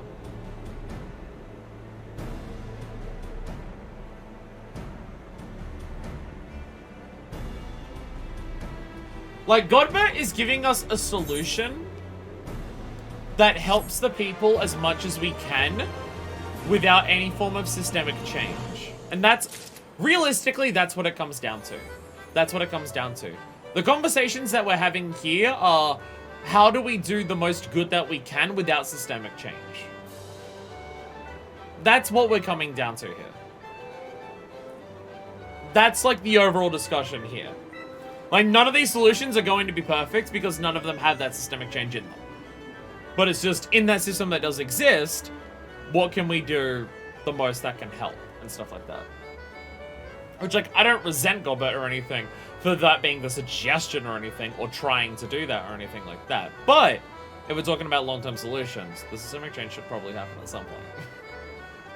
But also, like, I'm also not going to be angry at the game for not presenting that, and presenting that that shit is hard as fuck, because, well, we haven't done that shit in our world either. Probably all rich people were like, Godbert.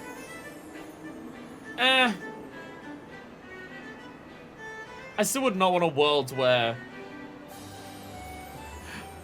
Or if all rich people in the world were like Godbert, then it would basically just be, the world would be the same, but people who work at Amazon get paid fairly. Unfortunately, Alamigo can't wait for all data change before they get the help they need. There is also that. There is also that. Again, it's the idea of the revolution that we had back in the ARR, where it's just, how do we help the refugees of Uldar do a revolution?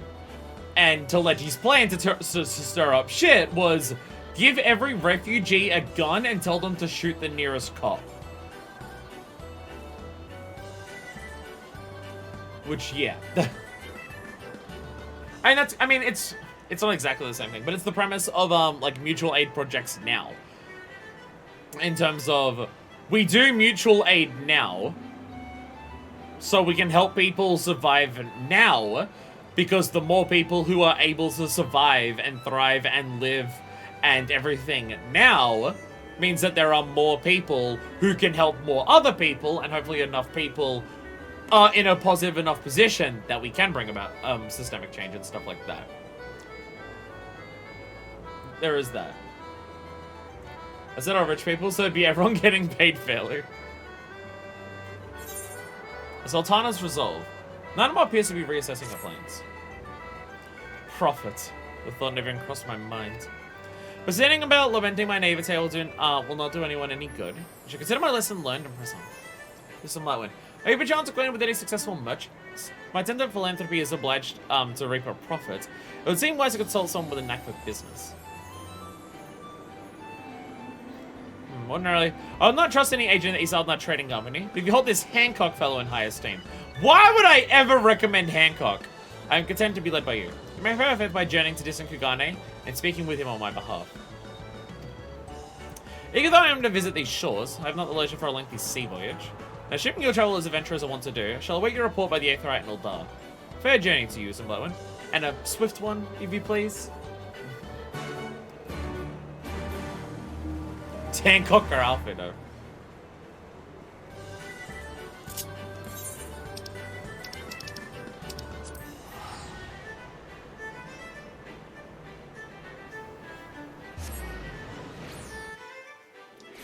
Dude, Hancock's shifty as they come, and he's never been anything but very forthright and honest, which is more than we can say about any other merchants we are personally acquainted with.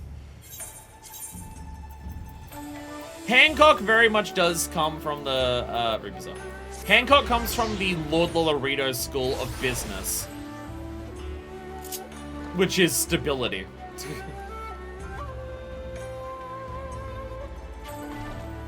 Again, Lord Lolorito is a piece of shit and an ultra-capitalist, but he's the one ultra-capitalist in this game who has any form of long-term thinking. He's a capitalist who has an ability to see beyond the next quarter. Lolorito is very much a, what will do the best for me personally in the longest run? And chaos and disruption aren't going to do that. Well, are a lot harder to do that, and things can go much easily wrong. Where if everything is stable and stays the same, if the status quo doesn't change for better or worse, then we can just keep the train rolling. And Hancock's of a very similar mindset because of that. Greetings, Autumn Dumb. You've entered the Rue Bizarre offices. Where's Tataru? I imagine if Tataru's not here, she's in the middle of getting dicked down somewhere, so, you know, good for her. Mr. Blackwind, what do I have the pleasure? We're here on business. Business this time. I beg your pardon? Her Grace Sultan would have my opinion on how best to invest the wealth of Uldar? My dear Mr. Blackwind. I have you to thank for this recognition, I am sure. And I am flattered that you came to me. Truly flattered. Why settle for a lowly apprentice when you can have the master? Upon matters of profit, there is no living soul better qualified to advise her grace than Chairman Lolorito. Because I don't want to talk to Lolorito, that's why. The man whose morning exertions are said to fill his garderobe with gold. Should be happy to arrange a meeting for you. Say at the Science Former headquarters in Thanalan. The Waking Sands would seem a suitably neutral venue for negotiations, don't you think? Very well, Stormblood. And may your dealings prove fruitful. Shit's Gill. You'll find a shrewder merchant than Chairman Lolorito. I can present the witness the back and forth of your coming negotiations. I do not want to negotiate with Lolorito. The whole point of doing this was to avoid Lolorito. That was the entire point of doing all of this. Also, Tara was anything but Lola. She'd be the perfect girlfriend for Averil. Have you got something against Averil dating a Lullafell?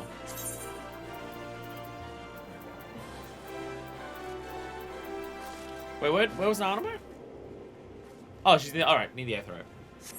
She's near the eighth row. I was about to go train her and she's like, oh yeah, she's in the eighth row.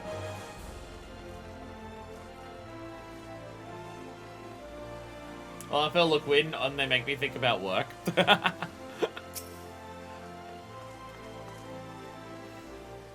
Artesia with the angry face. Welcome back, Mr. Bowen. Did you mention for any useful advice to share?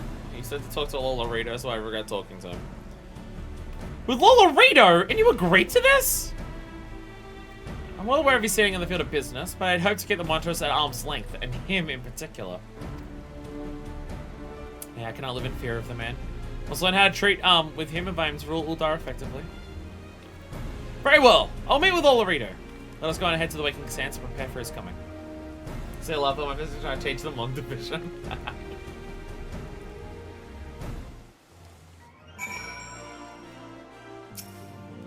Oh my god. They pray returned me to the Waking Sands instantly. This is where the Silence first congregated. I've heard many tales, but never had occasion to visit. To work then. The hour of the meeting draws near, and I'll gather my thoughts. Pray so that we have the appointed room to ourselves.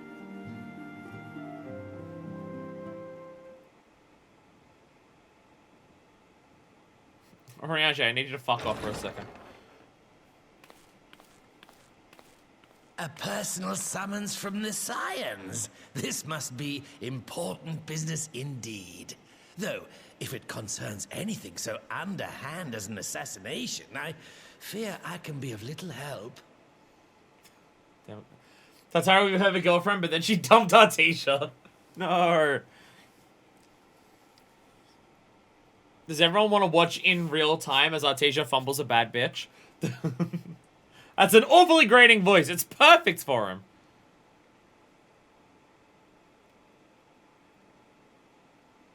Come over here, you little shit.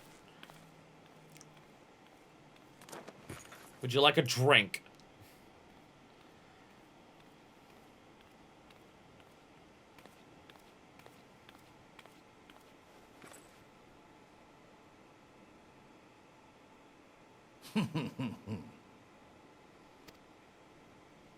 You have made your point. It is indeed unsettling to find oneself seated across from an impassive mask. I'm gonna mock him, so I'm gonna wear his stupid fucking helmet.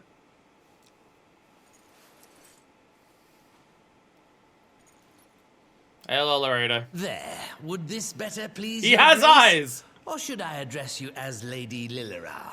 Hmm? Oh shit, he has eyes.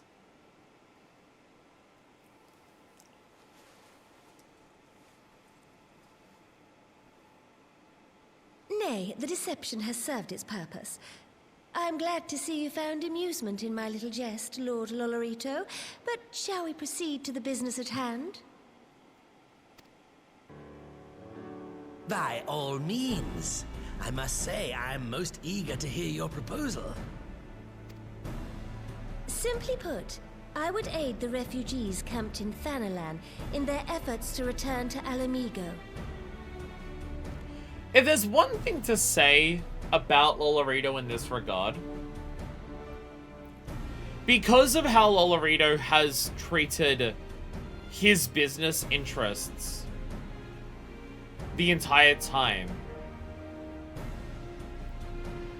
he would be someone where if you could propose a plan that would increase the wealth of all of the lowest people in Uldar and Alamigo up, and that overall makes the economy of Uldar larger, and therefore makes Lolorito's personal coffers bigger, Lolorito is the type of person who might actually buy that. Which, to be fair, there were capitalists like that at points in, like, our modern history, where they did have the idea of, if we inflate the middle class to be huge, then that overall increases the money of all the people above them. Whereas a lot of other capitalists are just, fuck the overall prosperity of all the people, we're just gonna focus on extraction as much as physically possible. Everything else can tank and shit itself and fall apart. Our goal's extraction, of just taking as much as we possibly can. Which is like how a lot of it happens modern now. Lolorito would make sense to be a character of the first camp. You just have to, you know, actually convince him you could do it. You think they jump the opportunity to rush the Alamegans out of Thanalan since the Montrose are literally building a gated community to get away from them. There is also that. He doesn't want to have to see the Pauls on the streets. There is also that. The reparations you paid in the wake of your earlier misdemeanors will be used to fund the endeavor, together with the fortune seized from the late Teleji Adeleji's estate. We're also just gonna take Teleji's money and use it to help refugees, which is the most hilarious thing that we could do to that fucker after we cut him in half. But this plan is not intended to benefit the displaced alone. I would make of this an investment which shall enrich Uldar and Alamigo both. And who better to consult on matters of profit than the wealthiest man in all of Thanalan? I beseech you then, Lord Lolorito. Money into the refugees and one new wine glass because fuck him. Again, I don't like this plan. I don't like all of this that we're doing to help them. I don't like it. And it definitely has its issues. And it doesn't get to the root cause of a lot of these problems. But if this is something that we're able to do now, immediately, to help them right now, and it won't have long-lasting repercussions, hopefully, then I'm fine going for it.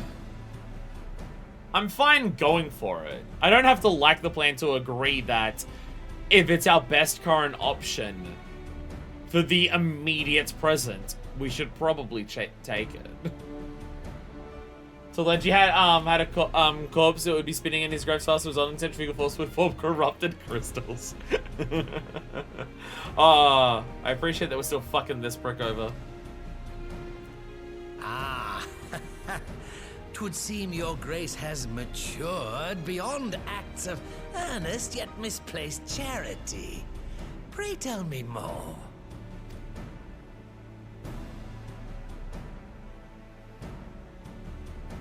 Again, they have at least built up Lolorito's character who would agree to this. In return for facilitating the repatriation of refugees and assisting in the establishment of new industry in Alamigo, you ask that a proportion of all subsequent profits be promised to Uldar. Okay, no, never mind. I now no longer like this plan. Okay, never mind. I don't like. Okay, never mind. Now this is a bad plan.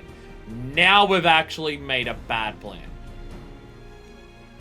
Look, I'm not above pulling a rub on. Above all us countries as political allies, don't piss me off. Okay, now it's a bad plan. Now the plan has gone bad. Now we shouldn't do this. We've seen what countries are like, where other richer countries will turn around and say, well, you've got to pay us back money because of, like, what your country has done. We've seen what that's like. It doesn't go well.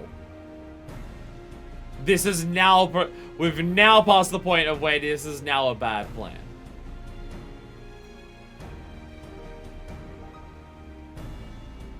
Ha! I am impressed, Your Grace. 'Tis an elegant solution, albeit one lacking certain crucial details, specifically which industry and where.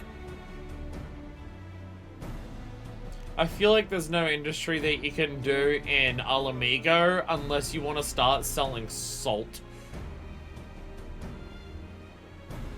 I think even they said for mining, Alamigo, like Urabania is stripped mostly bare at this point. Unless they're gonna sell salt, which to be fair, for the type of world that this would be, salt can sell for a lot. I don't know what else Alamigo can do for industry. How swiftly you identified the weakness in my plan, just as I knew you would. Your travels have taken you across the length and breadth of Gir Abania, and you know the land far better It's still a than I. Nanta jewelry. Which of the settlements you visited would best provide a home for our refugees? Which has the greatest potential to flourish, given the appropriate investment?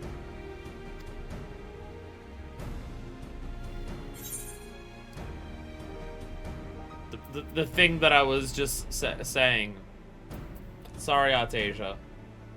But they've already said that for Alagana, it's mostly stripped bare for raw.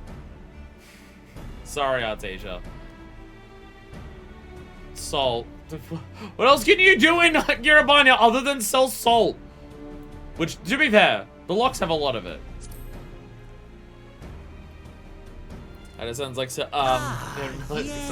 that desolate little village on the shore of Loch Seld. I know the salt tree and its products well. The Imperial invasion brought an end to their more widespread distribution, much to the dismay of many a wealthy gourmand, myself included. If you pick the other two options, it'll already reject them, and it'll ask you again when the options are removed. If you pick both wrong answers, the remaining one will say, "You want me to say the saltery?"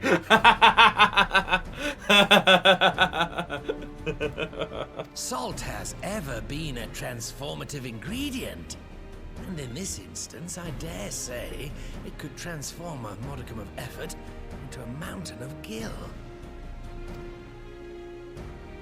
The local citizens will need to be consulted, of course, but I trust the East Aldenard Trading Company can be relied upon to provide its assistance in negotiating a mutually beneficial arrangement.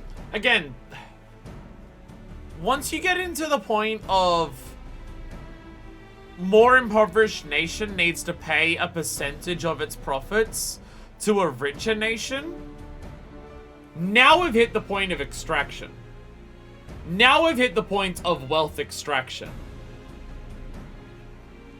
Like, it's not even, like, pay back the money you're building the place, which can still go poorly, because they could just and say, well, interest, and also just,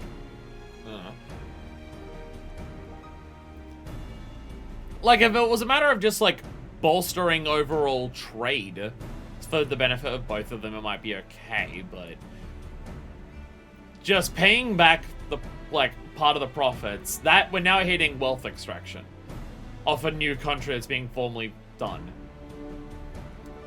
And that's not good. Stormblood doing a neocolonialism is beyond a shadow of a doubt the worst thing this game has done.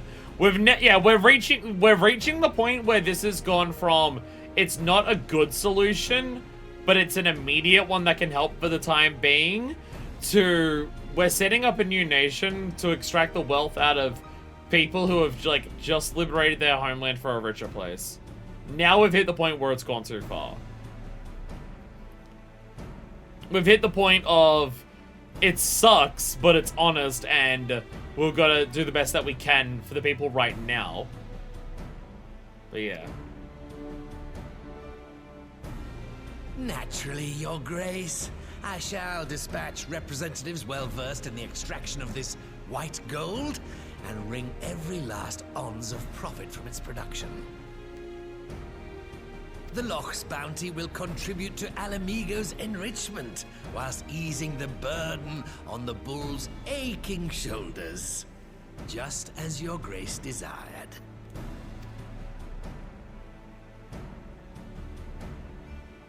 A deal is struck then.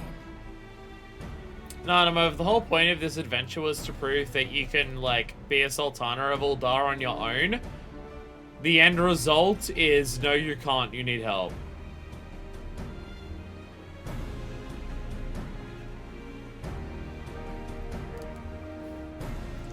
This was a case of this deal is getting worse and worse all the time to it's now just actively bad. It would be many years where I feel comfortable taking part in such negotiations. You never should, honestly. But I shall not complain.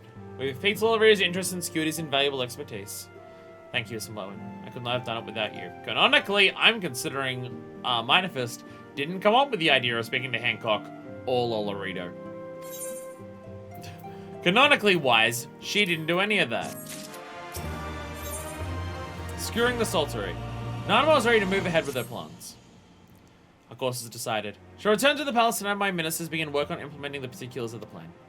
If I could prevail upon you one more time, Mr. Blowen, I'd ask that you convey the details of the negotiations to Commander Hext on your next return to Alamigo.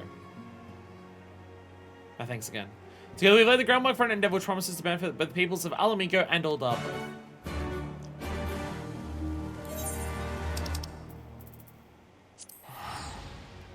Yeah, I feel like we're rapidly veering into the territory of the writers of this game don't know how to handle this.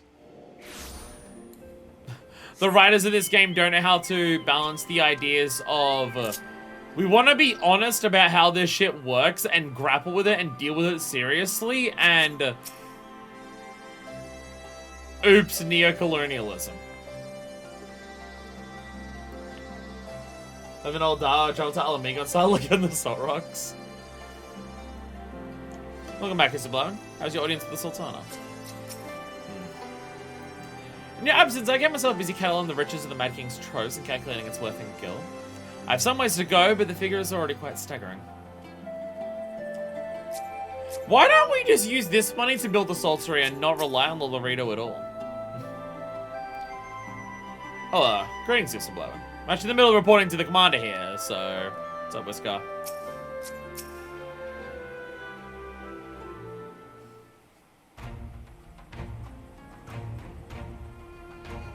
This is when you're back. What did Animo? Oh, sorry. Yeah, talk about your audience with the Sultana. Uldar's gonna extract wealth from Alamigo. I fucked up. Sraban says he's gonna return to Uldar, but she's not sure he wants to. Tell me something we don't know. I'm pleased to hear she's committed to helping our refugees come home. Not in a good way.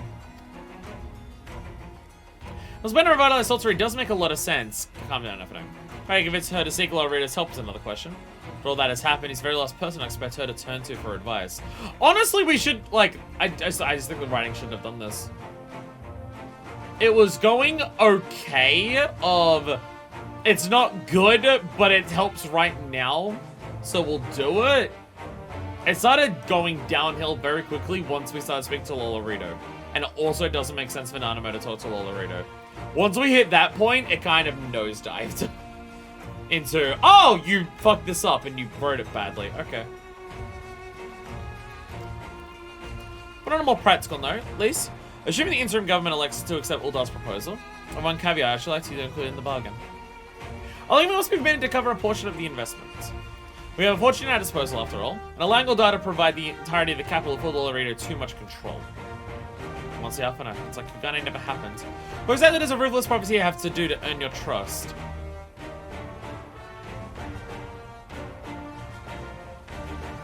Lise, listen to the words that came out of your mouth and then realize you answered your own question. But yes, you do make a good point. First things first, though. We need to discuss this proposal with the Saltery's residents. Whisker, how do you fancy explain Sultana's plan to your grandfather? I'd like to hear what thinks of the idea before agreeing to anything. I think that was sarcasm. When he's been spending never ever try to write economy ever again. Right away, Commander. Would you mind coming along, Mr. Blowen? I might need you to fill in the details. Then I shall come as well. Should what we should discuss figures? My knowledge of the nation's finances may prove useful.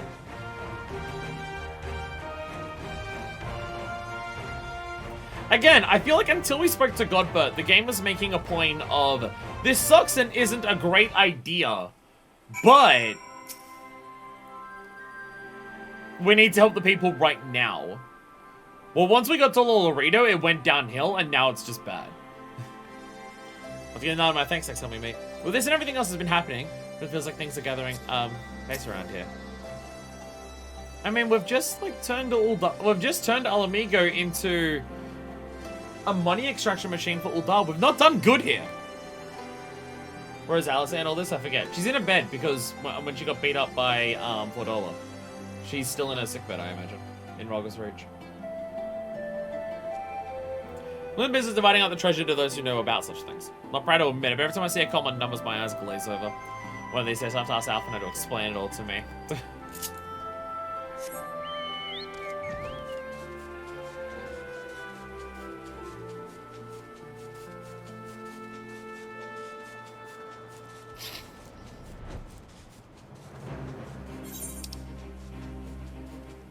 Again, it was going fine. Because I appreciate that the game wants to be realistic about how things work. The game has its heavy emphasis on world building. So I understand that the game wants to go for a realistic route to approach things. Of things don't go immediately perfectly instantly. And then once that established, and then like the fantasy element of the game comes after all of the gritty realism of the reality of how these things work. The fantasy element to make a satisfying story and make a moral point is about how to overcome that by the end of it. Like the revolutions here. We had the honest aspects of the revolutions in terms of, hey, it's hard to encourage people to fight back. Hey, killing the nearest person who's an oppressor isn't how you build a revolution. And then it has its fantasy story and making its point of how people rise above that situation and get the ending that we may not always see in life and stuff like that. And I get that the game wants to go for that. But the end results that we've come to for this little arc here is like just a depressing reality that we're treating as a win. And the game has missed the ball on this one. Let's go and see Granddad. He's gonna want to hear this. He's right here. I really want Alamigo's stake to match Uldar's Gil for Gil, in combination with the cast iron contract. That should serve to prevent Lolorito from making off with all the profits. Wait, Alphinaud, your goal's a 50-50 split? I mean, it's better than all for Uldar, but God, even a 50-50 split is still, like, egregiously horrifying. I know mischief brings you young and sold what this time, eh? I want to rebuild the soldiery, Granddad. It's a blow and tell him about the deal. I fucked up and I apologize. I may have ruined your future. Or bugger me. No, the coin or the ants put the place back to how it was, but it sounds like that's about to change. Just one small wrinkle in your plan. Let's account for all the nasties queuing up to eat anyone who goes near the shore. King, you sent soldiers to cull the buggers, but Imperials weren't about to help the likes of us. Come on, Granddad. We'll take care of that. My next has been talking about signing up regular patrols. I'm sure she'd assign me to lock if I asked. I appreciate the whisk, my lad. Truly I would. This means you got better with that blade of yours. I've been training but mostly to kill Imperials. You have some experience on monsters, don't you, Isamblawen? Think you can cast an eye over to a few of the local beasties and teach me how to deal with them? Alright, now you get a light party. What? Huh? So don't waste any time then. I'll see you by the lock. While he's busy tending to local fauna, shall have muster what explain to me exactly what's required to restore the sorcery to its former glory. Good hunting. Doesn't matter how good to see youngsters like my grandson give another role to rebuild the country. Feels like anything's possible. Yes, I shall impress upon our friend here the singular importance of securing a fair contract with these old-bound benefactors. Alright, Whisker, I have a plan for you. I'm going to give you a... Locke's music is so loud, I'm going to turn it down, I'm sorry. I have a plan. It is called a gun. Right then, it's blown. Got a spyglass here. Can you take a look at this pass? Is it still too loud, by the way? I think it is. It's too loud on my end, at least. Locke's music is aggressively loud. Once you got them, their measure, you can tell me what to do, and we'll see how well I get on. Do more looky zoomy aroundies.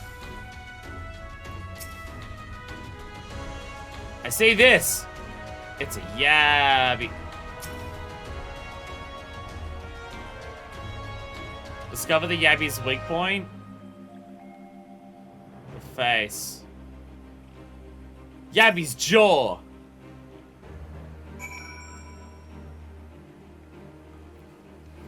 Hit it in its weak point for massive damage.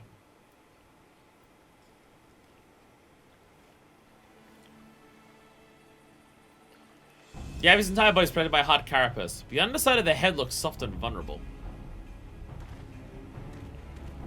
Looks like I found a Yabby. As they hit their shells like smacking a rock. Any suggestions?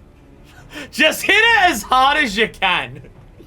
Just hit it as hard as you can. Just fucking whack it.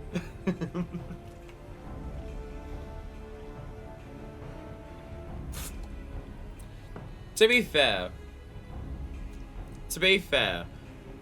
I feel like for a warrior of light, this would work. But for the average person, maybe not. Aim for the soft underside of the head. You know how you swing your sword? Do that, but like more. Bottom line of the head, are they? Right then. Wish me luck.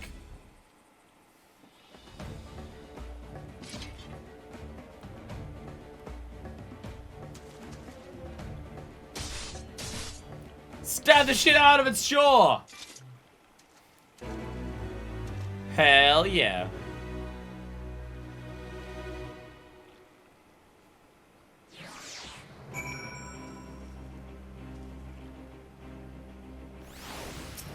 Looks music is still that, but it's still good. Thanks, Mr. Blown. I just did. She told me, and the wave went down like a sack of popotos. Let's find something else.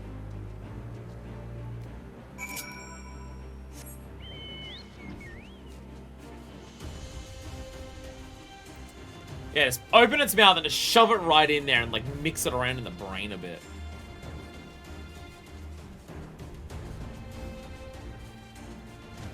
The elemental sprite. Kill the sprite.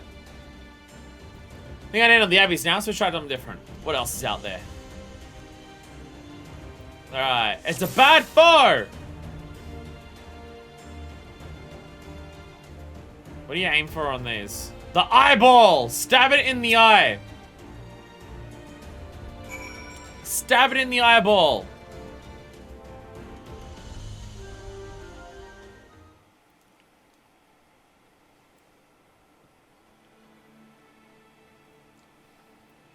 The Verbo tends to large and powerful, but destroying its crystallized core should render the Soul's Golem inanimate. You sense power pulsating from behind its brow. Right between the eyes, with love. I mean, what? Ugh, so bad. I'd feel one of those. Just hit it really, really hard. As hard as you can. Destroy the core within its brow. Inside its head, is it? Try to stab it right between the eyes, then. See, for some warriors of light, the hitting it as hard as you can would be the appropriate response. But Minifus is very technically skilled when it comes to fighting, so she would know this shit. That thing I said before, but like, more.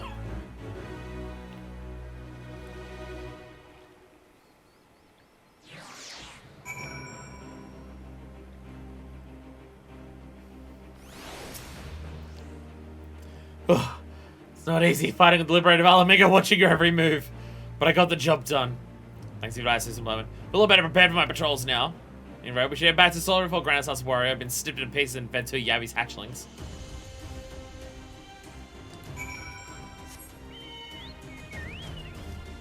Yeah, Minifus is very technically competent when it comes to strategies and battles and stuff like that. An aspect of her being able to attune to Soul Crystal so well.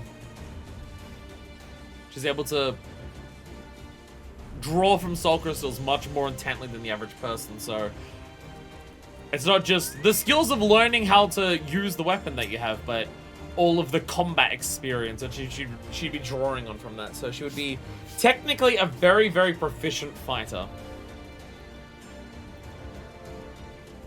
However, sometimes she will just go brain off and hit hard.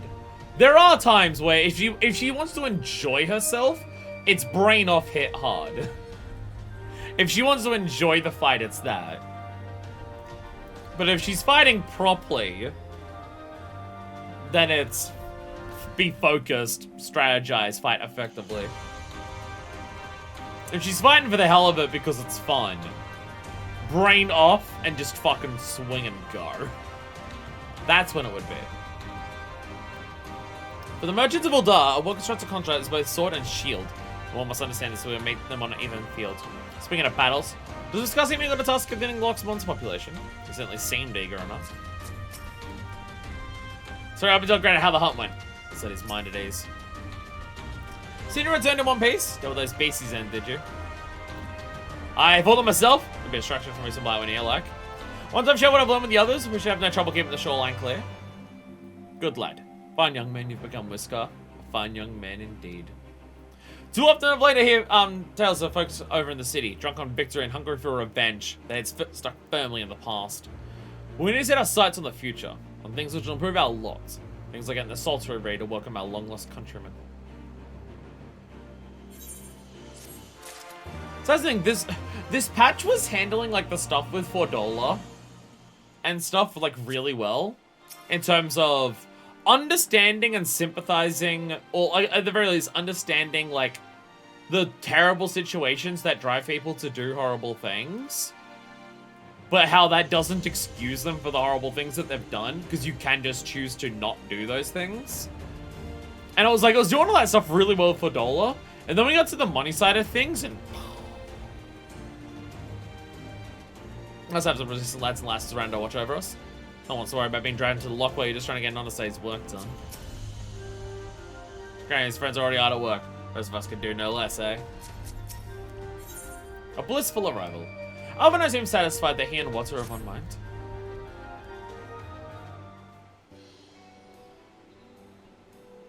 Chill vibes. Seems the Sky has its solitary security well in hand. I, meanwhile, have discussed the next steps of Master Watts, completed my inspection of the site. With a little work, the vacant buildings here could be made into very presentable dwellings. Message from General Aldin! Apologies for interruption, miss, but the General would speak with you at your earliest convenience. When available, I should wait around my accounts. I'm here to hammer out the fine details with what? Act as an intermediary with our business partner, Uldar. You should go. General, then I'll take you away from him by the main gate in Alamegan Quarter. My apologies again, miss. Fare you well.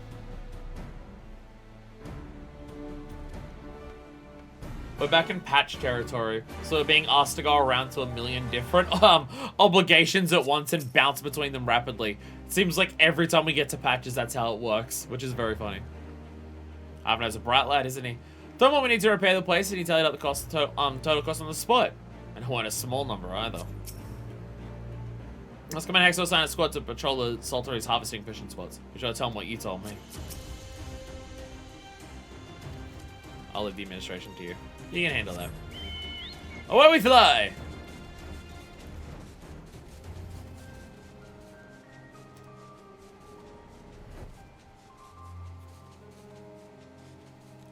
I just don't get why we had to speak to Lolarito. Why would the Warrior of Light suggest that? Why would the Warrior of Light suggest speak with Lolarito? After what happened in 2.5. And also just everything else about Lolarito. Why would the Warrior of Light suggest that? It just doesn't make sense to me.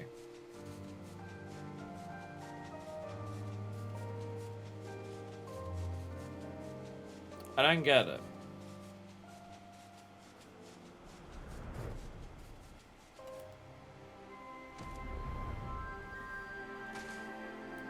To be fair, they tried just going with Hancock and Hancock passed the buck to the Lolarito directly. Then why did I listen to him? Why did we go to that? Also, why would we suggest Hancock in the first place? Considering who he works for.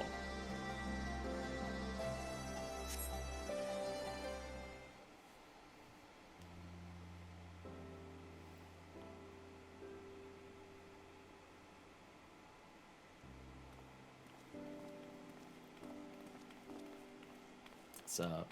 Apologies for the wait. People are screaming for the butcher's blood again. No sooner have we broken up one mob than another forms.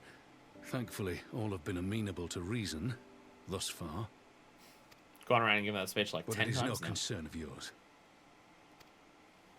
We must speak of the men Arenvald and his comrades apprehended in the peaks. By their uniforms, the captives were first judged to be Imperial troops.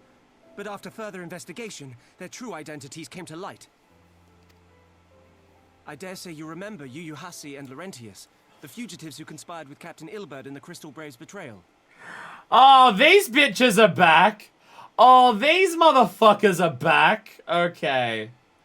Okay. Okay. Aye, well, it would seem they followed him all the way to the wall. It was they who orchestrated the slaughter of the resistance fighters prior to the Griffin's infernal ritual. Yeah. They were on the wall when they activated the machine. Were it in your hands, how would you punish these men?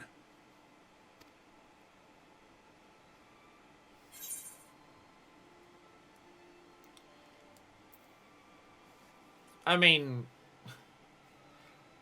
we're past the battlefield. We don't just kill them.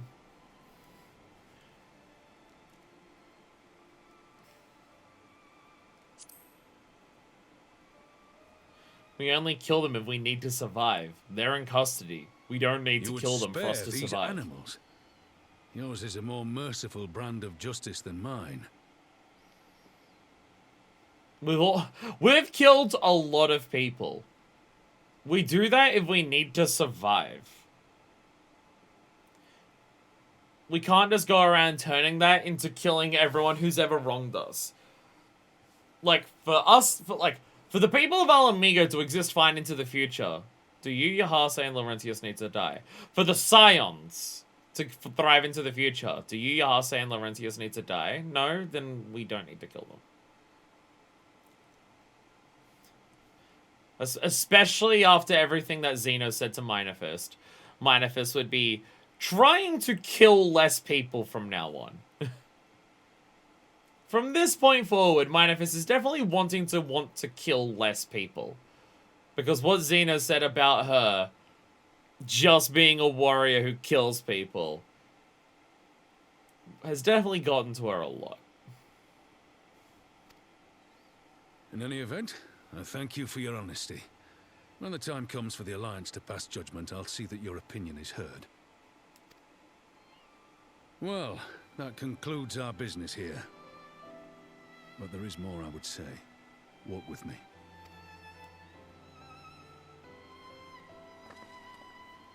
You want to fight again? Because that shit's hype as hell? Hell yeah, let's go.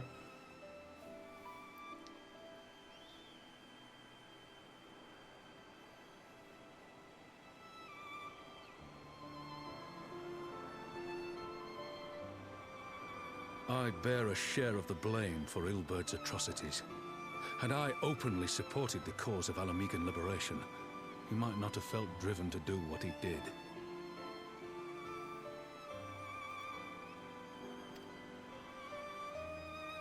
Things could have been different, and I'm sorry they aren't.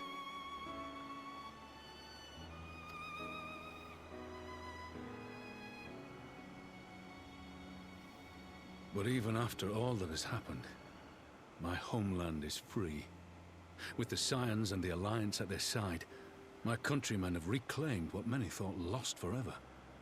Under her new leadership, I have every confidence that Alamigo will emerge from the shadow of the Empire and rise once more to greatness. Which means my work here is done. Soon I will return to Uldar and take my place at the Sultana's side. Yeah, you don't sound super confident or happy about that just now. Father... I'll not deny there's a part of me that wants to stay. The same part that contemplated renouncing my rank and joining you as a wandering sellsword.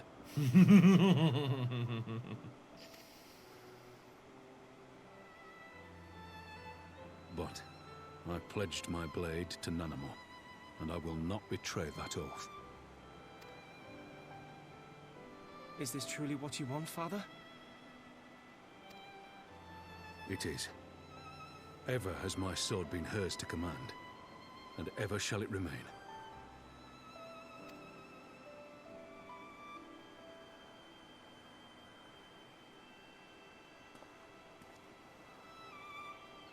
Thank you for lending an ear. When all the rest are clamoring for me to stay, I trust you'll send me on my way.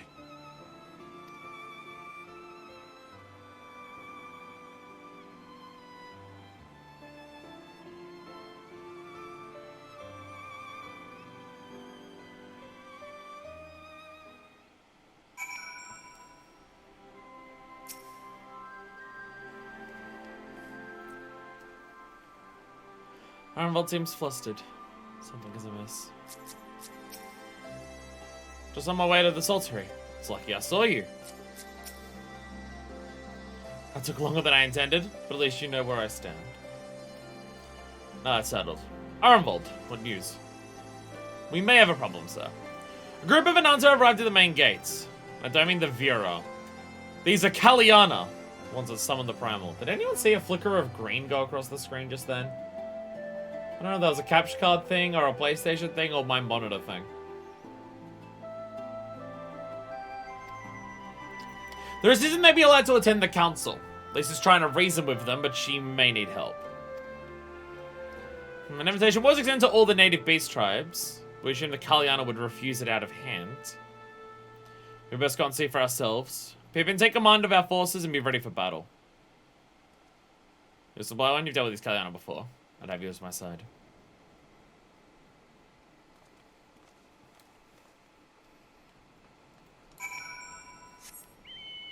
Lisa will need help means Lisa will need help.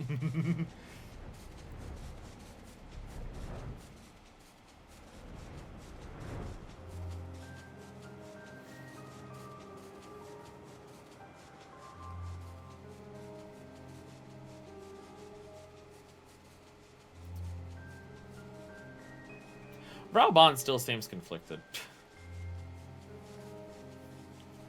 Raoban still seems conflicted. I mean, didn't Raoban make a pledge to Alamigo with, Lisa's father? Back when they're liberating him from the Mad King.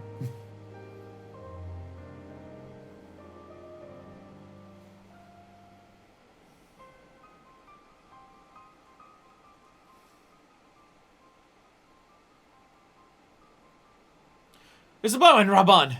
God, it's good to see you. Ah, the Slayer has come. I've forgotten how you sinned against the Lady of Bliss, but we did not come here to shed blood. If I seek harmony with all who call Girabanya home, this is surely your wish, then you're welcome us as envoys of the Ananta. It is our wish, and you are welcome, but we cannot condone the summoning of primals. If you want to enter the palace, I must ask you to surrender any crystal jewelry. You have my word that all will be returned to you when the meeting is over. We'll do as you ask, but you'll not have our weapons. We're not so foolish as to place ourselves entirely at the mercy of our tormentors. That's close, we're going to get a compromise. We will have people standing guard. Isn't this woman literally tempered? Isn't she specifically tempered?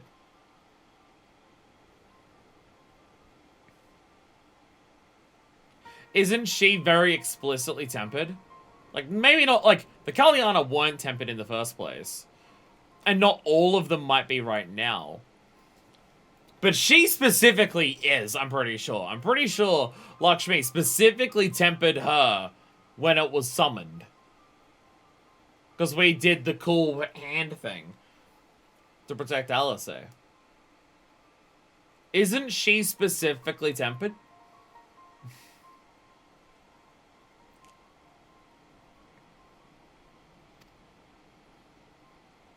Aye, let them keep their swords. Then we have an agreement. Lead the way to your meeting chamber.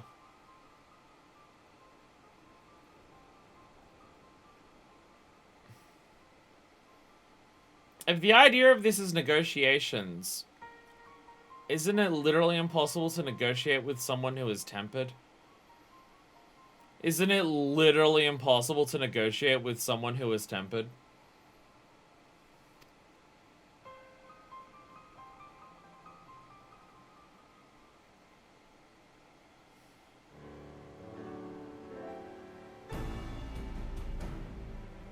Why had I a feeling we've welcomed a Viper into our midst? Because you have.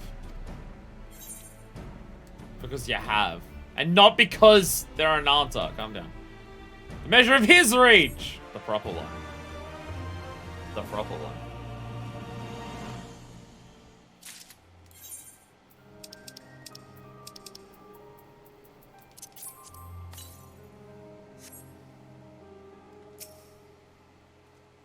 So in the Kaliana way now would have made a mockery of Lisa's promise to give everyone a say. She couldn't not let them in. That's racist. Again, the Kaliana, fine. The tempered Kaliana is a different story. Literally cannot negotiate with them because they're tempered. The game's been pretty firm about that in like everything it's done so far. Return of the Bull. Oh my god. Oh my god. Raban seems unconvinced by the Kaliana's sincerity. This Kaliana elders attach to seem at odds with all we know of her tribe. What do you think of some Letwin?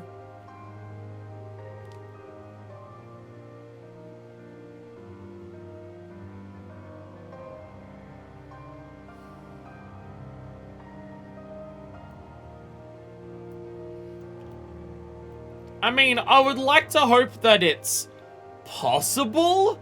I just don't know if it is.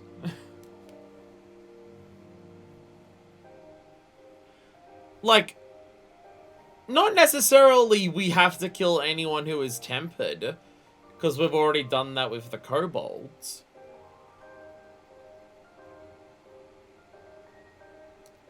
I mean, as long as you're sure that you've taken everything off, as long as you're sure that you've taken everything off of them, and if they start shit, we have enough people to fend them off, we can try. I don't expect it to go anywhere, but we can try.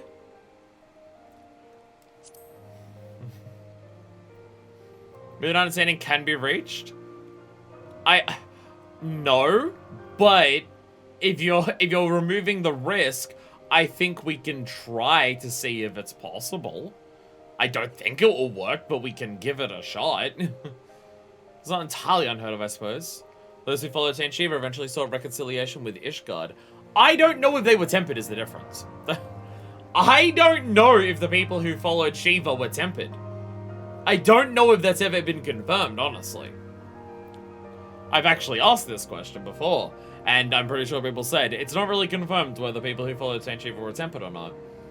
They've not really actually addressed that.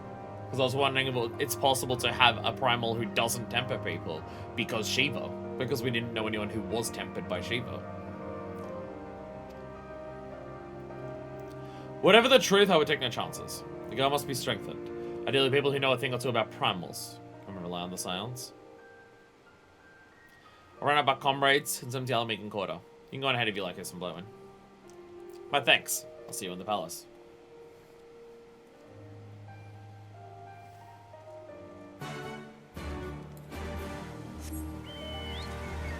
Again, I don't think it's gonna work.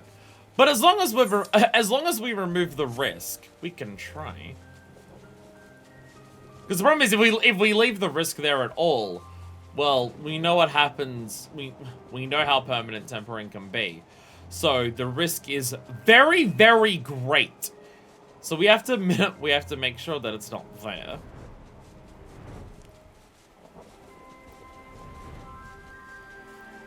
But if you're able to get rid of it, then sure. We'll give it a shot. I still don't expect it to work, but we can give it a shot.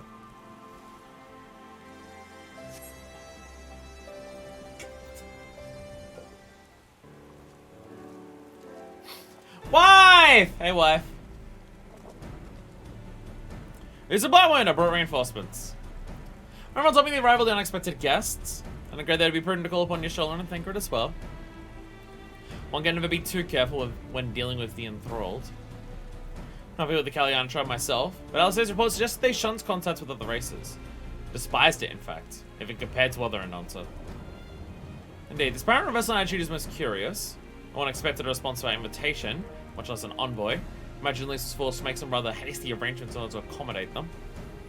I'm being told low battery. I will have to take my headphones out. Even though we're about to probably have voice cutscenes, my headphones are dying after 4 hours, probably because I forgot to charge this last night. So that's on me. They're also very uncomfortable. I need to work out this whole headphone situation. I don't want to wear giant headphones over my head. I don't want to do that because it looks bad and is a different type of uncomfortable. And then it has cables. If I can get these ones working with Bluetooth, then I'd use that. If I can get those with Bluetooth, it'd be great. Or just wireless ones like this that aren't shaped like this. Speaking of which, how should we deploy ourselves? If the meeting is to be held in the throne room, it would be wise to have both eyes inside and outside the palace. Ishola and I can send guard without. Leaves 3 of you to keep watch over proceedings in the throne room itself. Understood? We should join Aldin inside then. Spotman, do you know the rear entrance to the palace? It's on the eastern edge of the city, at the top of the stairs. Guards there should have been instructed to let us pass.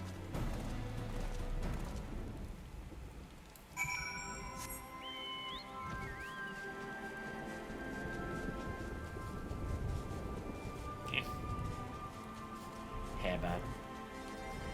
Hair perpetually bad. We'll never, ever, ever, ever, ever not bitch about it. Hey, everyone. Rear entrance to the palace is just like these steps. The guard should wave us through. We're somehow going to understand the Kalyana and represent a great step towards resolving the primal dilemma in Alamigo. They are sincere in their intentions. Looks on security officers in Blackman. Scout the place quite accessible for searching for Kraus. I know the lay of the land. Hey, wife. As fortune would have it, I was visiting Rogos Rachel looking on Alice. She sends her regards. Don't worry about it. Don't worry about it. Don't worry about it.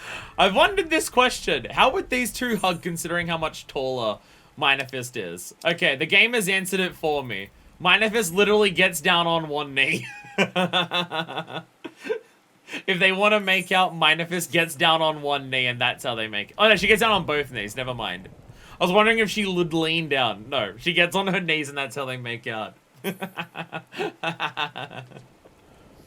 Femro here with the search info. Femros hold immense power over me.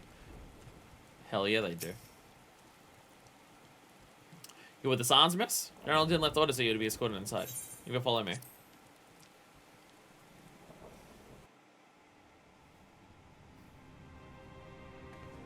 Hey, look! It's this room. Without a man with a giant ass.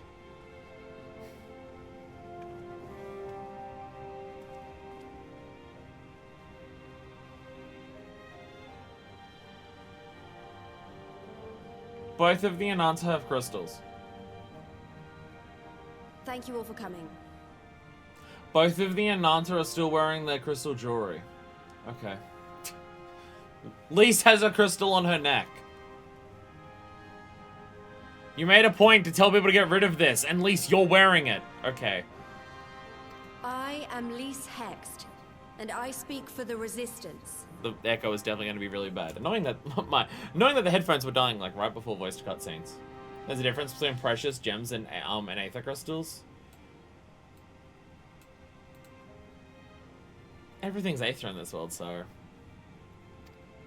Among you are village elders, refugee leaders, envoys from the Ananta and the Kikern. Why not make new models for one scene? You've come from every corner of Girabania to help They made a decide point the of future mentioning it in the Alamigo. dialogue, so. But before that, I want to ask you a question.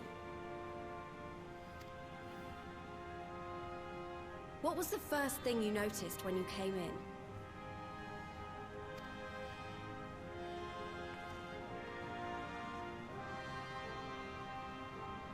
For me, it was that empty throne.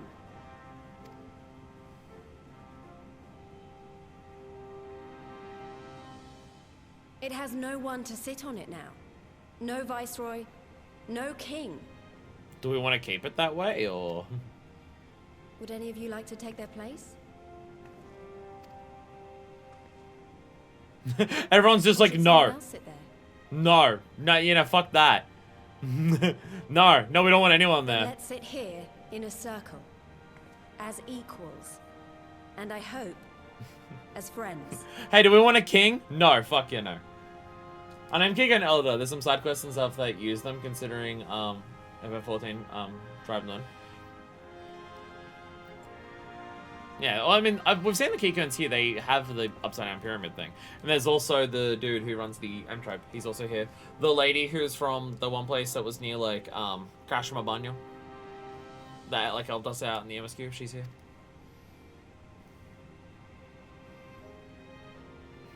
Got people from all over.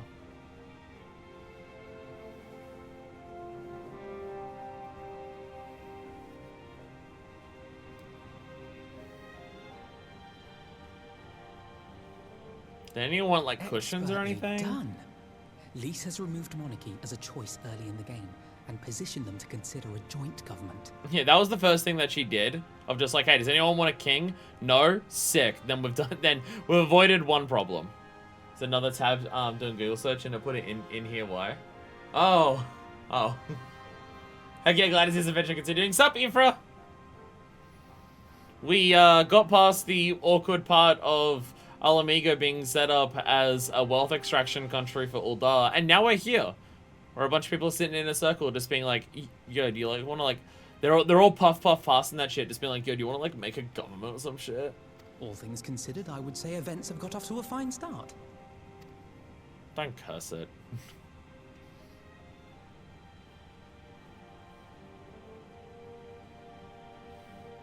And that is Alagana's stance on the matter. Thank you, Ragenfrid. Another vote in favor. Next, let's hear from Shanti of the Kaliana. Tell us, how do your people feel about the idea of a republic? Republic, that's what I said before.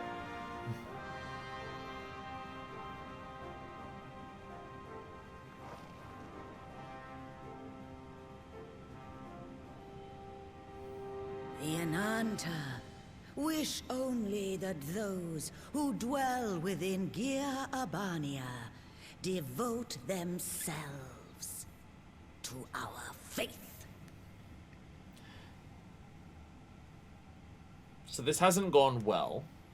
They say they want to keep going Tribe and Stormblood, but couldn't because of time or something like that. There's a lot of leftovers here and there.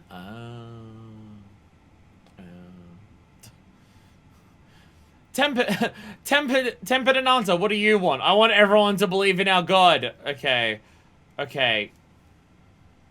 Ignoring the tempering of all the people, what else would you like? You shall all worship Sri Lakshmi! Okay, so we gave it a try, and we can say that, but I was unfortunately correct. It didn't work, but we did give it a try. Lady of Bliss, grace us once more with your beauteous visage. Did anyone leave any crystals here? To be fair, it's consistent with what we set out to the fight with Lakshmi, where she says that she would keep reaching out as many times as it took.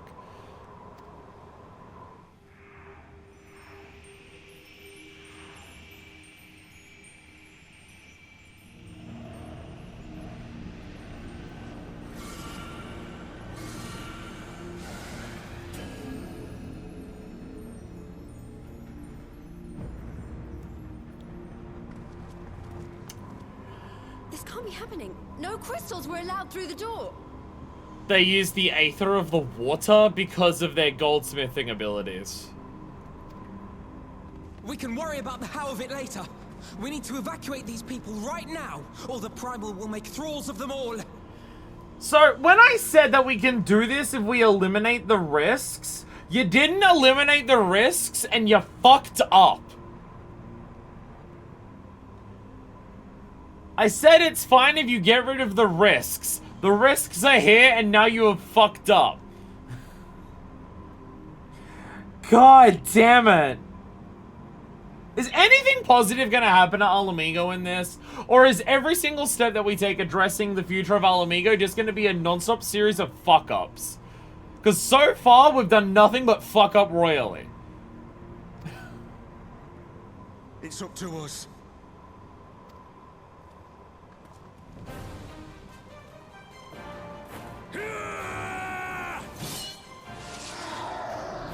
Well, she's dead now. Well, she's dead now.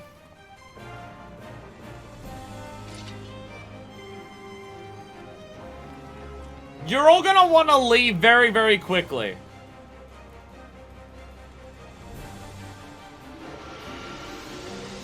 Not this shit again. Yeah, Arenvold's joining his with us! Fuck yeah, let's go! Thank you, Arenvold! Arenvold also knows how to do this. Let's go!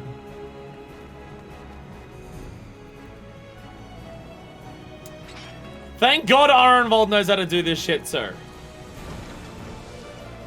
No, leave! No, Primal, leave! Go, go, go! The guards were already turned. Oh. Fools! How did they get tempered? No, you don't! How did they temper the gods? Kaliana would see us all enthralled. Then they're going to be sorely disappointed. We have the Warrior of Light and Arenvold to shield us. Okay, so, okay, if you're ever gonna try this again, take some more fucking precautions than you have right now. You've fucked up royally and you need to answer for this. Your guests and attack the Primal, can they? We're stuck on the back foot.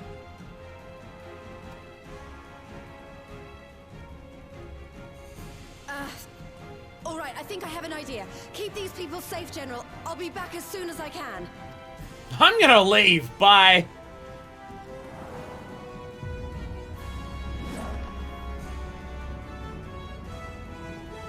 Upskirt shot. Yeah, I know she's wearing pants. Don't worry about it. Yeah, whatever she's about, she'd best make it quick.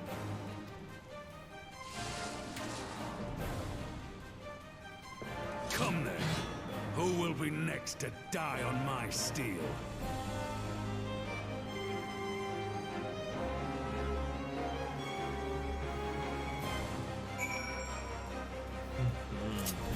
Oh, okay. Solo duty against a primal. Here we go. Hey everyone, how you going? Yeah, only to me. You have a primal fight. Head outside to prepare. I'll not fall here. Do I fight or... I came in peace. I live in pieces. Damn the Kaliana. In all my days. Fast spear will have to do. Save me. What the hell's... Okay, Solid, you got Armbolt, true. Check the young boys. So the goddess herself! Accept your fate. Yeah, we've just been put in... How far can I leave? Alright, I'm also... Aw, boo.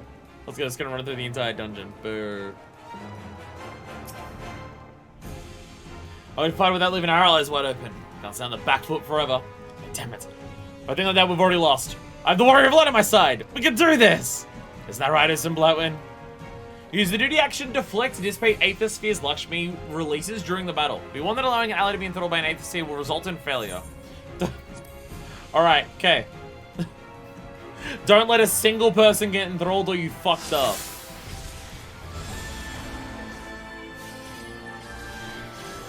Lead is secure Banya. Accept my love. Worship my light.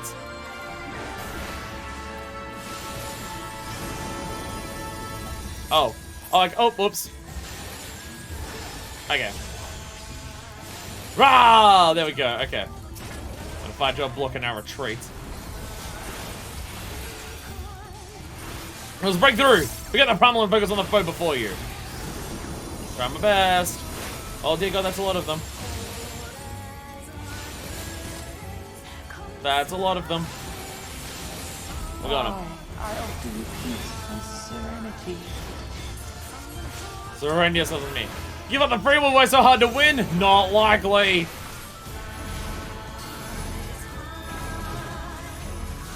The music's back. the music's back, the mechanics are back. That shit. I got hit by that. Oh god. Can I get them both with one? Hell yeah, I can. I guess while I'm doing this, that's off global cooldown. I can still throw axes, get some damage in.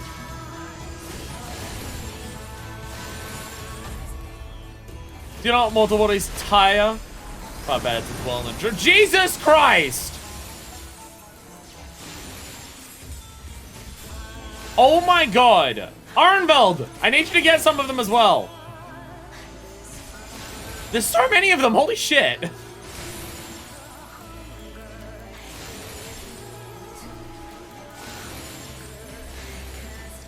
Arnveld is getting some, okay, good.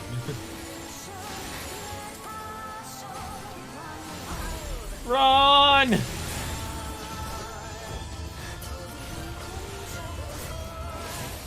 Nah.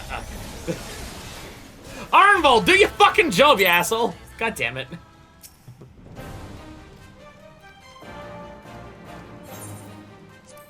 Arnvald, help! I'm gonna run side to side because he won't do anything.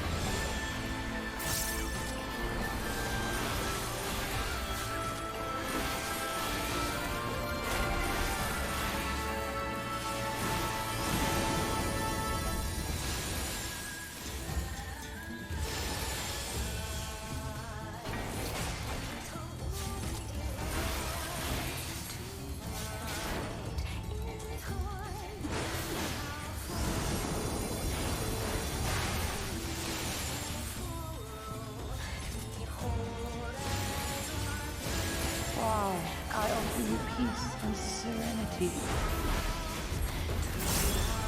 Get out of here.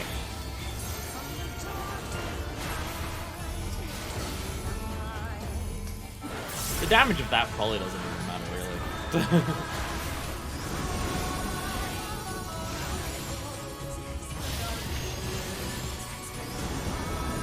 Okay, you got the long list.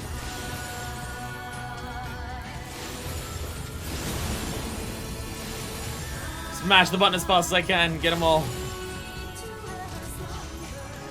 Oh, you just don't stop.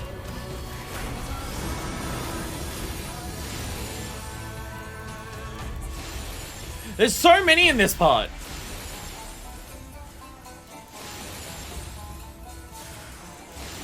See, I feel like I need to let Arnvald just take care of some of them, but he won't do it!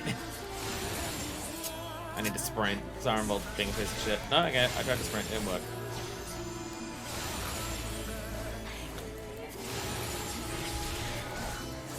Best game of Space Invaders ever.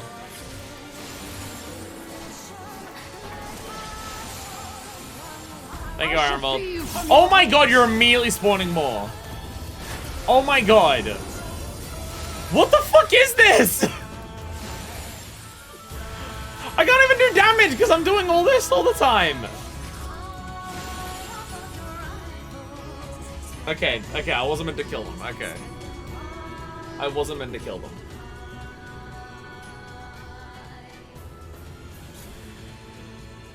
Damn it all! It's only a matter of time before we miss one.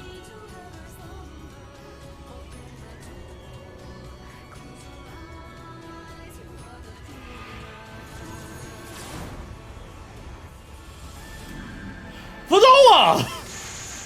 Holy shit, Fadola! Holy crap, Fadola! What of it? Do you want to kill this thing or not? She's back! We have Echo! Thank you, Fadola.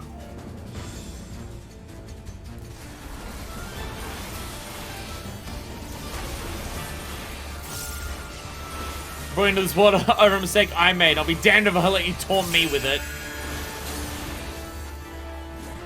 Oh, did Fadola do something wrong? Fadola! Okay, Fadola's trying to kill me. Did Fadola do something that allowed this to happen? Is that what went on?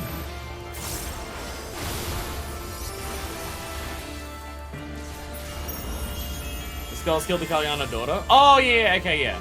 I was about to say, did, like, all of them getting tempered right now. Oh, Raban, go, go, go, go, go!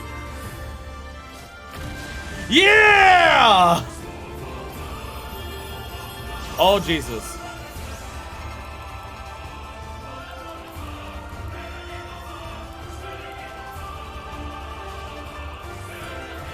We're doing the best we can. The rest of you need to run.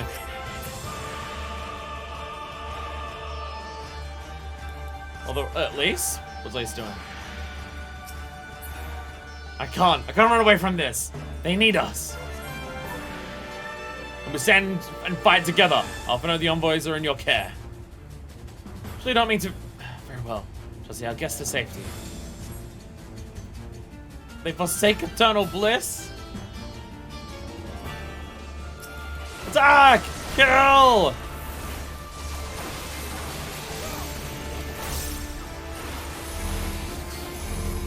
Do I get hit by the AoE markers, friends? All of you to me! Get in there! Yeah! What are you two saying? She has more than enough strength to ally you both. Need more than 3 to best a primal. If you let you fall here, then who'll be left to stop her? I don't know, I mean, I killed so... It's Shinra. Pitiful misguided children, get any weapons and lay down your heads. Oh god. Oh god. Fetid! Anti-time maneuver!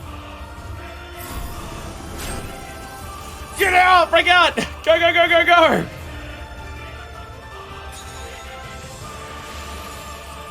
Break out! Stop them all!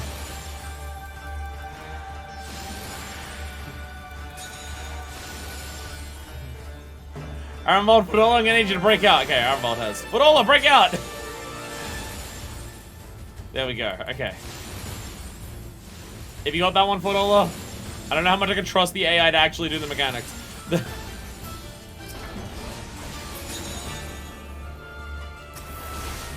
Oh, thanks, Mr. Blowin. Make sure my steel is worth the effort. And again, you refuse my gift. Oh, I should probably... I should tank stance up. If I'm tank, I should probably tank stance up. Look at me! Stop attacking an Armbold. I'll provoke as well. Do not your soul weigh heavy? Don't want them to die because I didn't tank. That's something big. Come close to me, all of you. Oh, Jesus. Fadola, how much is the residents like giving you these abilities? Holy shit. How's like Fadola? Are you alright? This is nothing. We got for another. We got the fighters one.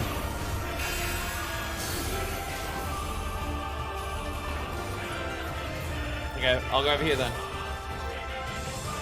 I'll go over here. Yeah, we're doing mechanics! Oh, we're the best Savage Raiders ever. Oh, okay, and I got hit by that AoE. Okay, there's a giant AoE that hit me. I didn't get out of the way in that one, so. Well, shit. We'll be fine. We'll be fine. Start the weekend. Don't give up yet. Try my best not to. Behold my divine brilliance. Car's out of control. My shield does. You like to finish her off. That one's gonna hurt, I imagine, yeah. I guess she's just spamming this over and over. Okay. Yeah, she's just gonna spam this over and over now. We have hit Enrage!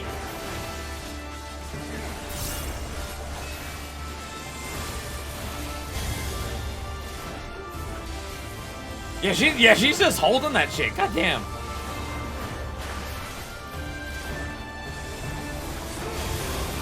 Kill her! You need to kill her now! I'm trying my best!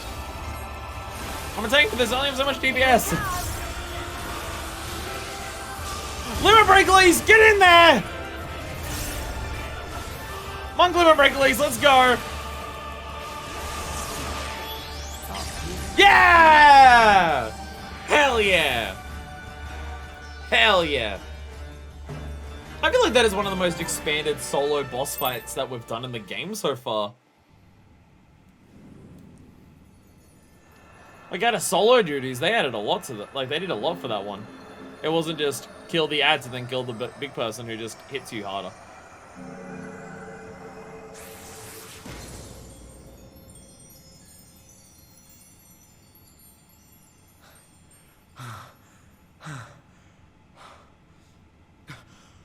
We did it! We beat her! Yay! Now, Lise, have you learned your fucking lesson? Oh, sorry, I mean, Fodolo. Thank you.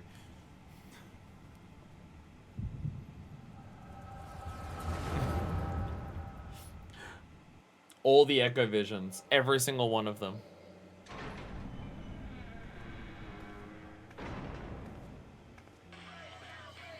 Loud phone.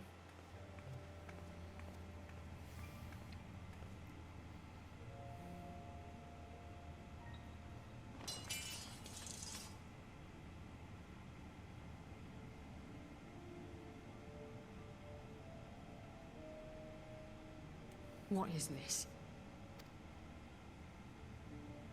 I'm only going to say this once. The Ananta just summoned their primal in the throne room. My friends are fighting her, but they need help. They need someone with the Echo, and by the gods, I wish I had it, but I don't.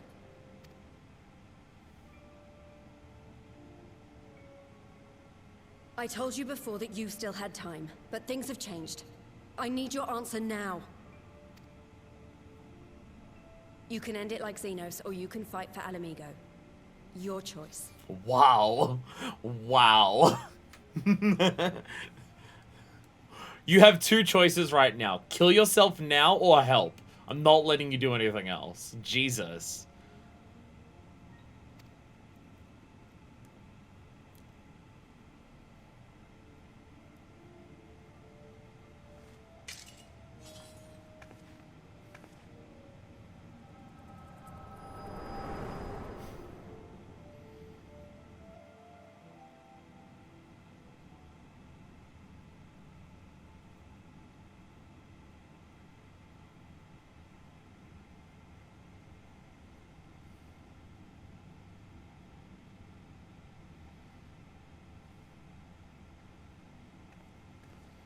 I imagine Fordola seeing our memories with the Echo is a big part of her choosing to come here. Just realizing that we chose to be who we are. It's her. We've chosen to do this the entire, like, we've chosen to do the right thing despite what's happened to us. And she still can. I imagine that's a big part of her her deciding to help us now.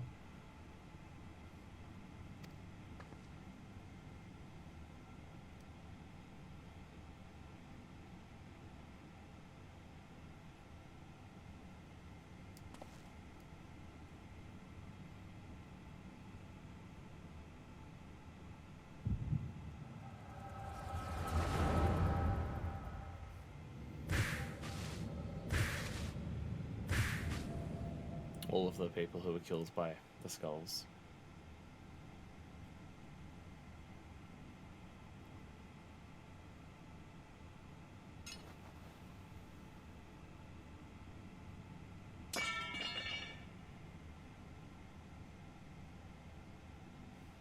It's done.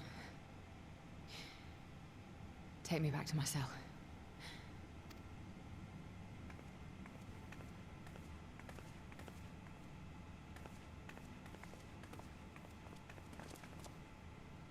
You are not forgiven.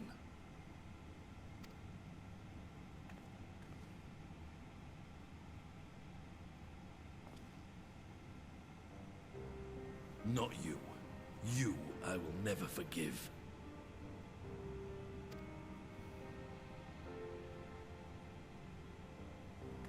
But I will thank you.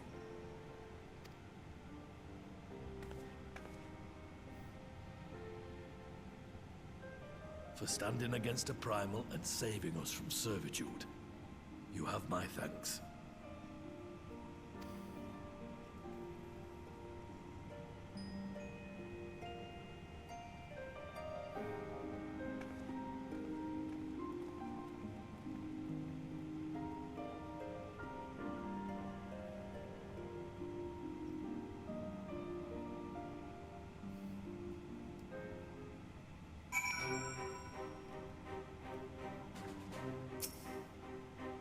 was unlike any battle I've ever seen.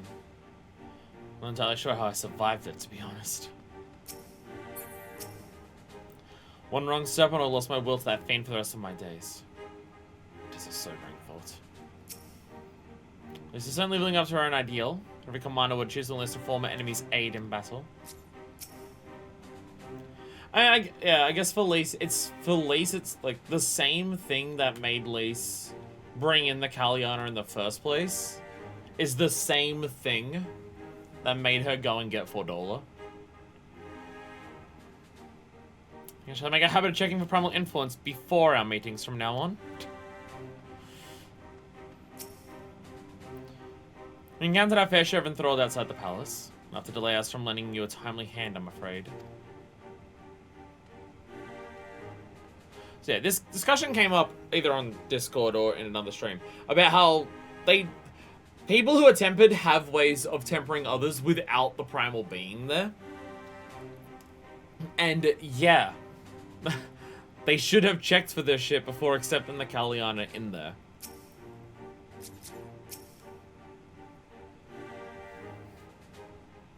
I feel like this entire patch has just tried to show why Lise is a bad leader, and I'm confused.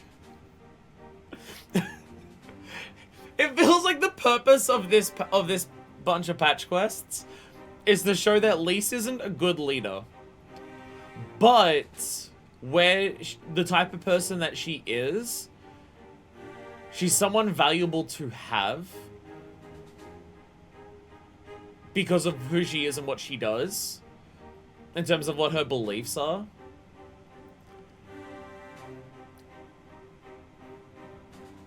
But those are not, like, good leadership qualities for this. Like, she wasn't able to inspire the people to not kill Fordola before. She is, like, she made a bad judgment call of bringing in the Kalyana here in the first place and just accepting it and everything like that.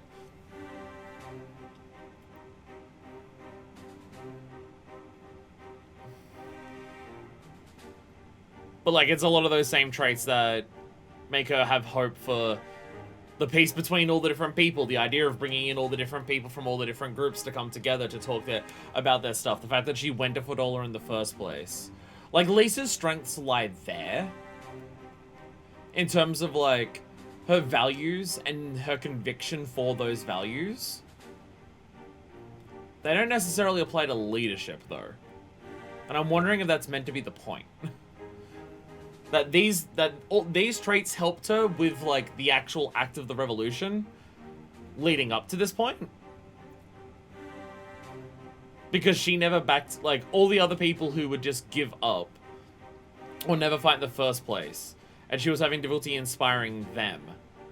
She never backed down from it ever.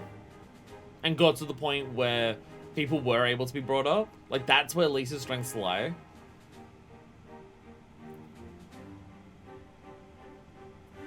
But they are very much explicitly showing that it doesn't work for leadership.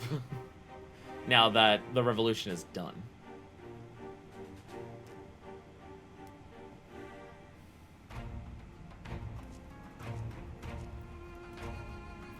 Before this, light one. Ironvolt. That was a near thing. Our sitting against Kalyana would have been brief indeed if you're not volunteered for guard duty.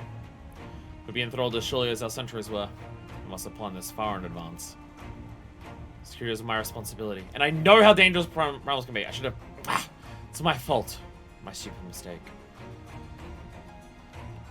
As I said, her being willing to reach out to even enthralled people, just in case it works, is a commendable trait. It is not the trait of someone who should be in charge of all of the decisions. Which I think she's acknowledging here. Nay, less. We're all caught unawares. We'll take this as a lesson and watch our own more carefully in the future.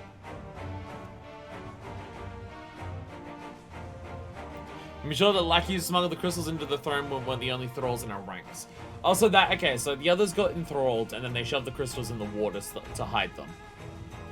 Okay. Soldier first spoke up in favor of the Kalyana, kept giving their weapons, springs to mind.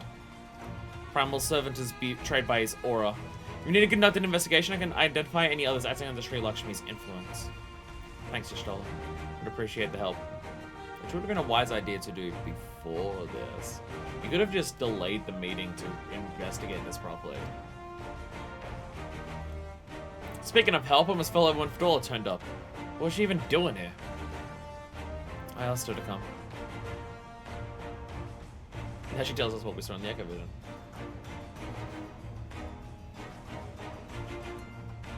Well, that explains it. It's sad, but Ragnfred was right. The victims will never forgive her for what she's done. But I think Fedora picked out that sort looking for forgiveness. She wanted to fight for her country. Again, for someone like Fedora, like for people who've committed egregious wrongs, for something like that. Like, if she did this expecting forgiveness, then she's doing it for the wrong reasons, and people would be able to tell and stuff like that. Like, a community doesn't owe you forgiveness because you've turned over a new leaf, or because you're even helping them improve things. If you've done wrong and you accept that you've done wrong, part of that can just be accepting that you're never going to be welcomed the way that you were before. People don't owe that to you. They might do it, but people don't owe it to you and stuff like that. So you might just have to accept that you want to do the right thing because it's the right thing to do. You want to help these people who may never forgive you because it's the right thing to do. Because you want to atone for what you've done wrong, even if it doesn't benefit you.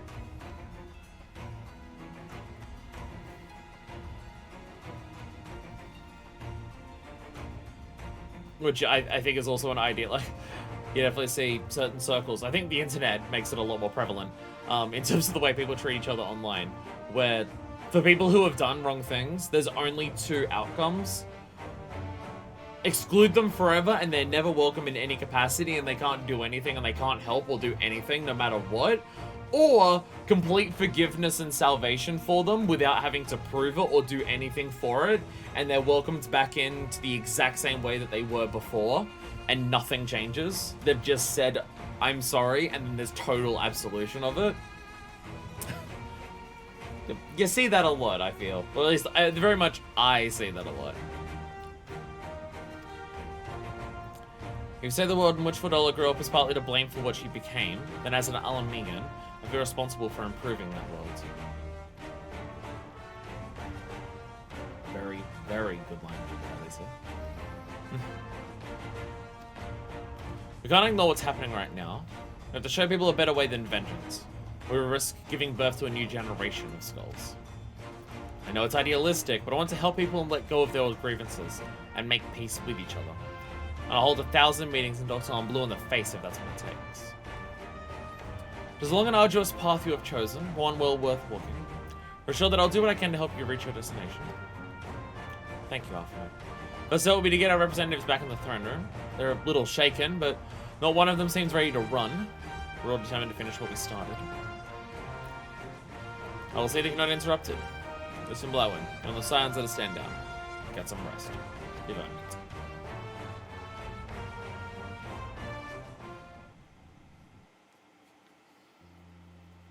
Well, Shanti's dead at this point, so it's going to be a bit hard for her to summon another primal. Hey, Robot. A fine spot to contemplate the heavens. Yeah, I imagine in this place for contemplation for Minor Fist is a bit different.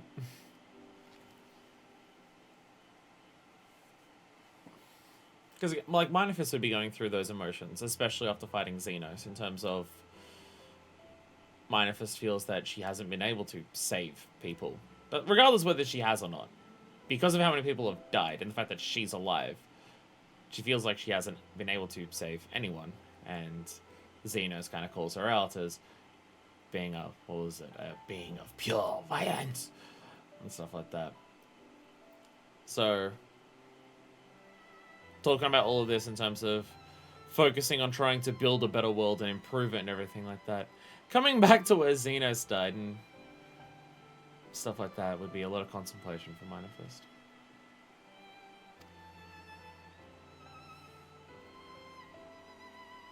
The she wants to meeting is keep over. taking those steps forward. And The stuff. envoys have chosen to instate a government model on Ishgard's House of Commons, a ruling body of representatives elected by the people.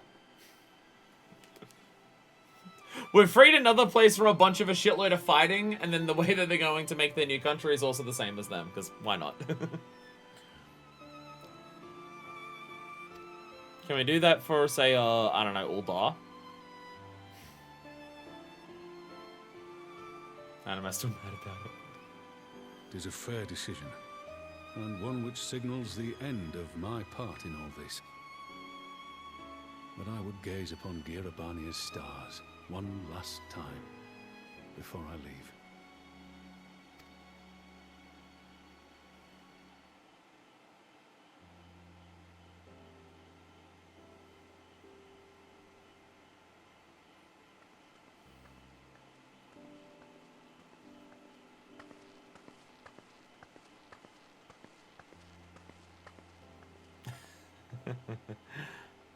Anonymous.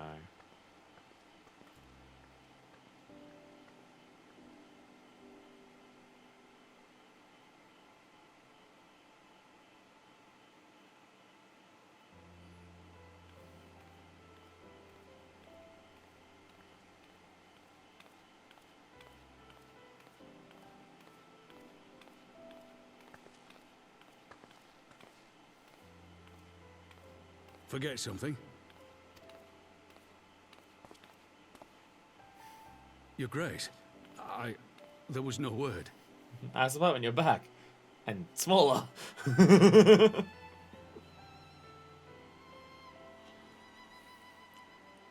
Raubon Aldin, you are hereby dismissed as General of the Immortal Flames and relieved of your seat on the Syndicate. Raubon, you're fired. None of us have some heavy footsteps. Raubon, you're fired. But, Your Grace... Raubon, I am no longer a child. Stay here in your homeland. Work with your brethren. Rebuild Alamigo. You desire to stand alone. I understand, but remember what happened. I remember full well the consequences of my naivety, and thus did I consult at length with a most trusted advisor ere I embarked upon this course. A most trusted advisor? And what of me? Am I no longer deserving of your confidence? A most trusted advisor? Nanamo, I'm right here. What the hell? What trust can there be between us when you withhold the truth from me? Did you think me oblivious to the anguish in your eyes when you spoke of returning to Uldar?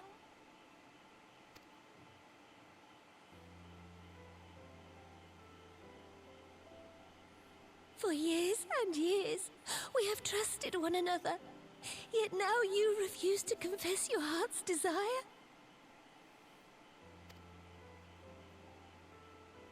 I swore an oath to you that day on the sands. I pledged my sword.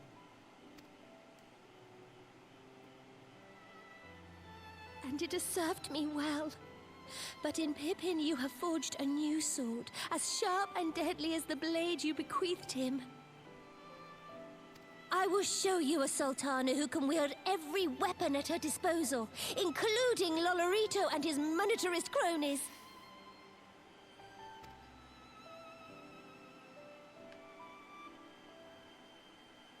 So follow your heart, please.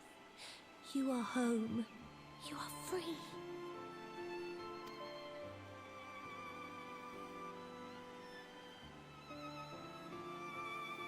Nanamo.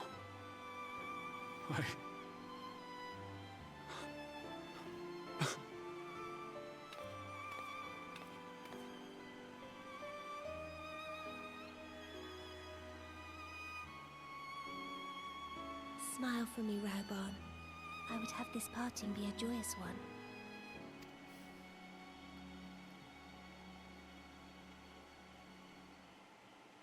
Thank you, Your Grace. It has been an honor to serve you and Oda.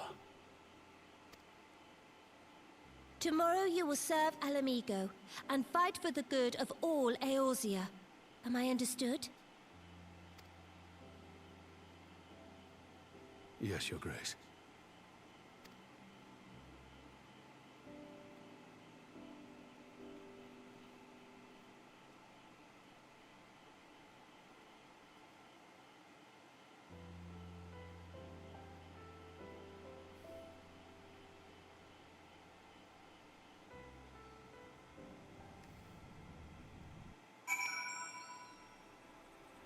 Aww.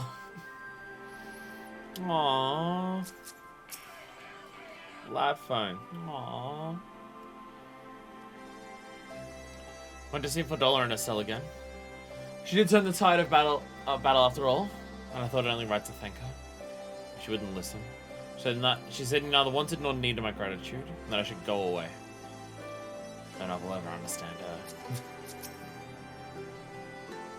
I was of an age with Fordola, both of them born Alamigan. I never wanted his Garlean blood. The other tried to become Garlean, but could never be. Similarly yet opposite, which would go some way to explaining the tension between them.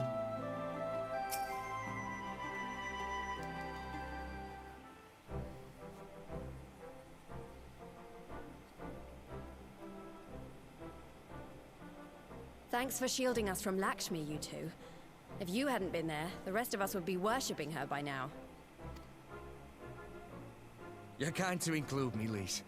But we both know who did most of the work. I could scarce keep track of the battle, let alone land a telling blow. I mean, you definitely got rid of some of the Aetherspheres, so it's fine. No shame in admitting it. The Warrior of Light has put far better men than me in the shade. I swear to God, they haven't, like, referred to Minifest as the Warrior of Light for so much of Stormblood, and the moment that we killed Xenos, which I canonically have when Minifest starts accepting that title again, begrudgingly, the game is starting to use it again. The game knows what my character arc is, and it's fucking frightening.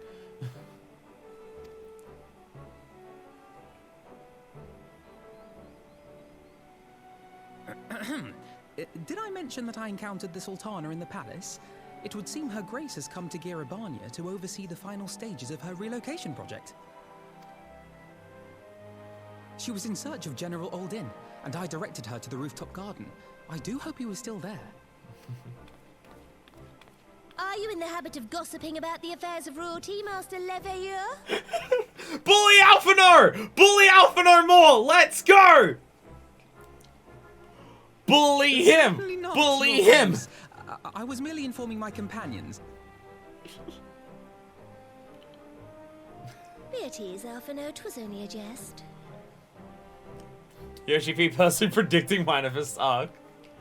Well, it's either happenstance or I'm following the most baby bitch predictable stance for my Warrior of Light, and I'm not deviating from the expected course at all. It's one of the two. It's always morally correct to bully Alphinaud. As his best friend, I completely agree.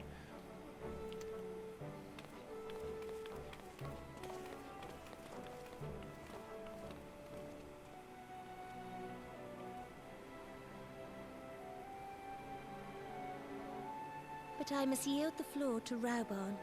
He has an important announcement to make.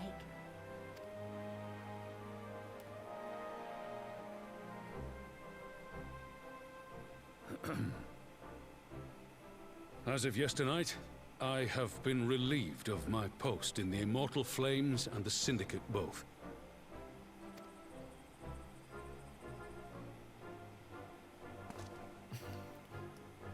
I shall be assuming my father's duties. And may I say that Tizona has never felt heavier upon my back.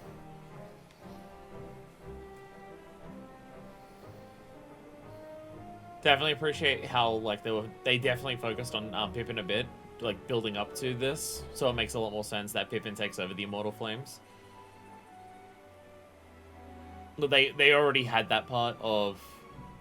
I mean, I'm pretty sure didn't Rauban straight up, like, join the Resistance during the liberation of Alamigo and straight up say, Pippin, you're in charge of the flames? Didn't Raoban straight up join the resistance as part of that fight? Where he's just like, I'm not an immortal flame today, I'm an Alamigan. During that. So he gave the reins over to Pippin for that.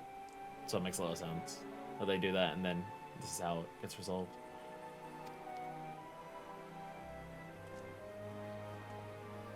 Mine is like, yeah, I expected this, yeah. I was speaking to Nanamo. Makes sense. Twould seem I am in need of employment. Mayhap one of my old acquaintances can introduce me to a mercenary company or some such. The actual Battle of Alamigo, yeah. That might have been because of the disco, I forget. I think that was just literally just the excuse to have him come along for the dungeon. Ah. I mean, it does work here. It does work here. I mean, Pippin was the one who was commanding the different people to attack when they gave them Ifrit's Bloody Inferno! So, there is that.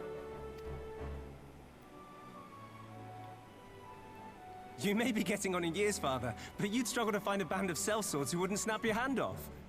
Your remaining hand. Do you need to bully your dad about the fact that he lost an arm, Pippin? Jesus. Jesus. Ouch. Here, the Yellow Jackets have some openings. The Here, go to blood of Limsworth. Alamigo need not be put out to pasture just yet.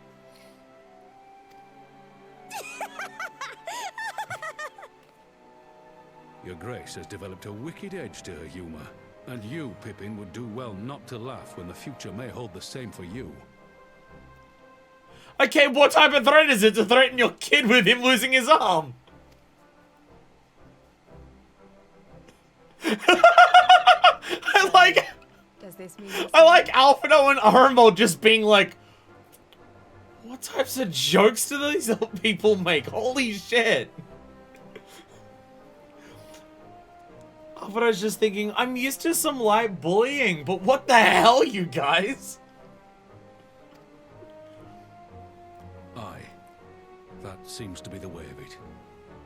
I would be glad to aid you in rebuilding our nation, if you'll have me. If, he says. Welcome home, Raoban. I'm sure he's going, oh yeah, Alicina's threatens to cut off my limbs when I eat at desserts.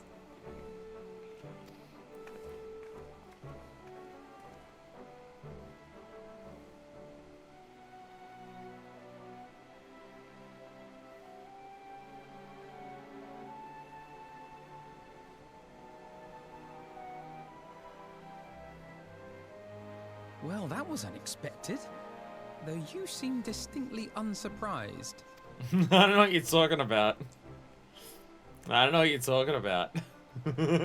Either you are more astute than I give you credit for, or I'm losing my touch. In any event, one thing is certain.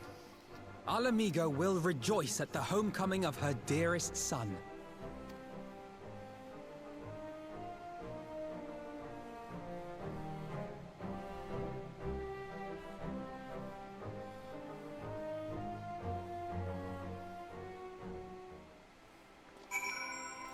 So I wonder, like, they say how they're taking on, like, a Lord of Commons idea.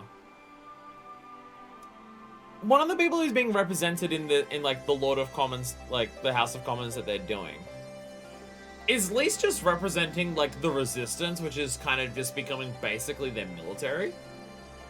Is that kind of how it's going? Because I imagine it is. Seems my vote has come full circle. Appreciate what you showed for my early decision. Overruled though it was. I've asked enough of you, Stormblood. My only words for you now are those of gratitude. I assume Father's responsibilities without delay, hostile rivals, both inside and outside Ulthar, treat his dismissal as a window of opportunity. Rest assured they'll find his owner's edge just as sharp in my hands. Should be obvious, but this is the end of 4.1. Yeah. I suppose you have a joy to know that General Aldin is staying. I suppose I shouldn't call him General anymore. Raoban's the veteran of 100 battlefields. Just gonna ask for a more reliable ally to have at her side. I think it's about time I head back to Rolga's Reach. What's next for all of you? I'll also be eager to hear of recent events, so I shall join you if you have no objections. I'd welcome the company. Listen, Myron, why don't you come along to Reach as well once you've said your farewells to Nanamo and the others? I guess we'll space them all again. Upon completion of this quest, you'll be able to access the palace's rooftop gardens by speaking to the royal menagerie attendant. Hey! Hey! I guess that's same dialogue. We know that place is like amazing for G-pose shots, so we'll let you go up there. It's great for G-posing, so you have to go up there. Fuck yeah, let's go.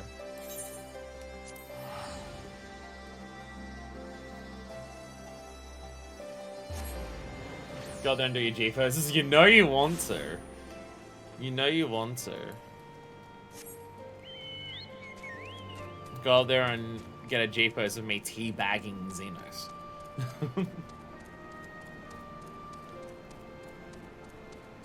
I'm just kidding, it's Minifist. She'd go up there and, well, what Xenos did at the end, I'm pretty sure Minifist would go up there and finish the job.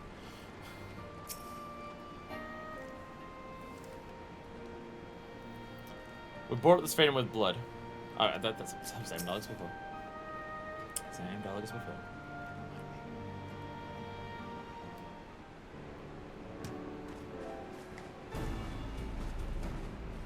Hey, Alice, I said bed. Well, here we are again. Alice regaled me with a thrilling tale of hidden treasure troves, mid-meeting betrayals, unlikely alliances, and joyous homecomings. It would seem I missed everything.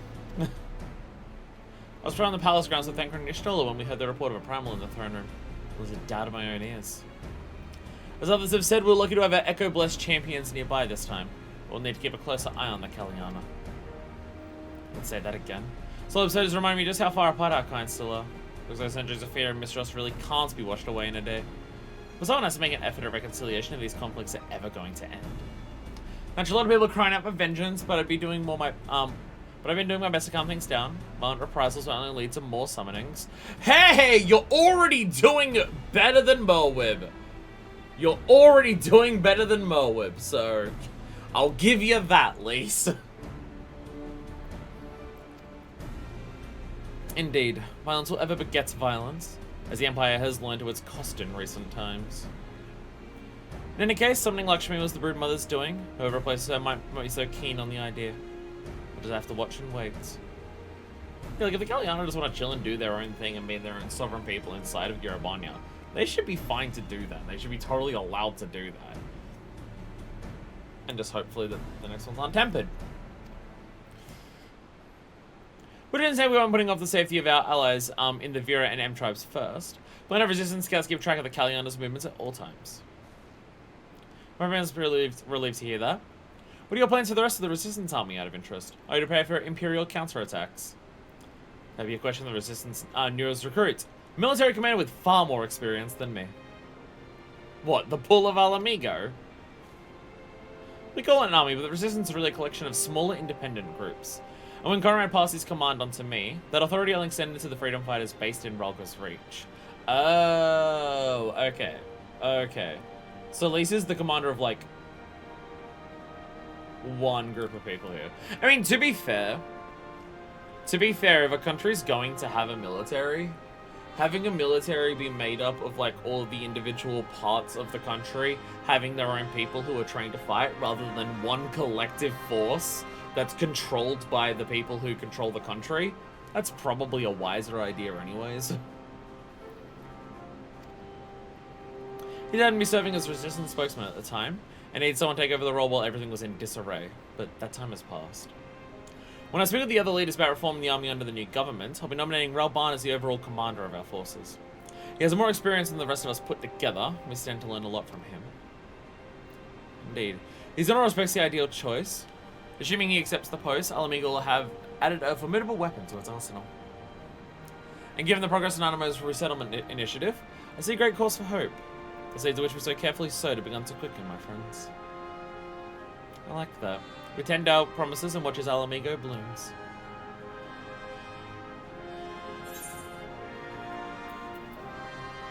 Dress up Ralban.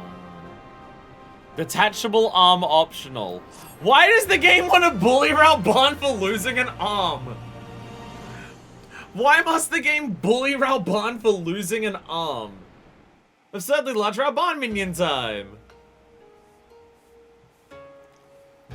And, well, we've had the MSQ focus on Alamigo in this Alamigo expansion for almost, like, an entire patch and the end of the expansion. Time to go back to Doma. Doma only got 2/3 of the expansion. It clearly needs the next patch too. I do give thanks to the Kami that my makeshift raft withstood the fury of the seas. I guess that's he's alive.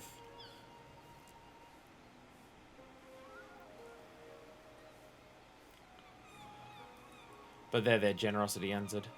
Like coins in our pockets for new attire, we are doomed to look like so much jetsam. Oh, word beside the poor man in a city of rich merchants. I was about to say, make your way back to Doma so you can speak to Han, but that would require crossing the Ruby Sea.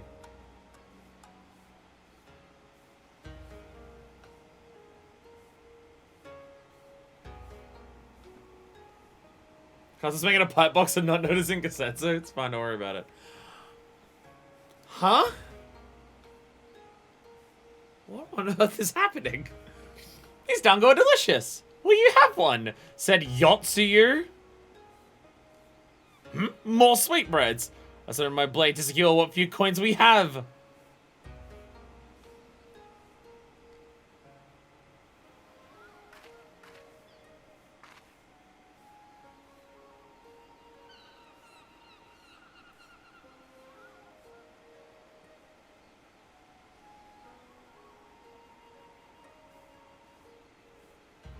Bah. It's like talking to a child. So something's happened to Yotsuyu then.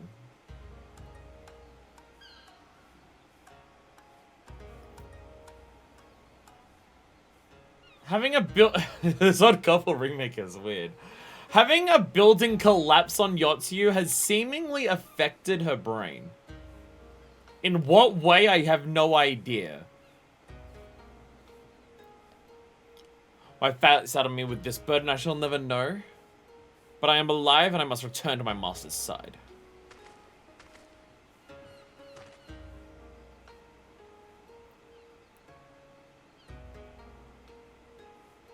Come, Suyu.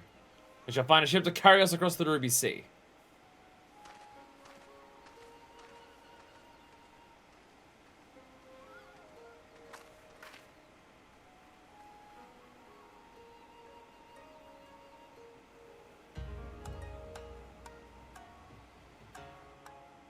Okay. Meanwhile, in the Imperial Palace. Are you pissed off? Are you slightly miffed about what has happened? With 2 places being liberated. Are you slightly miffed about this? Have you read the reports? First Dome and then Alamigo. And Lord Zeno's put to the sword! His own sword, but yeah. Do not believe everything you read. The Viceroy was merely wounded, and he has already returned to the capital. Imagine the savage beat their chests and most loudly have taken his head regardless.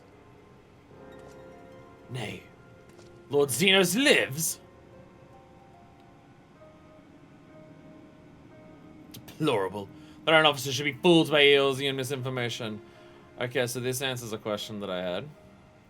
This answers a question that I had. God damn it, Elidibus. God damn it, Elidibus. Really? Really? Really? Asshole. Small one of the provinces began to rising up in rebellion. It was a very official and, above all, accurate announcement to quell these pernicious rumors.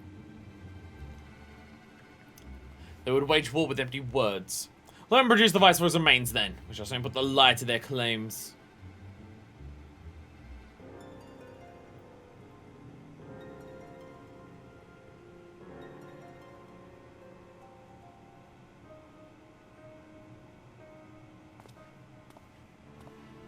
Someone's pissed. Someone's angry.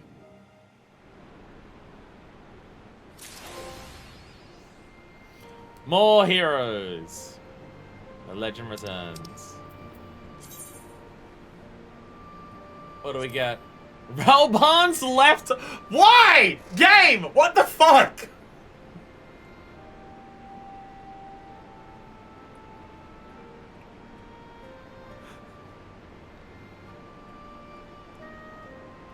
Why? Why is the game making a point of bullying Ralbon for losing an arm? What the fuck? I see you with the Nanamo minion.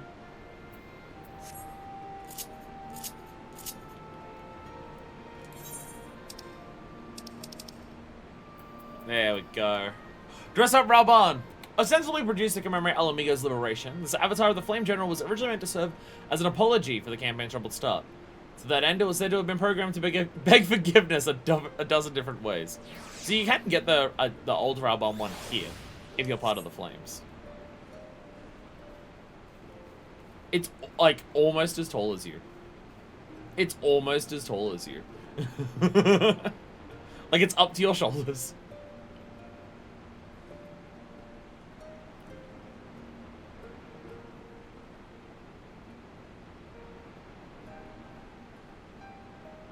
They call him absurdly large Ralbon minion. Do we have to put on the title? There goes on my laughing. Do we have to put on the titles for this to work?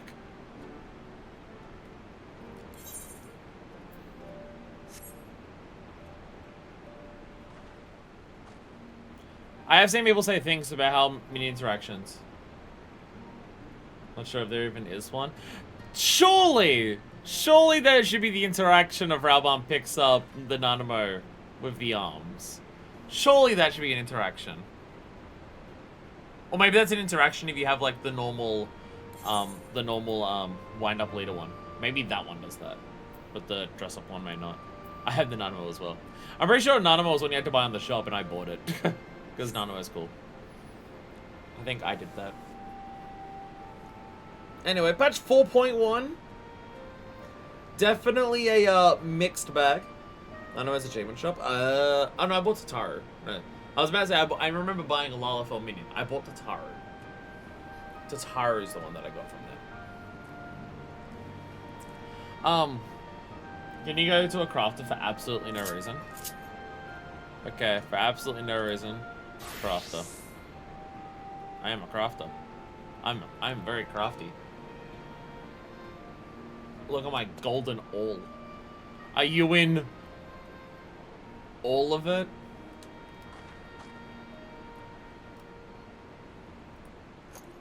Now go down to the script place.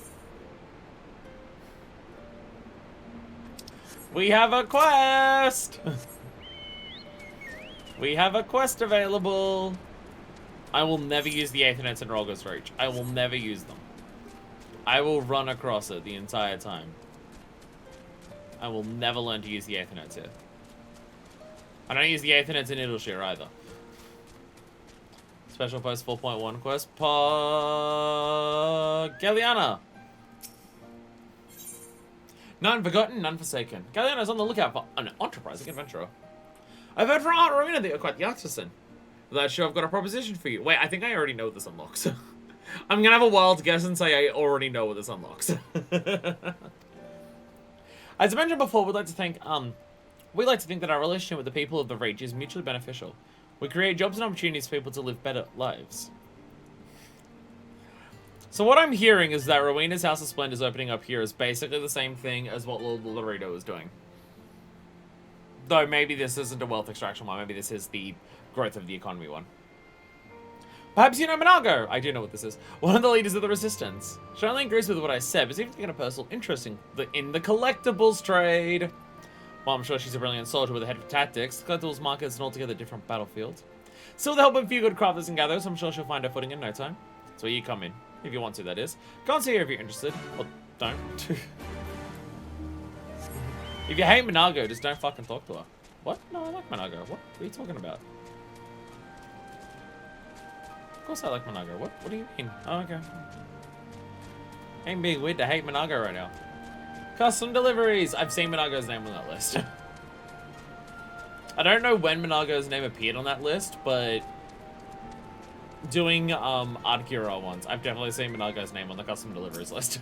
I've definitely seen that. Good to see you, Subliman. If you're looking for lease, nah, I'm looking for you actually. Eh? I told you I'd take an interest in the collectibles trade.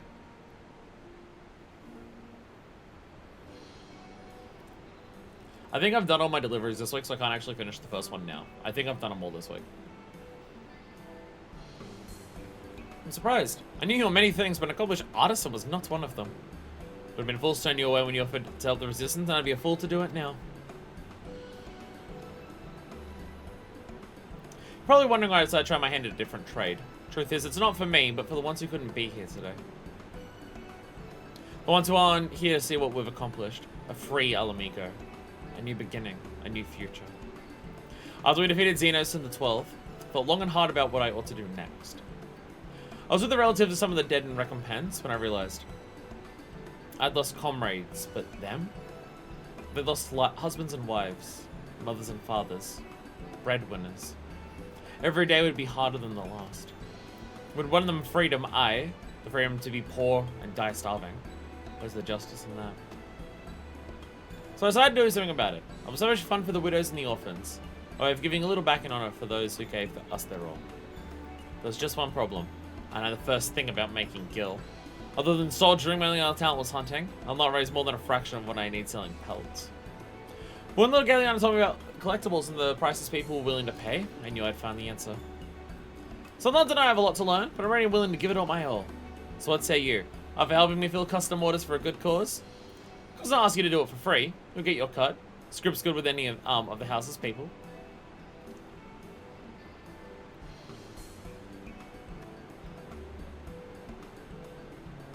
Yay. Glad to have you on board. First order of business, in the market for some Girabanian souvenirs. Since liberation of Alamigo, trade with other regions has been steadily increasing. Commodities people had to struggle to get are easier to obtain, and people are getting a taste for more and more Gridanians in particular. I've got a feeling it's going to be the start of something special. Yay. And I get cabbage rolls and baked onion soup. Oh, the baked onion soup. That's that, like, French onion soup thing that I've seen that I didn't realize was, like, a whole different thing compared to what I know French onion soup as, which is liquid. Now, for a completely unrelated reason, can we go to Kagane? Absolutely.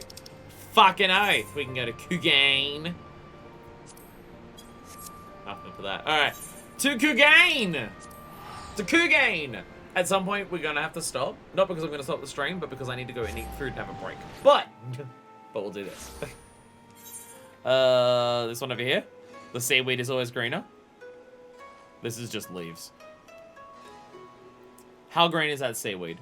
Is that seaweed like super fucking green? Hey Gasatsu, hey Suyu I think it was. I can't tell if the name Suyu implies that she's like become more childlike, and so it's like a kid nickname, or whether she's lost her memory and doesn't remember her name. I can't tell which one that implies. Well, I guess it's a difference between losing like 20 years of memories and losing all of them. Bye, Artesia. The seaweed is always greener. The Kojin Highling is eyeing you with an unconcealed interest. It's probably time for me to drop out anyhow. Fair enough, has been like 5.5 hours. Thank you for stopping by. I'm not even sure what we're going to do for the rest of the stream. We'll probably progress Eureka, because I think I'm level 35, so we can unlock the next area. Which I'll be more willing to grind out levels for that. Though I don't have enough for the Relic, because I've got to do more for the Relic. So I can't progress the Relic, but I can probably progress Eureka. And there's nothing else in particular. We can probably do some yellows. We don't have tribes or deliveries to actually complete right now, so... most of our things have done that. Good night.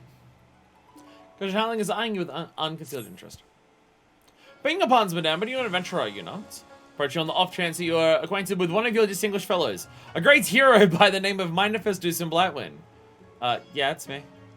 What? You are none other than the legendary Mindefest Dusin Blightwind? Liberated nations and scourge of the Empire? How kind the calm you are to guide your steps this way. I have been tasked with finding you, you see. But the lady in waiting of Suino Sato. My blue brother and I are in the good folk there. Yeah. by the Lady Waiting Sue and Sato. My blue brethren and I are assisting the good folk there in a certain endeavor. They have been experiencing some difficulties. Seeking to address the difficulties, the Lady in Waiting wishes to entreat your aid. If you should be willing, I say you come to Tamamizu, where the lady awaits. Nah, they're a jerk. They're an asshole. Okay, so now I'm gonna ask another question. To do this quest, does it require just doing the dungeon, or do you have to finish the post-dungeon storyline as well? Because I'm going to assume it would be finishing the post-dungeon storyline as well. Because that's kind of a vital part of that, to have the Lady in Waiting. There she is! There she is. Hello, you're back. Mind if I take it? Oh, you do have that heroic air about you. Kurenai. Welcome again. I forget, are you devil or a popular? Was it mine when you came? In my heart I knew that you would, but I am no less glad for it. Doing all the yellows with them, and Monagas has to be done first for reasons. Well, that's extra confusing. That's confusing.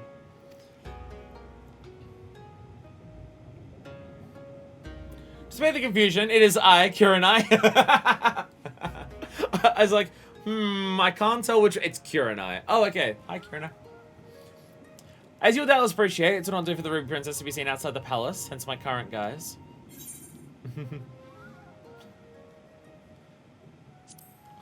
A little risky, she's been out enough times. She's okay with the risk. There's something I wish to achieve, for which the Gojin's home is an ideal venue. So you all know our people have long lived in isolation, or change that. I'd have us emerge into the outside world. Damn. If you're able to do that, I'd be impressed. How I could savor this, you may wonder? Just other than our journey together, Samoan. I sowed the seeds in my heart, such things as I beheld and experienced. Even as they filled me with awe, they made me keenly aware of our own wants.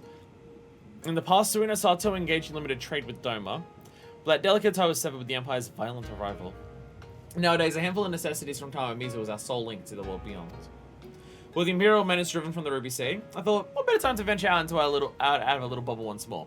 However, it is far easier said than done. Princess, I know you can't just go and change things as you please. There are hard-headed types who fight tooth and nail to keep things as they are, and you gotta win them over. With a little help from this adventurer here. About the short of it, eh? I have to say, it's nice to meet an Eorzean face here at the bottom of the brine. Well met, adventurer. I'm Zanana of the House of Splendors. Because every delivery has to do with the House of Splendors. Because script. Rowena? Oh god. For me to introduce Zanana. She came to be with us after her ship foundered in a storm. Our people chanced to find her clinging in flotsam and brought her to Suino Sato.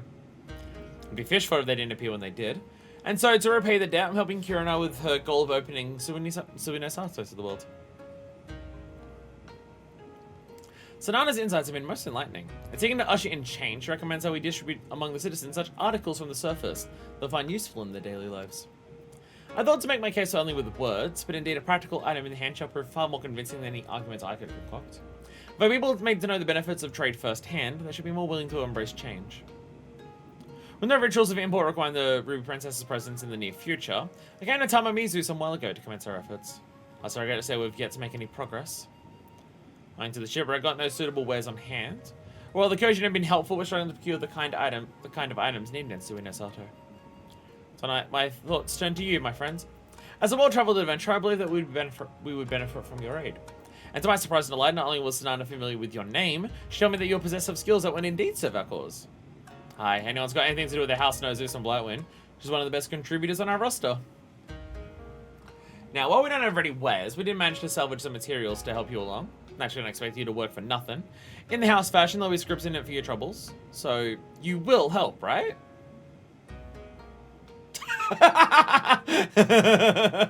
Just stares. Just stares. Look, I know the house has a reputation. We're not all ruthless, coin-hungry sorts. Not all the time, anyway. At the end of the day, we're just people. And like most people, we can be driven by altruism. Make no mistake, Suino Sato needs help. Might be as the place prides itself on self-sufficiency, but the reality is grimmer than it seems. Every day, folks, there are pushing limits of survival. And some of them don't make it. So I don't intend to turn Suino Sato on its head, transform into some bustling hub like Kagane. But through trade, lives can be improved. Lives can be saved. Okay, now I'll help you. You have eternal gratitude. With 2 years standing with us, there is hope yet for our people.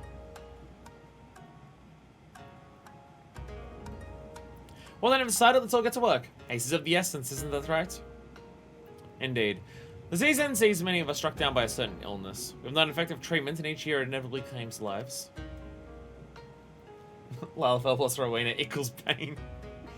Well, I'm no healer judging by the symptoms. Lack of nutrition's the problem. In which case, I might know something that can prevent it. A fortifying tonic traditionally brewed by Ingirabanya. So, it would be grateful if you could begin by supplying us with this Girabanyan remedy. The people are depending on you.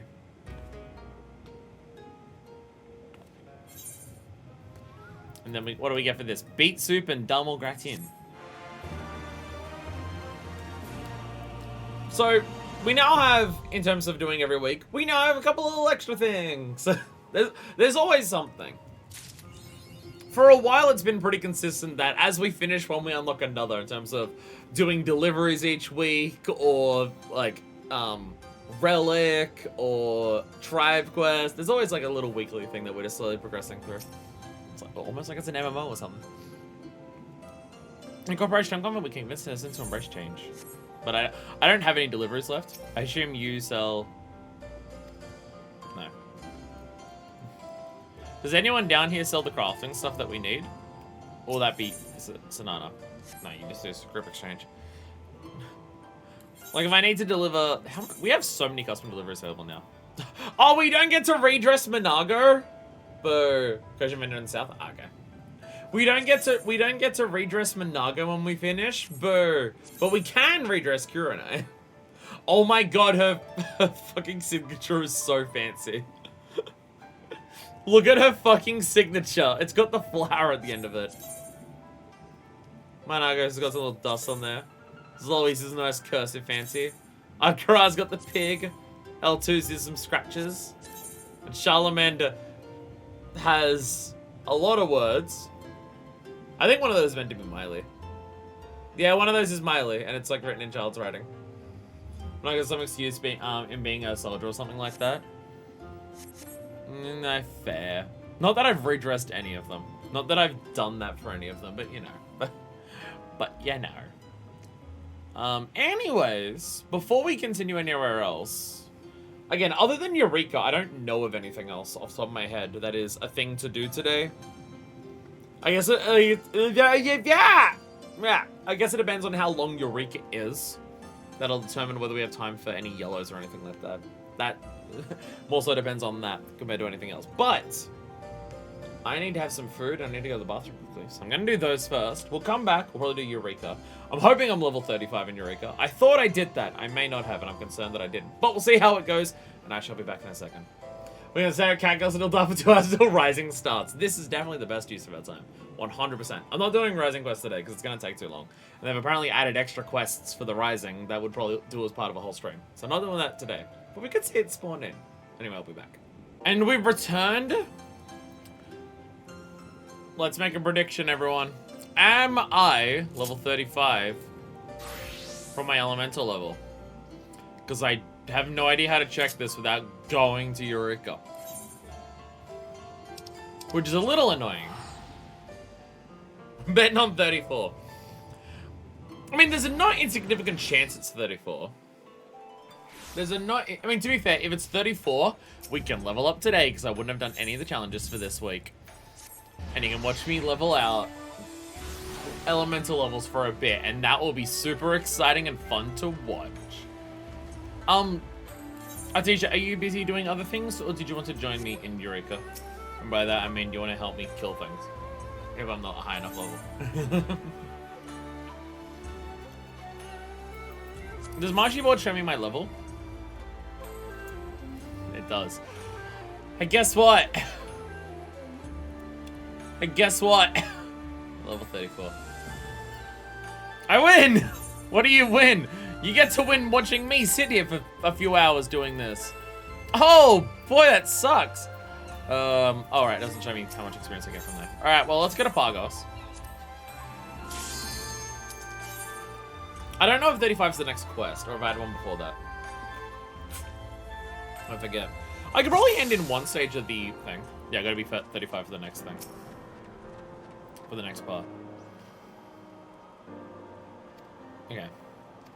Level 35 to do the next part for that. Pog as fuck. Geralt, I don't know if I have a thing to do for this. We haven't done Eureka in a bit, so I feel like I gotta get to do that. Augment Eureka, we haven't. Raw materials with you. That'll do for our purposes, but we need 207 more. I need fucking 500 of these goddamn things. I have 293. Ugh. Pagos is so fucking slow. Alright, we're level 34. How many will our challengers get if I do this? Oh dear god, no. Okay, no, I might have to do like most of them.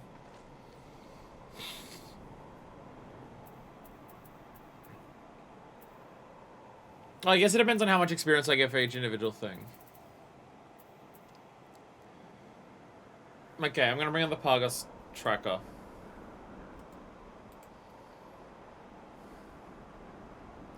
I've slowed down to a halt in Pagos, because Pagos sucks, is the issue.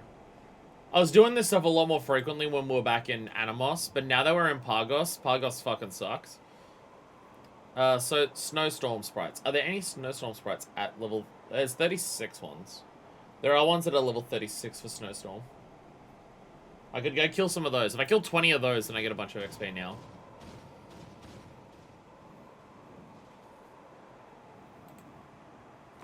Or we can just not do it and I can do it off camera and come back when we're ready to do the relic.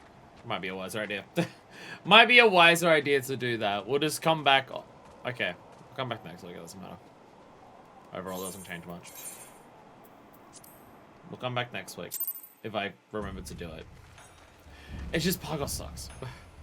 I've slowed down to a halt because Pagos specifically is shit ass. Pagos is a piece of dick and I don't like doing it. I don't like being there. Hopefully the next one's better, but like I was doing Animos way more frequently. It's just Pagos is terrible. So I don't want to be there. Okay, so what do we have to do then? What are things that we can do today?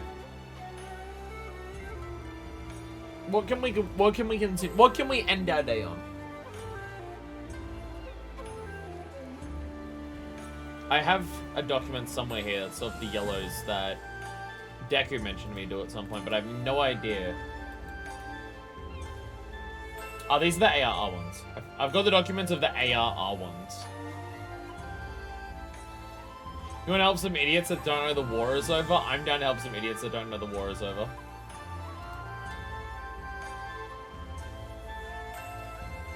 Are these quests lines that are genuinely help them when the war is over, or are these things that I was meant to do during Heavenswood and it's really awkward to do it now? Because the second one's funnier. The second one's funnier. The second one's a lot funnier. So I'm just looking through my scripts and all my other things. So. Curthus Weston? Fuck yes, it's gonna be from before the war. Wait, no. That's it. And yes, it is the second one. Oh, okay. Nice. Oh, wait, are we going through the Convictory? Is it Convictory? Is it Convictory or is it Falcon's Net? Because there are yellows at the Convictory.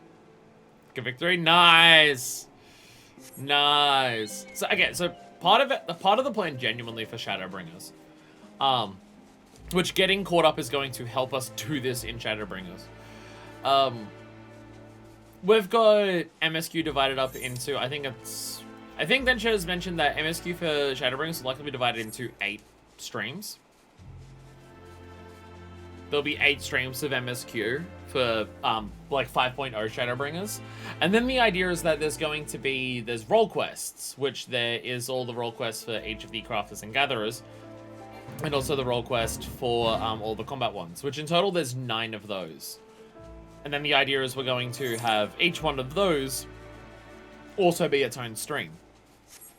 Which might sound like that it's overall stretching out stuff a lot, but my thought process is, if every stream of Shadowbringers is either MSQ or role quest, there's something important happening in every stream, and no streams will be bloated by like 5 or 6 job quest chains in a row. So we'll have more time to do the yellows as we go through Shadowbringers. That's currently the goal. currently. Gentilor, that's the main dude here. The secret to success, that has a picture on it. Do I have to do the other ones, or do I just go here? Do I have to do Gentilor and Lucier's for this, or should I just do Dominiac, and help them fight a war that's over? I shall have to check. Dominiac is simmering with impatience. Greetings, madame. Your reputation precedes you. Once you slay a few primals, word gets around. This thing is so strong and powerful. I was wondering if you might help me out with something. Another moment to support the great Sir Aymeric. Ishgardian society rolls around the ability. There's not a noble birth such as myself and no power at all. Also, before you can definitely tell this is meant to be done before the end of the Dragonsong War, because they also have a House of Commons. My game has an ability through a noble display of courage. Once I'm able to do that, slay a monstrous ancient dragon. There are some fates that cannot be ignored. And so I think all my spearing came to the victory. So things are not going as well as I hoped. Still somewhat new to this, you see. I don't really know much about dragons, especially the rarer, larger ones. All the knights here are competing with each other for honor and glory. We'll share what they know with each other, for fear of losing any edge they may have. They are a bunch of idiots. You're not a convictor. They're not competing with you. I doubt they're nearly as tight-lipped with you as they are with me and the other knights here. Maybe I'll learn a thing or two for me about how to find and kill one of the larger dragons. Don't. War's over. Don't. War's over. You want to know my dragons, do you? I was being to the right man. I know stuff about them beasts that even dragoons ain't heard of. Really? Are both of my controllers dying? This one was on charge. Oh, I don't have the other one on charge at all. Oh, this controller dies, then I'm actually fucked. I think both of my PS5 controllers are dying in battery.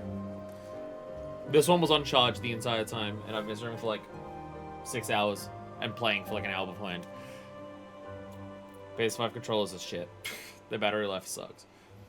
I don't think I'll be telling you for free though. Tell you what, should go on patrol in a minute now. It's far too bloody cold for it if you ask me. Put my patrol points on your map here. You go do my patrol for me. I'll tell you what I know.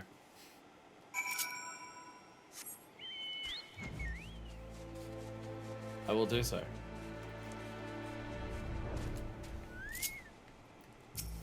Let us scat out and learn how to kill a dragon.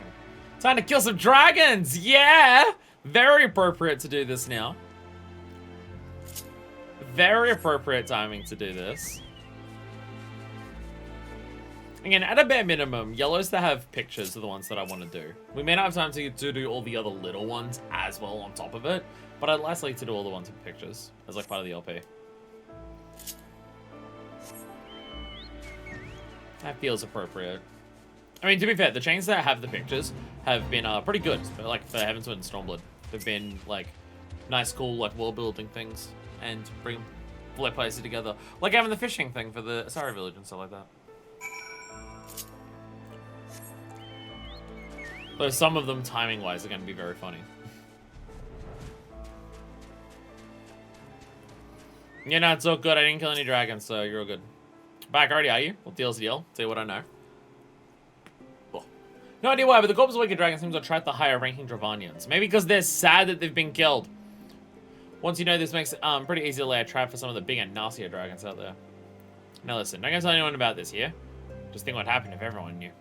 It's dangerous stuff around here to begin with, especially lately. Imagine some lowborn, something like with dreams of nobility and nothing to lose. Some guy's coming to find glory at any cost. Imagine he finds out to bring the biggest, nastiest monsters in the realm out of hiding.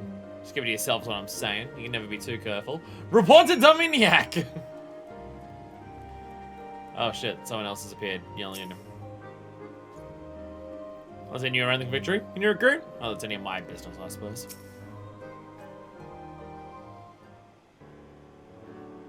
Ah, you're back. Were you able to learn anything useful? Make them sad that their baby's dead. I can use Corpse of Wicked Dragons to strike bigger ones. So I'm not going to be able to back quite a prestigious catch this way. I'll start with a small one, kill that one, wait for a big one to come along. And if I kill that one, an even bigger one should appear. Then I kill that one, and so on. My deepest gratitude. Thanks to you, I know what I must do. Well, I might ask another favor in the future. You're going to end up dead in a couple seconds. Introductory dragon slaying. Or dragon slaying. maybe a cell will be part of this quest. Dominiac is hoping for your assistance in executing a plan. We're going to plan to ride a great ferocious dragon. New crew is just joined the Convictors, so I'm delegating the execution of the plan to him. The lad shows a lot of potential, but he's still lacking experience. You, though, my friend, have more experience than anyone in the Convictory. You're eternally grateful you can put some of that famous skill to good use and lend the young lad a hand. So his name is Centromal. You can just say this man's name. He's literally next to you. Talk to him. It's all the relevant details. He can answer any further questions you might have. He's literally next to you. I must be the adventurer Dominiac said would be assisting me. Made it quite clear that I can handle myself, but the man won't listen.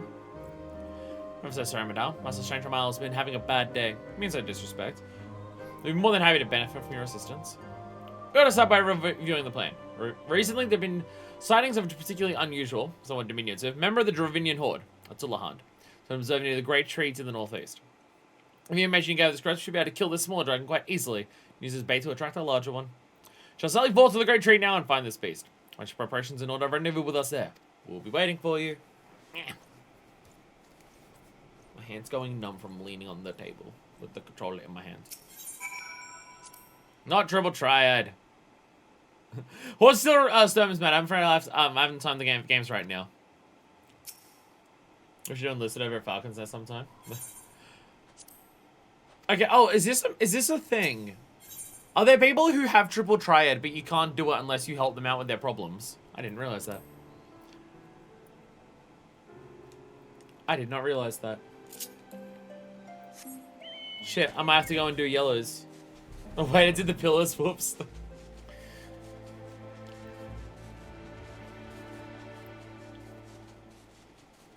I'm gonna have to do a bunch of yellows so I can do triple triad. Is going around and like versing everyone at triple triad like a thing in the game? I think it is. I think there's achievements for it. I think. I'm now gonna double check myself because I do not trust myself. Character, gold saucer. Yeah, I'm doing at least a couple yellows on triple triad there. Oh well, that's the whole idea. We have 5 hours to do nothing but triple triad and anything that we want to do for it.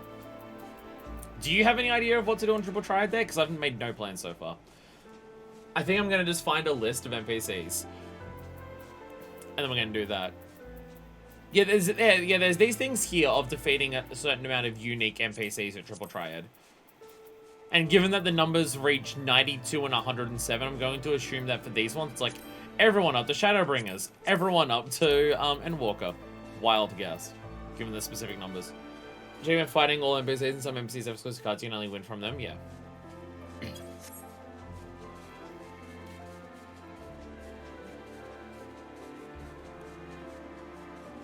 We'll likely have multiple triple triad days, but we'll get one down first. Like, in terms of versing NPCs, I'll probably save most of that for triple triad streams, and then just do that when we have streams for it. And the devious little thing is slight quicker than we'd anticipated. Going to hit himself around here somewhere, set out waiting for the ideal moment to strike. Oh, there he is! Oh no! Kill him! Dead. Wow, Manifest. Look at the terror in your eyes. He's dead. Terrifying. And good adventurer. I suppose I apology for my arrogant tone earlier. I'm not quite accustomed to life at the Victory. Dravanian thralls are truly pitiful things. Slayed by the grey dragons and uses mere tools. Cogs in the Dravanian war machine. You!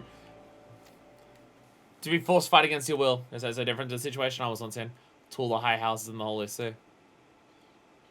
In the road, best get this thing back to camp. Going ahead and inform Dominiac of our success. Go to the website, I use triple triad stuff to track cards. But I just go through each area or something. Perfect. Perfect. There's a million trackers online for all the different aspects of it. I've been using a tracker to get the ARR sightseeing looks. Because before we do sightseeing stream, at a bare minimum, I should have the first 20 done for ARR. I mean, doing a sightseeing stream,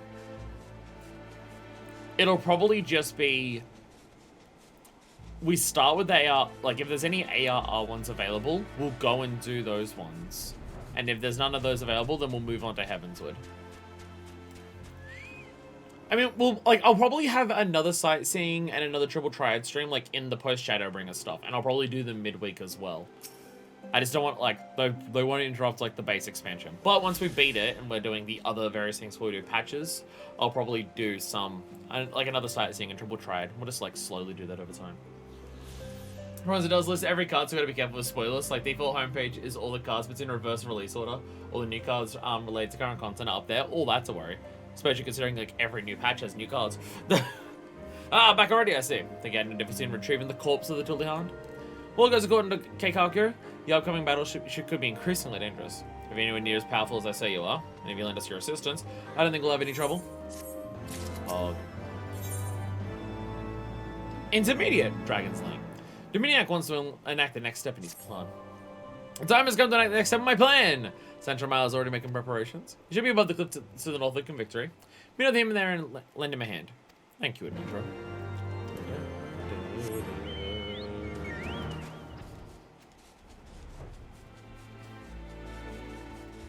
And then we also, before we start Shadowbringers, we also have 2 streams. Well, I was about to say we have 2 streams that are dedicated to nothing but yellows. But next week's stream, for the middle of the week, will probably be doing the Rising related quests, and then any yellows that feel appropriate to do that. And then the week after that will probably be sightseeing or triple triad. Because we'll probably have a Rising 10-year anniversary dedicated stream with yellows. Because apparently there's extra quests that are added to it. Like, beyond just the seasonal one. Ah, you're finally here. Might be pleased to know the information you obtained was incorrect. Some horrible Dravanian beast, looks like a white jet, came up out of nowhere, grabbed the slain Talhand's body in his claws and scuttled off as quickly as it appeared. As long as a scuffle has escaped and it kicked down men a bit, Courage yourself scurried away under the cliff to the northwest of the Victory. Please chase it down, I'll say to the wounded.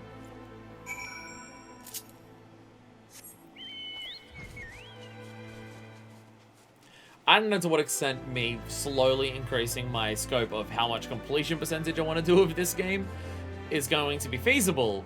But, you know, I'm totally fine having sightseeing and triple triad and yellow quest dedicated streams. I love the game, so of course I'm willing to do that.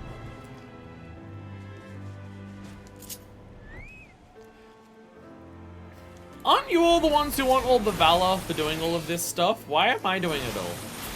Alright, now, with the few seconds we have left for this lasts, where's the frightened emote? Ah! With my glowy eyes. With my glowy eyes.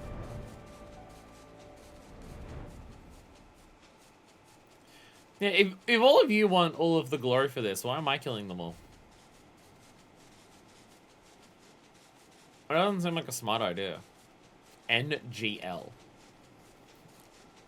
Will triple triad day also include doing extra bullshit to get specific cards? I don't know if there's ways to unlock triple triad cards that aren't buying them, dungeon/trial drops, or achievements, or fighting NPCs. There might be other ridiculous things you have to do to get some of them. Might be some of that on triple triad day as well. Thank you. I didn't see the fight itself, but having seen you in combat before, I think I have a good idea of how it turned out. We'll let the body and put it somewhere the Dravanians can see it. But it's fine. Curious bunch. What are they trying to achieve by gathering the corpses of the weaker thralls? What are they using the bodies for? So small animals out there have feelings. Perhaps Dravani simply show them respect for their fallen comrades. Perhaps they can't stand to see their friends' bodies torn apart by the elements. Perhaps they just want to let them rest in peace. Perhaps they're doing burial services. Ha ha ha! You have some peculiar ideas sometimes. Really think these monsters have feelings? That they respect each other? No, they're no different to us. The strong use the weak as tools. It's not a shred of respect to be seen. Your entire hypothesis is... I'm sorry, I'm ranting. Let and collect the dead Wadjet. Go back to Dominiac and let him know that things are proceeding according to plan. So, immediately at this early juncture, this is a yellow quest that you can do at level 51 in Heavenswood. And even at this early juncture, they're just like, hey, Ishgardians are fighting their war because they think the dragons don't have feelings. And they also resent their own society and, like, project that onto the dragons. Pretty much all side content is some trouble tried. Cards, we should be okay given we have been doing side content. Must be the yellows to get the NPCs, probably. True. True. Ah, back already. The information you gave it turned out to be accurate. We were able to attract a larger dragon. Mayhap all of our yellow quest streams will also be secretly triple triad streams. Good, good. Seems the next step of my plans unfolded quite nicely. Let's continue like this. Should be able to back quite an impressive catch before long. Have you started Shadowbringers yet, by the way, Deku? I actually have no idea where you are in the MSQ at this point. Advanced Dragon Slaying. A Dominiac wants to help with the next step of his plan. Better carry off the next step of my plan. Centramal has finished preparations. We'll be waiting for you outside the cliff to the north. If all goes well, we'll attract an even larger beast than before, so be on your guard. Are you going to kill any of these dragons at any point, Dominiac? No? You just a Dominiac can't? You got a diminutive cock? Got him. Fucking nailed it. Hell yeah. Like he can't do with his cock. Ah! Why the fuck do I talk? Did you see the Avis just now? Snatched out the White Dude's corpse and made its escape. It's on a 4.5, but then something made me go, yeah, I'm gonna finish Eureka first. Something, okay. So what you're saying is I should finish Eureka before I do Shadowbringers. Cool. I will have to make sure I actually play it. Which is scary, because I'm in the worst place. I'm man chasing the thing down as we speak. The bait was set under the cliff northwest of the Victory. Should head there first, then follow the trail from there. But in your guard, Everson renowned for their cunning.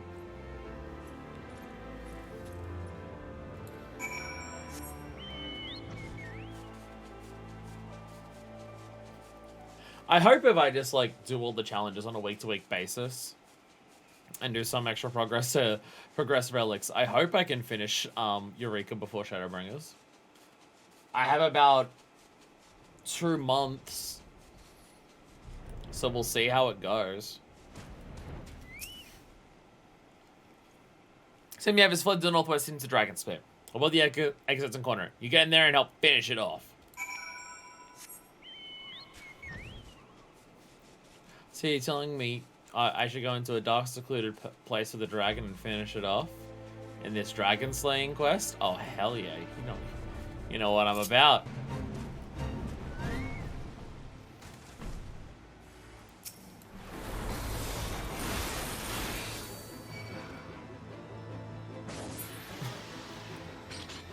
Slight auto attack. Tonk. Tonk.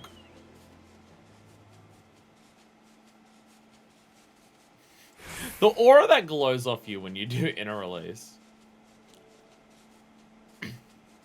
Very menacing. Did you slay it? Of course I did.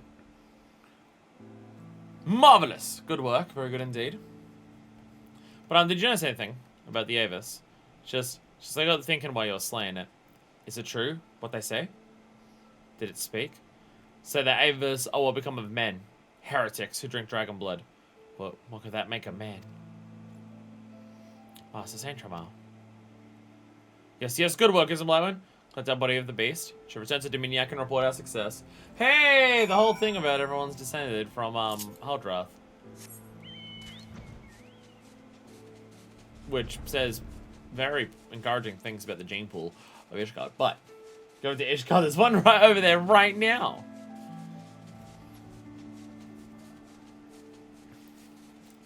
This is why we're going to try and do the yellows as we go through Shadowbringers. I say try. The way that the quests are going to be paced out will hopefully do that. Thing is, I have no idea how much, like, other side content we're going to unlock throughout Shadowbringers that's going to occupy other bits of time. Because we'll be caught up on everything going up to it except for yellows and hopefully not Eureka. So it's just in terms of other side content, what are we going to unlock as we go through Shadowbringers? That's like, here's a whole new thing to do. That'll like take up time. I mean, other than role quest, but I already know that. Back already. Things are proceeding swimmingly, it seems. You look somewhat troubled. What happened? Suppose not surprising that he might say something like that. Sandramal was born into nobility. He knows all too well the pain of losing honor and status. That's all in the past now. This experience might steal his resolve. Expert dragon slaying. Dominiac seems worried about Sandramal. It's good to see you. The corpse of the Avis you slew is being put into position right now to attract a great dragon for us to slay. Me. Or whatever. Concerned about Sandramal. Seems even more morose than his normal grim self. Really want to help him, but perhaps I'm his commanding officer. He really doesn't want to talk to me about it. You might be able to talk to him for me. Two of you have been through quite a few battles together now. No, he's watched me while I've done some. He might be more inclined to share his troubles with you. He's to the north of the camp. Preparations for the next step of the plan should be all finished by now, so we should just be waiting for you there. Whistling. Whistle hard. Whistle bad.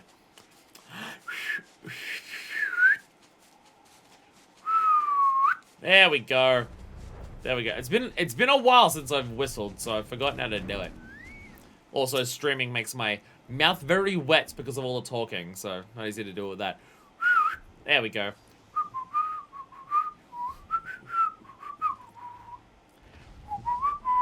There we go. I remember how to whistle.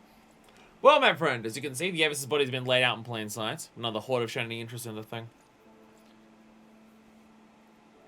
Me? Something I want to talk about? No, not really. Depending on their given vigil of divining corpse leads to one thing about these creatures, more than one might expect. All things considered, this Avis is quite a high-ranking creature of the horde. No doubt whatever comes to its body will be quite a mighty dragon indeed. They're wise intelligent creatures, and they won't be tricked easily. Taking a great deal of care with the preparations. Still no dragon comes. I think you might take a look at the Avis for me. Just make sure there's nothing out of the ordinary. Something I might have missed. You just shoved it here. You just shoved it here.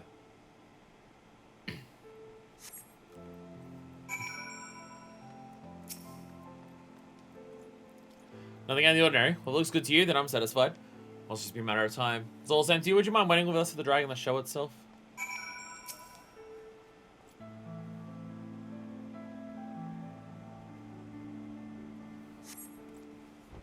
Ah!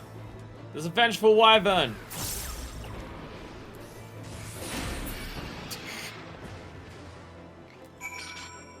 I'm slightly menacing. A wyvern. I think I've heard stories about them. Ninja once soared effortlessly through the clouds. Must go the whole lives of ever seeing one of these legendary beasts. Take a man, check its body before we take it back to camp. You better take a victory and report to Dominiac. And look at the dragon's bodies back to the camp.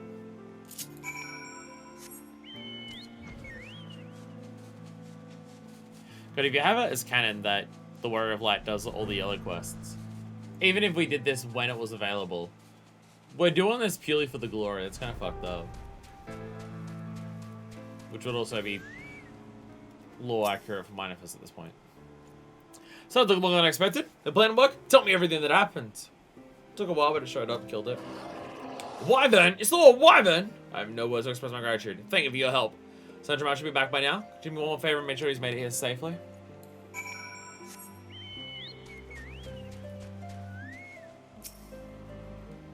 You reported back to Minak already. Just got back moments ago. Best start examining this beast. Just kind of still lend a hand. As I'll start with the leg. As good as place as any.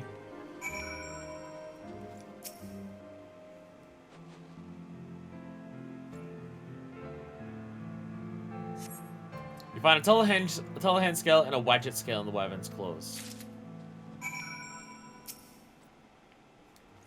You finished already? Did you find anything interesting? Scale from a fallen Telehan, used to draw further servants of the Divining Horde into the field. Servant from a fallen Wadjet, used to draw further servants of the Divining Horde into the field. Totally fine. I mean, Drivines can't be reasoned with or anything like that. That's cool. It's totally fine. Scale from a Telehan, one from the Wadjet, both in the claws of the wyvern. Mighty creature carried away their bodies to get mementos in memory of its fallen comrades. These creatures know each other, recognize each other, mourn for each other. That even Dravanians would show such concern for each other. Depending on my status and ability. But such an easy life that when my house fell, when I was betrayed by those I trusted, I blamed everyone around me. In retrospect, I should have blamed myself. It's my fault that I was abandoned by both those I served and those who served me. Centramal, why do you think I am still here serving you? Your house may well have been disgraced, but I serve you, not your house. I fully intend to remain your loyal servant to the ends. I think if anything, you are too loyal. I still greatly appreciate it. Can be looking for a place to die. Perhaps now's a good time to let the old bitter me die. To let go of all that hatred. For now, I don't want to live. Not for social status and ability, but protect those close to me. To protect my friends. To protect the people of Ishgard. I shall travel to my family's graves and swear an oath to protect those I care about. Not yet been to their graves. I'm too ashamed to show my face. But even the Dravanians can mourn their dead properly, and I think I should be fine within myself to do the same.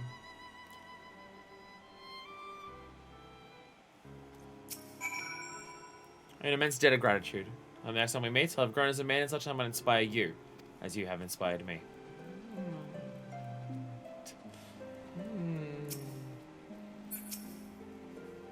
You seem pleased with yourself. Did something happen with Saint Tramal? I see. Thank you. I too owe you my thanks. Thanks you. Not just for the inspiration you provide, Saint Tramal, but for the invaluable assistance you provide in helping my plan come to fruition. Things continue to progress this well, we may catch ourselves a dragon, yet still greater still than this wyvern. Great accomplishment that I'd like to, like that would serve Sir Americ's cause well. And that's not all. Young though he may be, Saint Tramal has achieved truly courageous feats of combat and has opened a world of opportunity for himself. Not the young men hear his exploits, they'll be eager to rally the Americ's cause and fight under his banner. And like nothing more than recruits you. Somehow I get the feeling you're not the kind to settle down in one place, much less somewhere as remote as the last latest second victory. So I hope that you'll continue to lend us your strength from time to time.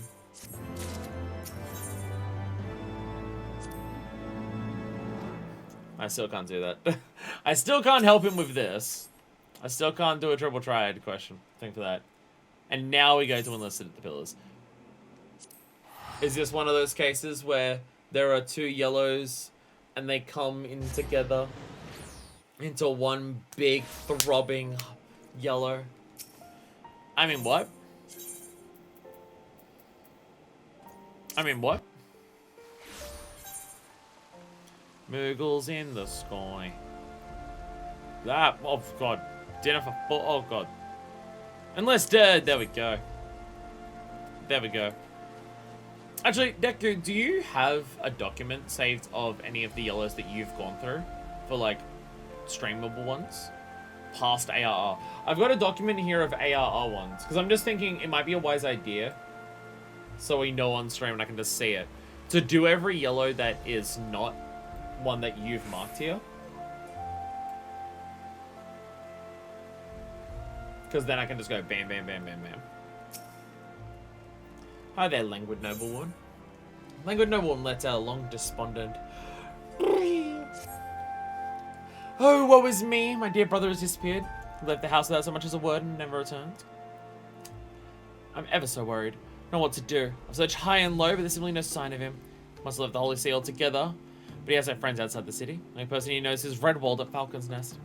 Please, if you happen to see Redwald, ask him if he knows what's become of my brother. I'm ever so worried. Please tell him how worried I am. I might journey myself, but I know it wouldn't last a minute out there in the wild. To Redwald at the Falcon's Nest. We're back. And my knuckles refuse to crack. Boo! Boo. Redwald, we've returned! Wait, we can look at the thing. Hey.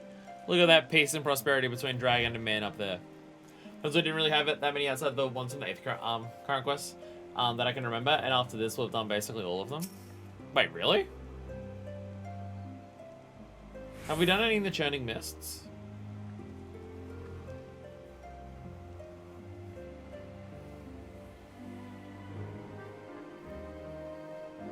Because I remember we did the Hinterlands, because that was all the Idleshire stuff.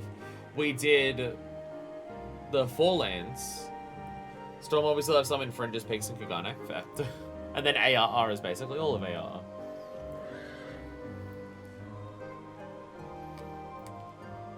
All the Churning Missiles for the Moogle quest. True. I forgot about that. I forgot about that. Oh, her brother? Yes, he's here in Kurthus. I'll storm the Convictory. Was in an utterly foul mood. Sea clouds, I repressed that.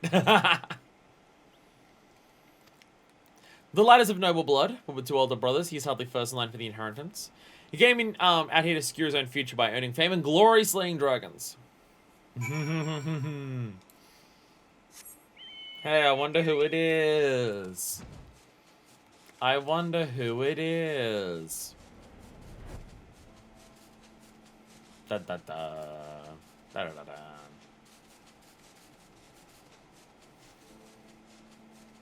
Because I'm looking at the list here, and there is quite a few for ARR. Though, to be fair, most of that is in the Shroud. Oh, there's a few Thanalan ones. There's Kurthus ones here, but I feel like some of those Kurthus ones we've already done. I remember doing side quests for Kurthus, but I don't know if that was related to anything else. As light quests or whatever, some fun lines are not really worth doing just for those. So Sea Clouds, Fringes, Peaks, Kugane, and then ARR. So basically you're saying that after today, I'm free to do all of the Heavensward Yellows that aren't Sea of Clouds. What about in Ishgard itself? Probably not. Then Stormblood, I can do just the places that aren't those. Okay. I mean, if I see anything with a picture, then I'm staying away from it, obviously. But it's just, if there's any of the normal yellows that are attached to any of the picture ones, or any of the individual yellows that are just like really worth doing. I haven't been cleaned in 10 gazillion years. Especially the death of me. What makes me think I could survive out here? Totally freezing. I've set the campfire myself. Poor Jogosat. Where are the servants? No mind, it's some other dickhead. Yes, she's my sister. Why do you ask? No mind, it is some other dickhead. She's worried about me. I think she just misses having me around to boss about. Like hell's on going back there. Full well intend to stay here and make a name for myself as a renowned dragon slayer. Then we'll see who bosses who are around. What a pleasant individual. Did these ones over here just appear? Did these? I suppose I should adjust the Ishgard quest, I suppose. Unknown ultimatum, I was about to say, because I'm pretty sure these characters appeared over here. What is it? I'm busy. Margaret's in the middle of a heated discussion. We will try to eventually. You'll have my answer once we do. You realize that your unit is a laughing stock like a victory? Well, no, only wait so long for your answer. Sexist, Jesus. Remember they tell you not to eavesdrop, seeing as you're already listening. Do you think you can help me out with something? Dominiac is my commanding officer. Don't always been plotting lately, but we haven't been sent out to 100 Vanians for quite some time now. Every night the other units just come back with more notches in their spears. We just sit around doing nothing. The longer we wait for orders from Dominiac, the more we get left behind. So I decided to stop waiting. Plan to gather troops and add arm to get a few kills in our belts. You could lend us a hand. Hey, Lithia, if you could fill you in on the details. She can seem a little odd at sometimes, but she's a good girl. You're all mean. You're all mean. You all seem like bastards and great people. Yes, I'm Aelith. Who are you?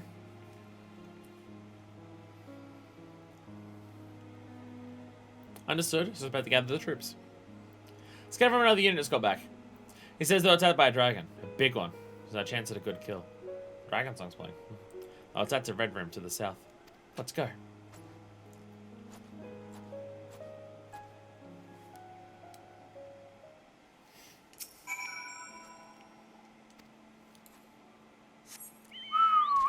There we go. My skill at whistling has gotten a little better. Yay! And then you need a fucked up whistle of... Hell yeah. Hell yeah.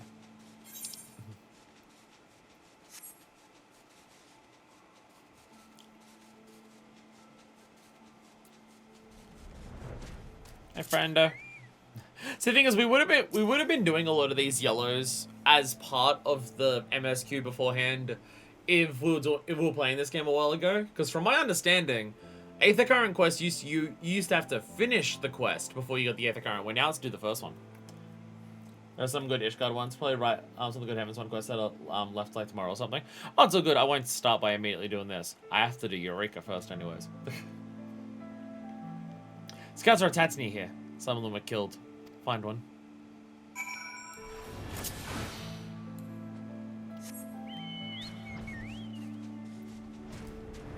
Rat corpse. Oh shit! Vengeful! Come on, auto attack, kill it. Oh, the auto attack didn't kill it. Never mind.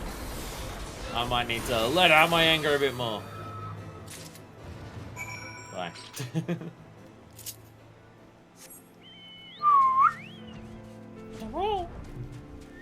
Random question for the Infuriate skill that you now get over on here. how it becomes Chaos Cyclone and Chaos. Are these guaranteed? Okay, nice. These ones are guaranteed critical direct hits. Because normally a Fel Cleave isn't like... Fel Cleave's not guaranteed critical direct, but when you use Inner Release, they become that. So I was wondering, because Infuriate at like a high enough level changes these skills into something else, instead of just doing Fel Cleave, are they also critical direct hits? And yes, they are. Yes, they are.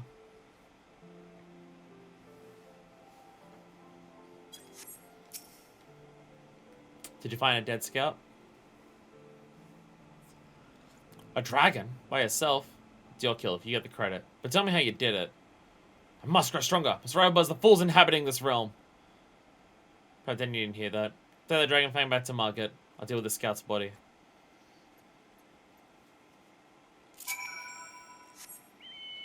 People here are not seeming like the most pleasant people around.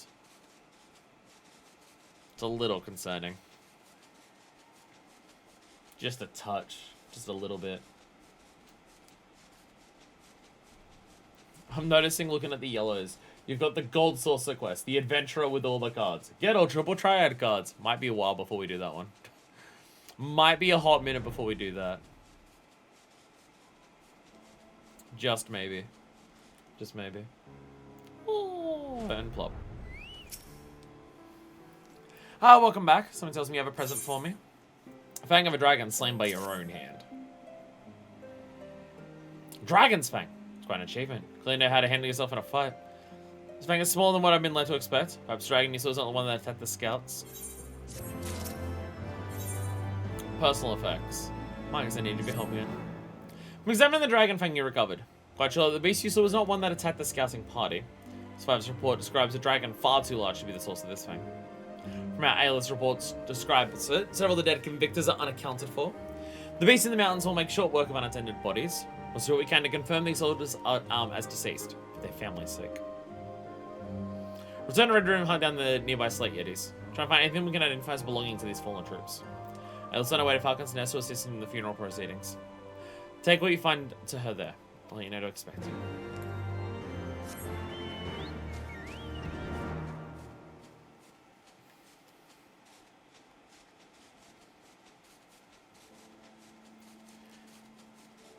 Do you get the feeling that our specific quest of revenge to piss off as many of the dragons as we could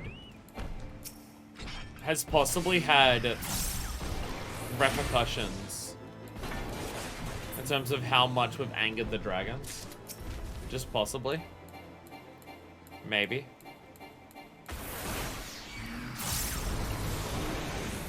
Come on, die. Ready, and I'm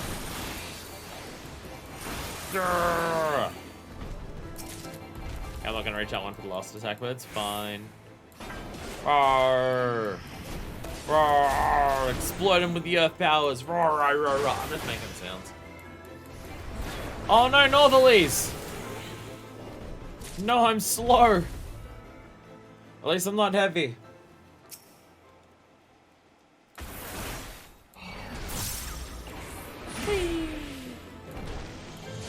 I'm really upset that the Inner Chaos attack just looks nowhere near as cool as Spellcleave. Like, the AoE one does look cooler than the normal one. Like Nascent Chaos or whatever it is. Sorry, Chaotic Cyclone.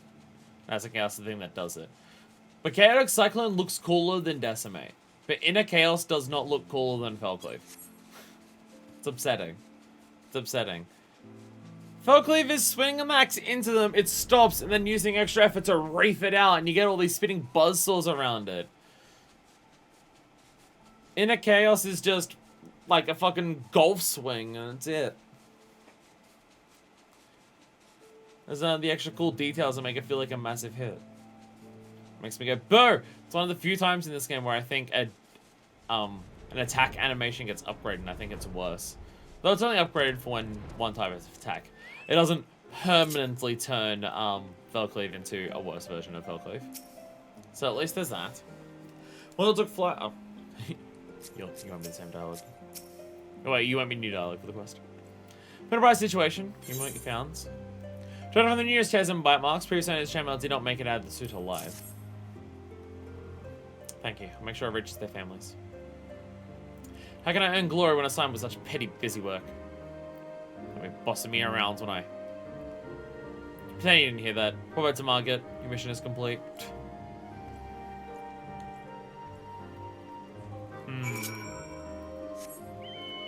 I'm growing suspicions of some of their intents. Don't you know the folly of wanting to prove yourself for the glory so people look up to you? Said fuckfist the badass pirate bitch.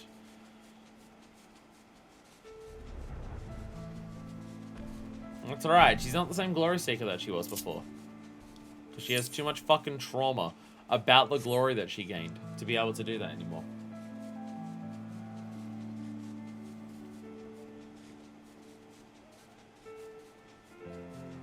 Just listen to the music here. My phone is still yelling at me about random bullshit. It's also not charging! It is so fucking difficult to get my phone to just actually charge properly. It's very infuriating. I have one cable that fits it, that actually charges it with any amount of consistency. And every other cable may or may not charge it, and it's a fucking wild guess. It's ridiculous. I should probably get a new phone. But I have an Allegan Tombstone and a Poetics thing on my phone. I don't want to have to buy another one of those, because I only got that somewhat recently. And by that, I mean, I've probably had it on there for like a year now or so. But still, I don't want to buy a new phone. I have to buy another one of those cases. Back already. Have you didn't run into any problems? It's good to hear. So does Aelith returns, we can get to work in improving our tactics for next battle. She should be back soon. Oh, hell yeah, level 56 gear. Fucking pog of shit. Aelith absconds. Margaret's growing increasingly worried about Aelith. Aelith left Falcon's Nest quite some time ago. So they see no sign of her. I hate to say it, but I think she went back to where you fought that last dragon. Got a really bad feeling about this. Do you think you could head up to Red Room and make sure she's alright? I'm gonna go up there. Well, it's saying she's absconding, but maybe she's absconding from life. She might abscond from life. That's the part that I'm worried about.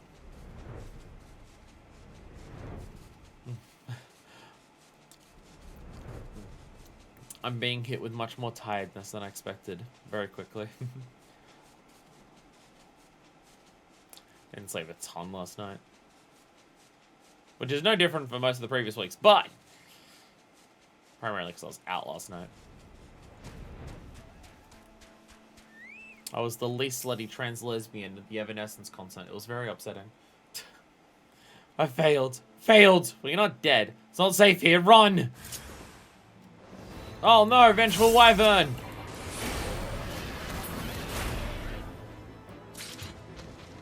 Yeah, I'm fine. Such a beast. Slain before my eyes. I envy your strength. I used the dragon easily to attract a stronger one. The hells of the plan, I thought. But it bested me. I was too weak. Why? Why am I so weak? I was too weak to change this goddamn nation. Too weak to... Pretend you didn't hear that. Let's give me the dragon's fang. Deliver it to Margaret. The fang, please. I'll deliver it to Margaret.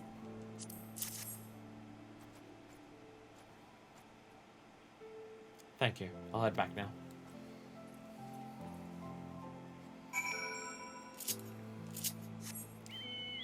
So we're having a number of quests that seem to involve people having questions and doubts about what Ishgard's doing in the Dragonsong War. Just a little bit.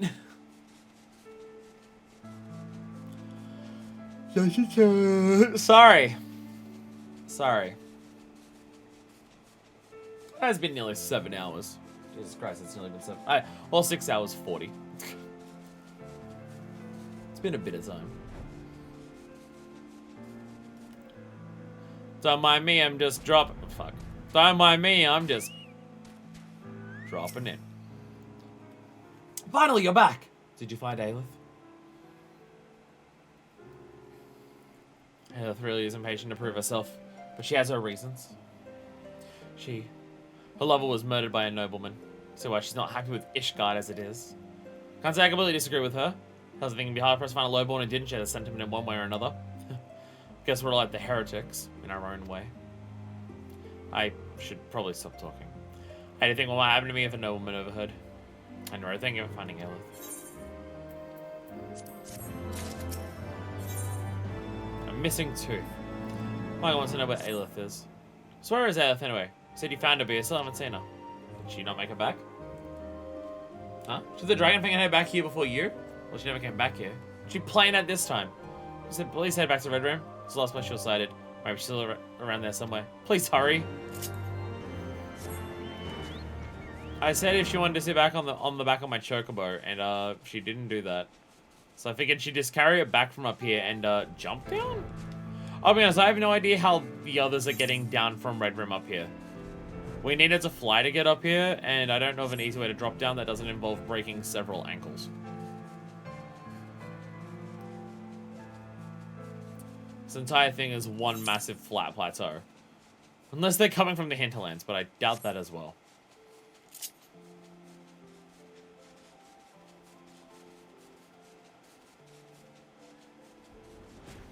Oh, god damn it.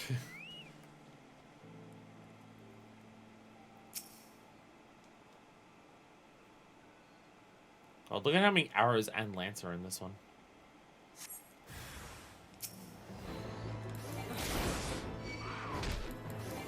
Smaller ones?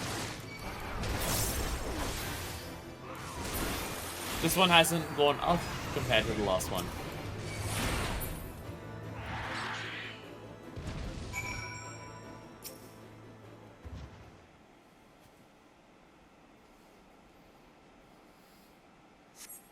There is no sign of Aelith.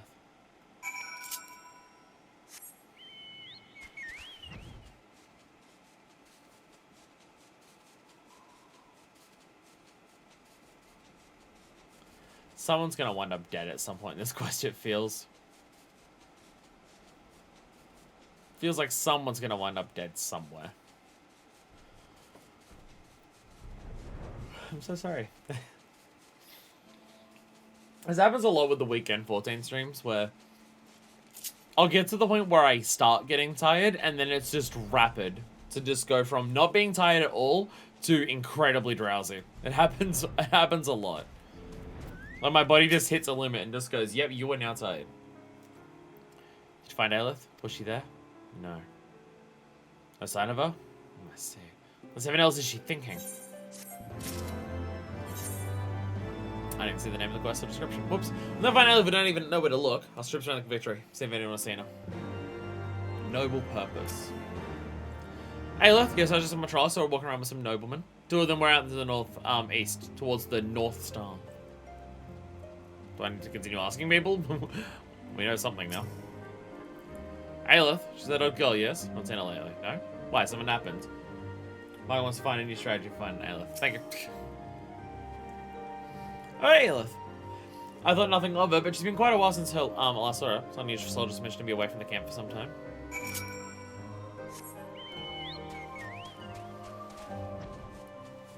Will she be speaking with Saint Tromal?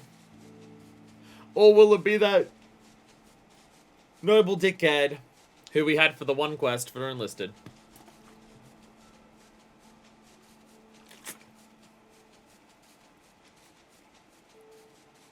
We don't know. We will never know. It is impossible to know.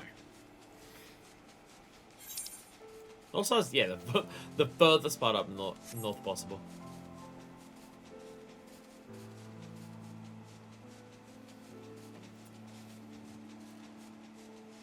I'm realizing if we do sightseeing where I try to just get all of the ARR ones as they appear, a lot of it's going to be flying like this. It won't be as long as this because ARR zones are smaller.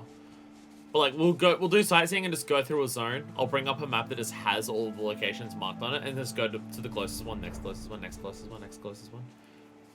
And just do all of that.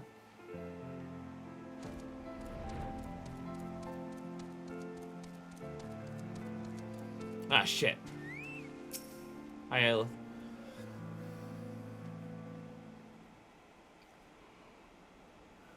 Chasing me down for the dragon fang? It's too late, I don't have it. Try to trade the fang with a nobleman. He offered me power, status. I was a fool, he tricked me. Took the fang from me. I have nothing to show for it. My beloved was framed for theft by a nobleman. Trial was a farce. Trial by combat. Nobleman died instantly, painlessly in the calamity. That's when I realized. You can't change this world except from the top. I have to climb higher. I don't remember my status through merit. I have to... Oh, hey! It's like $4. You don't have to! Using the tracker is it is just which one's popping next, and like watching YouTube videos to just go, whereabouts is it? Hey, look, you're no different to me. I want to change this rotten nation too. I'm frustrated by how slow Dominiac is to take action. They explain to me that change doesn't have to come from the top. Even from the bottom of society, we can bring about change. Even with what little power we have, we work together, we can make a difference. Please, Aelith, will you fight with me? Help me change Ishgard? May not be noble, shining dragoons, but we can do it. Margaret, I thought I was alone. So I guess I'm changing the world. I didn't see the allies by my side. Let's fight together, Margaret. Thank you for all your help, adventurer. Please make us bad the victory. Let's be with you further. Not here in the middle of the cold in the wilderness.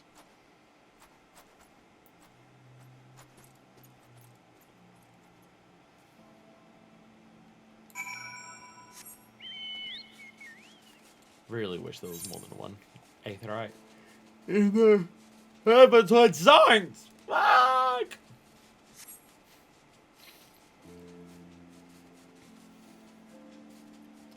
Yeah, just more and more people who are only taking up the idea of fighting the war because of their station in life, which, hey, I wonder if there's any social commentary in the idea that the ruling class likes to keep commoners in impoverished, horrible conditions because they're more pliant to conscript them into the wars that they want to fight. I wonder if there's any social commentary in that. That the divided nature of Ishgard is a big part of the reason why the Dragon Song War continues. And that the Dragon Song War continuing is also why they're divided. Well, we want to keep them divided, so we've got to be able to go and fight the war. We're divided and your life is terrible because of the war. Go kill the dragons. They're the ones screwing you over. They're the ones causing your life to be bad. Hello again, and thank you again. Truth so I highly feel I had the right to speak to Aelith as I did. When you first approached me, I was speaking to a nobleman from another unit. He was asking me to abandon Dominiac's unit and join him. I was planning on doing it too. Dominiac never put me in the front lines where all the glory is. When I asked for your help start killing dragons and gain glory in combat, I was going to see how Dominiac would react. I decided that if I proved myself completely capable in frontline combat and he still left me in the support unit, just to handle supplies, I'd leave his unit and take the other nobleman up on his offer. While I was searching for Aelith, Dominiac said to me that something that made me reconsider. He explained that any fighting force is made of frontline fighters and the troops behind that support them. Frontlines can never feel safe if they can't rely on their support to be there when they need it. That's why he puts his strongest, most reliable troops in support positions. He's no fool. He's carefully considered where each soldier can do the most good. Once I realized this, but there's no shame in supporting my unit. Just the warriors can make a difference from either the front or the rear of the battle, so can we change Ishgard from either the top of society or the very bottom. I truly believe this. I want to fight together with Aelith to achieve it. It's pity we lost the dragon too for that nobleman, but we can let this drive us to gain even greater trophies from even greater dragons. Thank you again, adventurer. So that nobleman who was there being a shithead, maybe he was one who stole the tooth. Very funny quest name time. A war without end! Bro, the war's already over! Dominiac wants to talk to you about his plans to attract dragons. Firstly, please let me apologize. Corpse alive near Slew has been stolen. There's a place, the Dreaming Dragon, that holds great importance to the Dravanians. We placed the body in there and waited for the great and powerful dragon, but none appeared. The corpse, however, disappeared. I assume that someone slipped in under the cover of night and stole it. We're conducting an investigation now. If you'd be willing to greatly appreciate your assistance, please speak with Margaret for more information. Investigation is into the missing wyvern body? Or do you know who the bloody thief is? Remember the moment that stole the dragon thing from Aelith? Well, it seems he found out about your plan and is doing what he can to interfere. Now, still another achievement is really truly detestable. But be that as it may, we plan to try resolving this amicably through negotiation. We talked to the man already. He put forth his conditions. And he wants to be put in charge of the operation, does he? Indeed he does. Dominiac, what would you have us do? Now, whatever you decide, you have the entire unit's unwavering support. Filthy swine! Puts us in quite a difficult situation. Kind of let that man take credit for all our hard work. We also have a duty to fight back against the Divanian Horde at all cost. Once victory to belong to the troops that fight under my commands. We also can't let any opportunity like this, opportunity to slay a great ancient dragon, passes by. We understand how you feel, Dominiac. Thank you. That makes it just a little bit easier. We have no choice but to meet his demands. I'll meet with Zoma myself and tell him that we'll agree to his terms. Let's find Centrama and let him know of this development. His second command of the unit is that the Dreaming Dragon leading the search for the slain wyvern.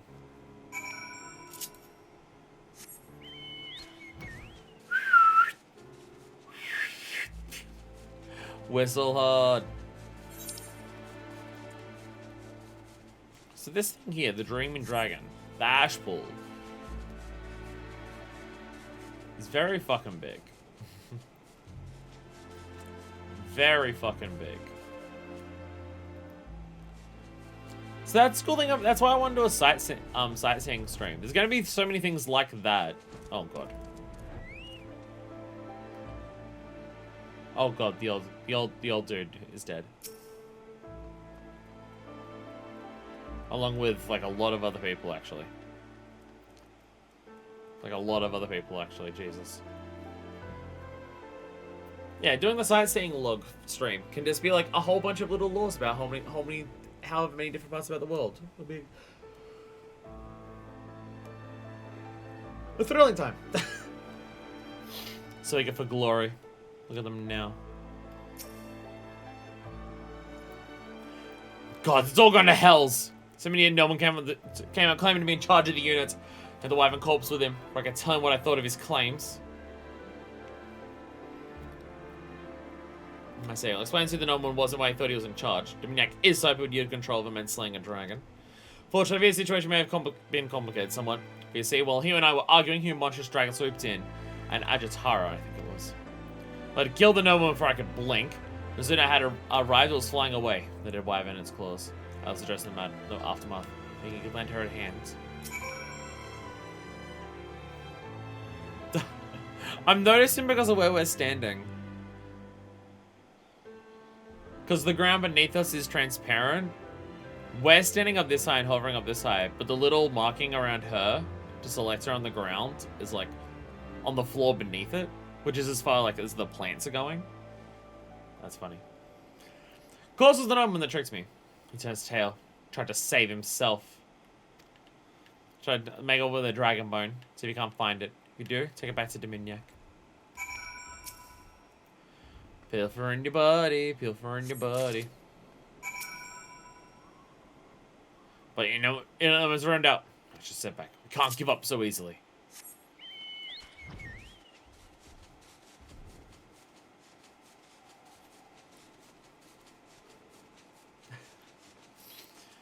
As I said, that's when once the tiredness hits me, it just fucking smacks its big, thick dick right across my face. Jesus Christ. Ajitara attacked the nobleman. That explains it then. We received word that a large detachment of Divanian Horde is headed towards the victory. Being led by a large and ancient dragon. Must be a territory attacked by the Ajitara. Must do something about it. We're not ready to fend off an attack that size just yet. As all, I've been going to attract the Ajitara and draw the force that leads away from the victory. Yeah, place a mark on your map. Take the bone there and distract the Ajitara. That should buy us enough time we need to mobilize our forces. Strengthen our defenses and meet the Divanian Horde head on. I remember the whole thing about violence begetting violence. And how now there's like a contingent of the Divanian Horde that just wants to wipe out the Convictory. Because you keep killing like family member after family member and just increasing them.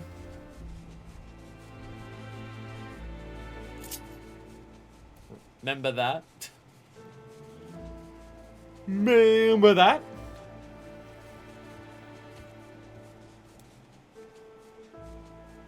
It's the vigil.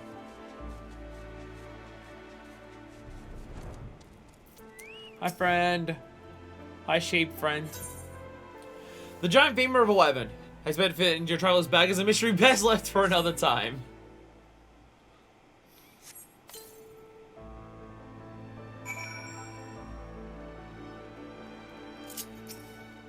Watch and wait for it. Oh my god, I'm so sorry.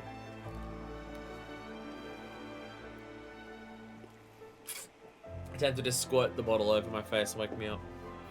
Wake me up inside. Ah, oh, Ajitara! It's a frozen void dragon! Ah shit, you're way easier to kill than the ones in Pagos. Way easier than the ones in there. Quick, go place the bone somewhere else to distract it so it doesn't come and fight us. And then I just come back. By the way, I killed it. What? Yeah, I killed the Ajitara. Don't worry about it. You're fine now. What? Yeah, I killed it. I murdered it. I ended its life. Though I guess the rest of the Horde could still be coming here to fuck up their shit. So that one's still a problem. Hey, it's terrible.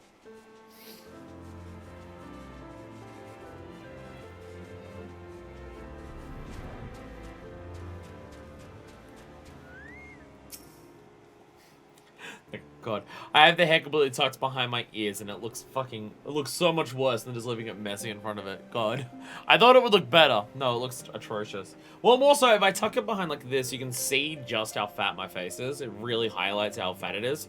Where if I do this, it has a slimming effect, because it covers the side of my face. So my face doesn't look anywhere near as fat as it normally does. Good work. With the time you brought us, we're able to prepare a defense and drive the Horde's attack. Did you cover the wyvern bone? Hey, they already repelled them all. Pog.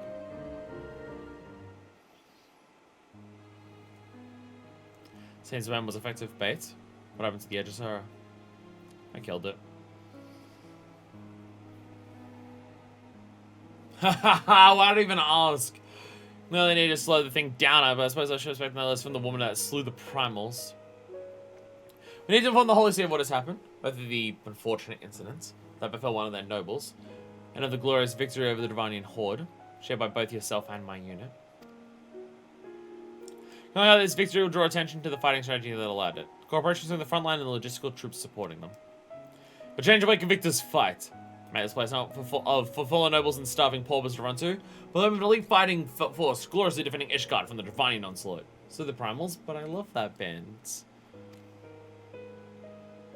Their remix when they do the live version and go rise with me, rise with me, rise with me, rise up. They do the time stop in the song live. It's so cool. Ah, so this is your plan all along. There's but one step of a much greater plan. That said that someone like Sir Aymeric, someone far removed from the actual fighting itself, is not able to take. Step by step, we can change Ishgard for the better. That is my goal. I'll be fighting at your side, Dominiac, for Ishgard and for you. And more than anything else, myself. So, yeah, okay, so Dominiac staying back the entire time and not killing the things for his own glory was part of the point. Okay. You're loyal, Market. That's a good thing. It's for the loyalty of troops like you that I am here. You know, I don't see Sentrum or Aelith around. Should probably try and find them. I'd be glad to know that you're safe.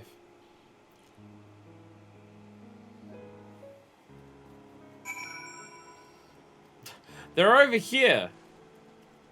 They're getting their kissy make-out session done. Keep looking at your hand, Aelith. Was it injured in battle?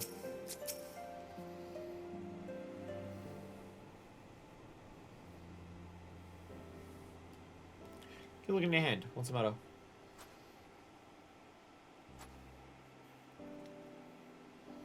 It's a ring. It was left to me by a woman I cared for during the aftermath of the calamity. She would look at it when she knew she was dying. Told me that seeing it let her know she was still alive. Wait, that ring. The seal on the ring. It's the coat of arms of my house. The woman you cared for. That was my mother? Your nobility. Nobility? No, well, technically I suppose I am. My father was a knight in service of House Alienart, but after the great failure at the Steel Vigil. After time of failing in his mission, he was stripped of his rank. Shame was all too great for him and he took his own life. Jesus. Left with neither money nor prestige, my mother fled. And you, it seems, cared for her at the end. But what are you doing here? Just I came here looking for a noble death. Filled with hatred for Ishgard, for the nobility, for my family. I was ready to give up. It was the last great battle that has made me reconsider. Me too. Growing up in the broom, I hated all those things and more. Do you think we can do it? Change Ishgard, that is. A pauper and a nobleman working together? I think we can, one day. But even now, you and I are here together, speaking as equals. Because I have changed my mind, so too might this nation and its people change. Wouldn't you agree? I have a feeling they might. I have a feeling they might. We still have much to work at. One day, those at the bottom will bring about change in those at the top. Until that day, hold on to that ring, Aelith. One day. Maybe one day that we will. If we're merely victory, we can change our nation.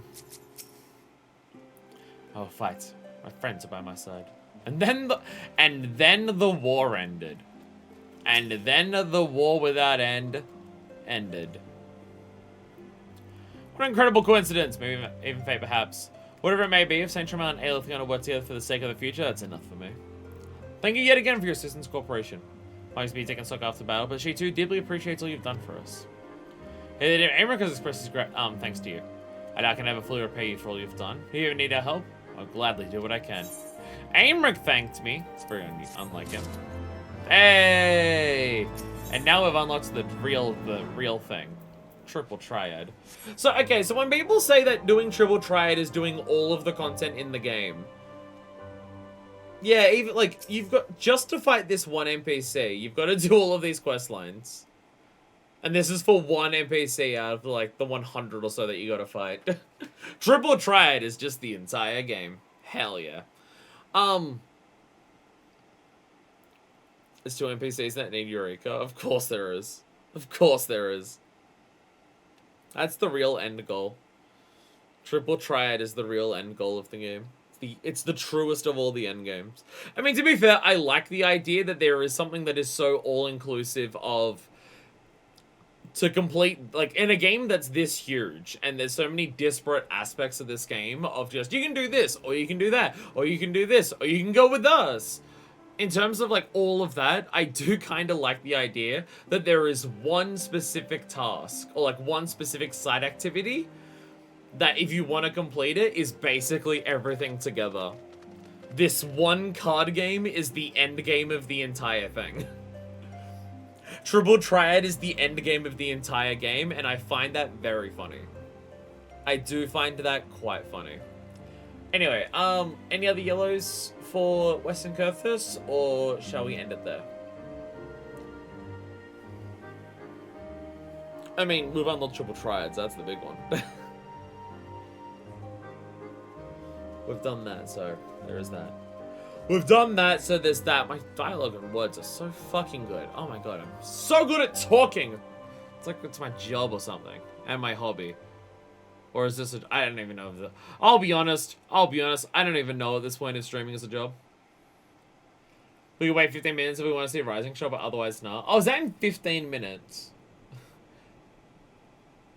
That's in 15 minutes. You're totally right. Where would it appear? Oh, if we want to see a big thing appear in 15 minutes, whereabouts is that? If we want to see the big thing go, ta-da! Yeah, Uldar does have the things. Yeah, definitely not doing it today.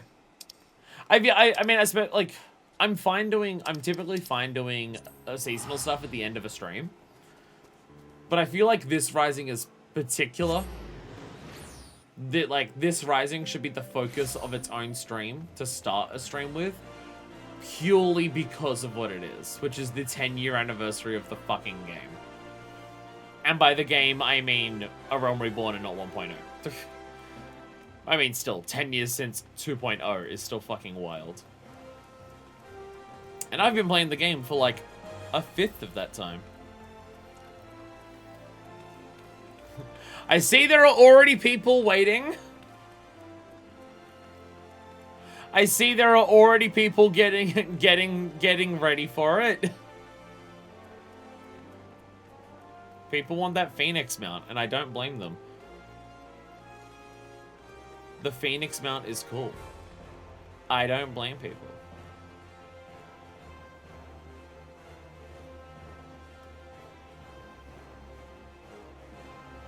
So we could do the quest now for that, but again, 10-year anniversary is kind of gonna be something that I think will just be nice to save it all together. What else are they? Let me have a look at the website.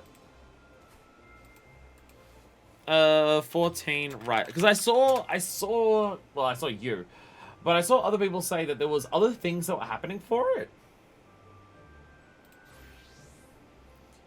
Blue Mage, Tribe Quests, Fates, PvP, Eureka, Ishgard Restoration, Deep Dungeon, plus all the Alliance raids, trials, and dungeons. Is this all Triple Triad stuff?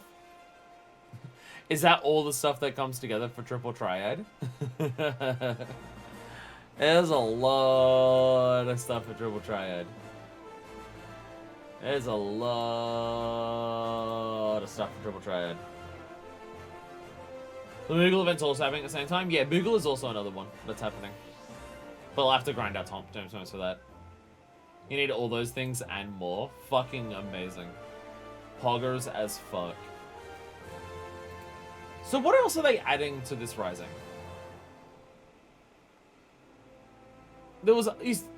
I saw people talk about how there's other things being added to it. What is being added to it?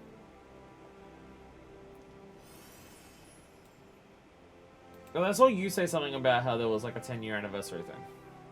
Or we're not going to know until this goes live. But we'll just like tease that something was happening. There's also the 10-year anniversary mosaic art sweepstake. There is also that. I'm just looking at the lodestone now. What do you even get for this? Oh, the Gallica hat. Cloud's hair. And a barding. And some earrings. Okay. Moonfire Fair is still being advertised. That ended a couple hours ago.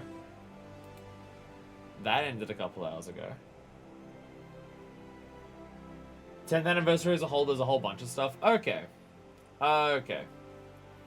Because, yeah, I think a 10th anniversary stream is a wise idea. And we can do that next week. Well, it will be one of the midweek streams. Because next weekend we're doing the Alliance raid. So, yeah.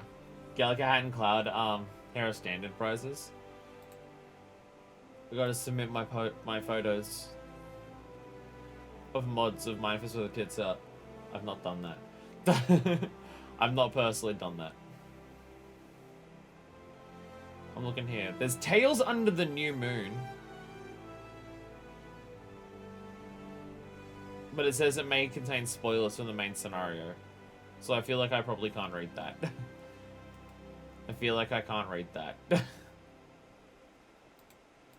That one I probably can't read. I mean, either way, it'll be in several days. It'll be in several days. So, in several days' time, hopefully everything that gets added for this will be, like, known. And then we can just do a 10th anniversary stream. That also has some other yellows. That might be, it might be a wise idea then to go do some yellows from ARR that are related to the Calamity. That would be appropriate. If there's any quest lines that are like ARR ones that are about recovering from the Calamity, that would be appropriate to do in a Rising stream. I'm getting a lot of bumps on my hand here. Am I bothered to wait for another 12 minutes? Are we bothered to wait for 12 minutes for this to appear? Time's not gone by as quick as I thought it would, so I'm just gonna cut off my hand, don't worry about it.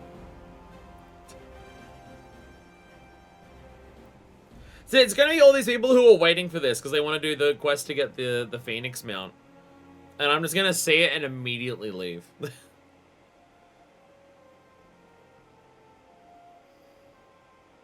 Nah, we'll leave it. We'll leave it for next time, I'm not bothered to wait. I'm not bothered to wait. It'll be a nice celebration to see it and just be like, ta-da! Look at the thing when we come around to it. I'm not bothered to wait.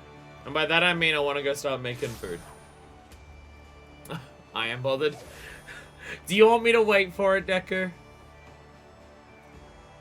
But good night. Do you want me to go and wait for it?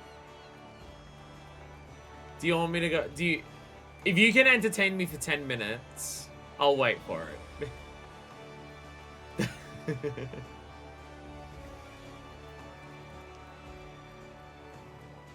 It's fine.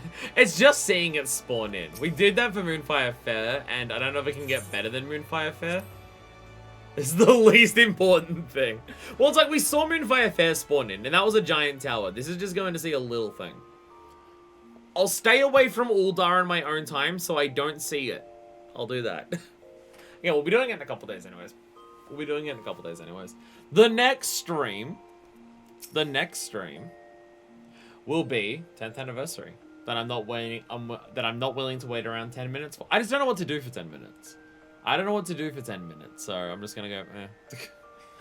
Anyway, I am out of here. Stay tuned for 10th anniversary stream in the middle of next week. And then next weekend, we do the Alliance raids. Fuck yeah. Alliance raid, let's go. Maybe that one has the hat that I want a Machinist for, because that wasn't from Omega. So maybe the Alliance raid is the one that has my Machinist hat. Also, the actual raids themselves and the story and the raids and the lore and all the other things, you know. But mainly the glam. That's the main thing my brain's thinking about. Thank you all so much for watching. I will see you next time for 10 years of A Realm Reborn. So until then, this is version 2, signing out.